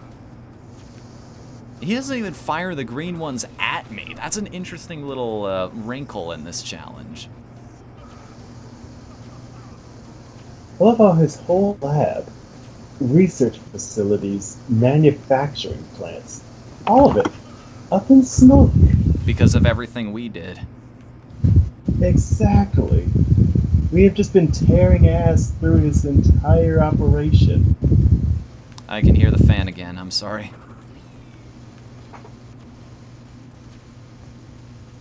Once already again melts.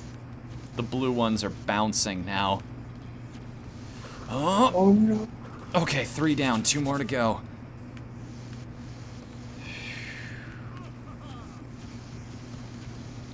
Three, 4, 5, 6.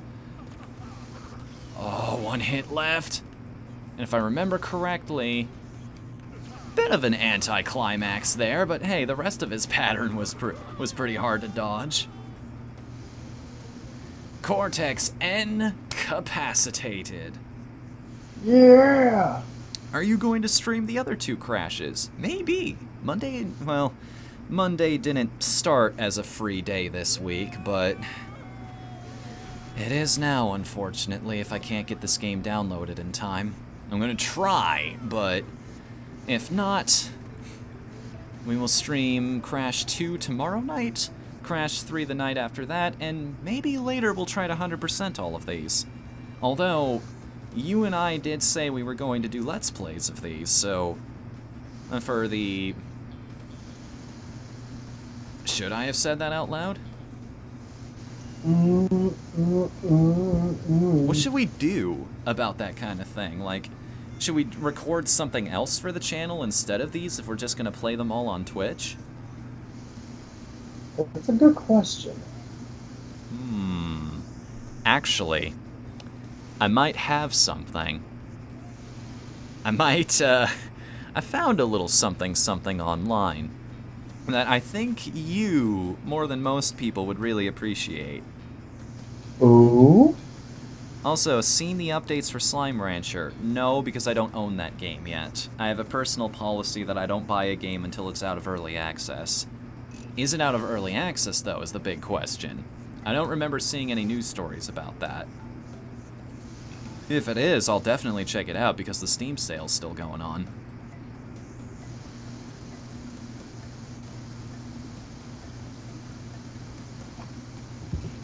You know what game I'm sad we didn't get to play? Which one? They Bleed Pixels. Yeah, because I was having computer problems on my end. It just didn't work. There was horrendous slowdown no matter what I did. Again, need better hardware. It is now, and it's adorable. Oh, I know.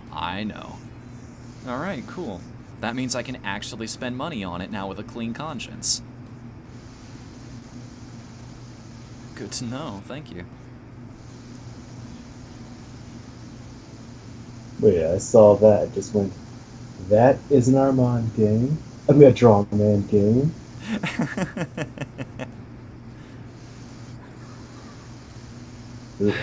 All these people that put this game together for me. I love how they listed it as executive producers when there was only one. You mean people who donated? My Samedi is required to have dots in obfuscate. Plural, as in 2 more than none, 1 more than 1.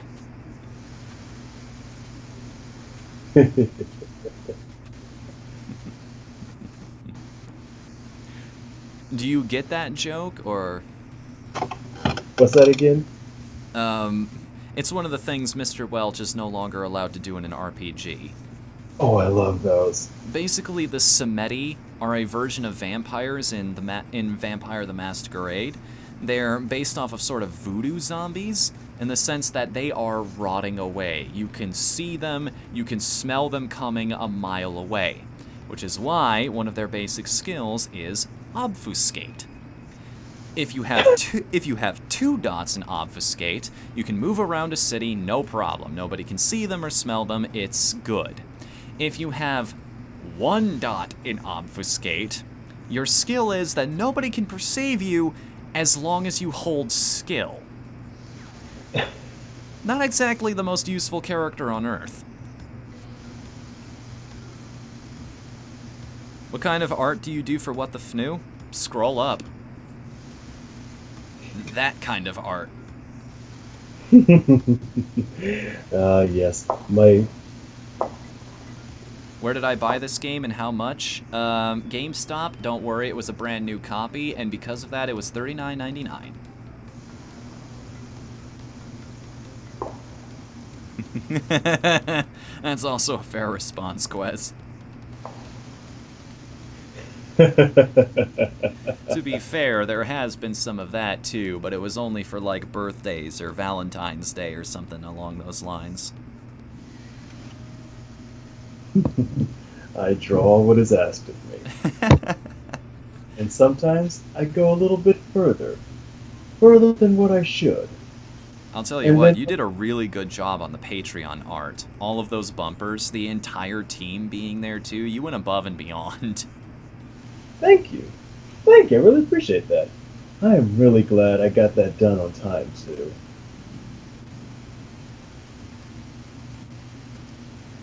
Oh. That's a good one, Dark Lord. While I'm waiting for Vermintide, we could play Magicka. That's also a damn good multiplayer game.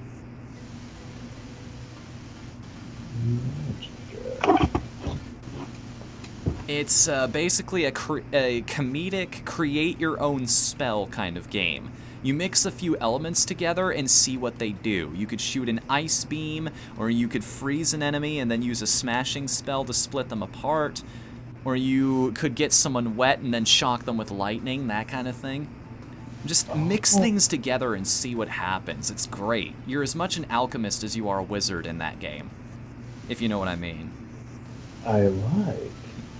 Do you do pixel art? Asks Benjamin. That's a question for you, I think. Well, oddly enough, I don't do pixel art. Something I haven't gotten into yet. But Fnu here is actually better versed in it than I am. Yeah, that's kind of the weird thing. Like, I'm really good at creating... I'm really good at creating things pixel by pixel. I'm good at doing art in the micro. You're good at doing art in the macro. Like, I can't wrap my head around adding details and shading and all that nonsense, but when you break it down pixel by pixel, I can actually make something look fairly decent. Don't sell yourself short. You do some really nice stuff, in my opinion. Thank you. Oh, you're welcome. I wonder if these credits have repeated themselves by now. Just looped over, because... Voiceover production by Formosa Interactive. No, they're still going. A lot more people involved in modern game development, it seems. Back in the heyday of gaming when everything was on a shoestring budget and just 3 people and dreams. Which reminds me, you made fun of this near the beginning of this run. I wonder if cheat codes are still possible in this game. Like if they still have a screen dedicated for that kind of thing. Or if they're like, no, we're going to make you earn it this time. And earn it we did. Like, how many times did I die over the course of this? I don't want to earn it. I want to cheat fair and square. Well, I'm sure if I'm watching this in the future, I'll have an annotation right here explaining to anybody on the YouTube channel. No, I won't. There's no way I'm watching over 4 hours worth of footage again just to count how many times I died. God, I wish I had that kind of time to work with for this kind of project, but something like that just is not viable. I can't do it, Captain. I'm giving it all she's got. Now you need to make a death montage? God, that would probably take an hour unto itself. Ooh, time trial developer best times. So if you really want to challenge yourself in every level... Ooh. Oh, wait a second, this is for... I think this is for all 3 games.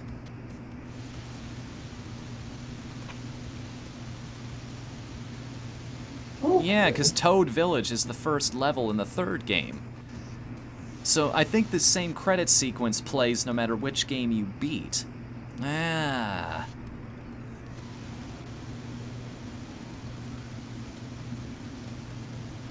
Bard's Tale is also a good game. Is that multiplayer, though? I might want to play that someday. No bandicoots were harmed in the creation of this game. Bullshit. I saw plenty of... No, not in the creation of this game. In the playing of this game, yes. Plenty of them were harmed. So many dead babby bandicoots. I got a copy of Bard's Tale in the background there. I'd offer to play that as our next long-form game once Final Fantasy IX is done, but I've been in a Chrono Cross mood lately. Like, hardcore, so... Yeah, that brings us to the end of Crash 1. Yay! Let's just take a nice long stride back to where we began this crazy journey. Maybe go back to the first level where we... It's been a journey. If you're not too tired yet, I do want to do one thing before we end this off, though. What's that? Let's go back to Jungle Rollers here. Jungle Rollers, eh? You'll see where I'm going with this in a second.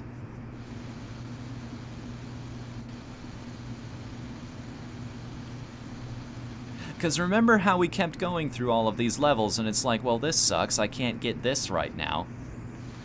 Yes. Well, now that I have a bunch of color gems, I can get this now. Oh.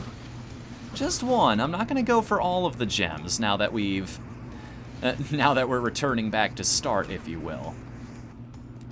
I just want this one because it taunts you right at the start of the game. And as somebody said a little earlier in the chat, it's real nice of the game to taunt us for boxes that we literally could not get at the moment.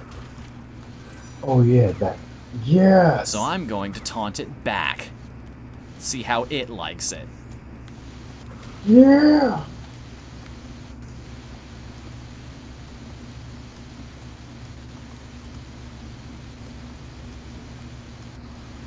There we go. Oh hey, look at you. That's a nice shiny gem platform. Ups, Daisy. And that's a cool 3 lives just hiding out in the middle of nowhere for us. Way, way, way up there so nobody could even hope to glitch themselves into that spot.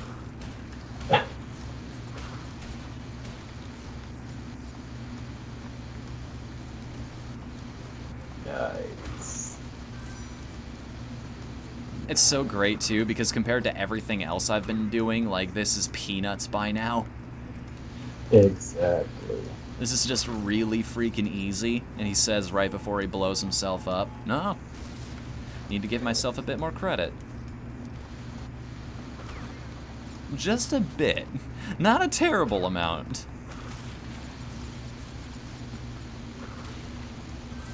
I wonder if I can do this without dying. 3, 4, 5. I just mean this whole stage in general without dying.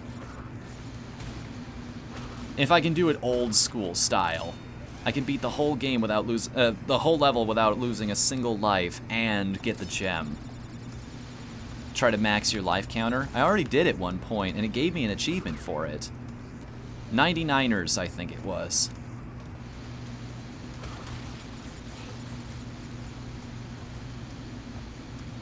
There it is.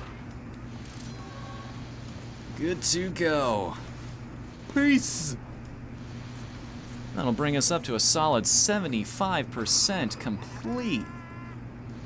We've only got 1/4 of the game left to experience here. So Look at Crash's eyes.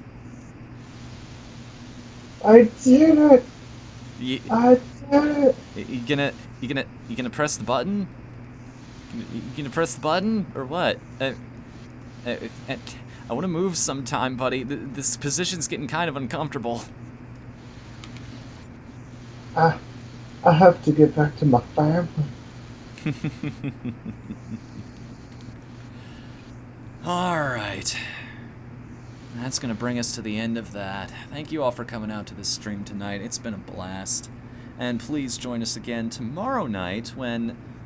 Well, I know I'll be there. Will you? Or do you have plans? I should be there. Oh, looking forward to it then. I guess at that point we'll be tackling Crash 2. Until then, I'm Whatthefnu. And I am everybody's favorite demon with the semen. And we'll see you then. Later, everybody. Later.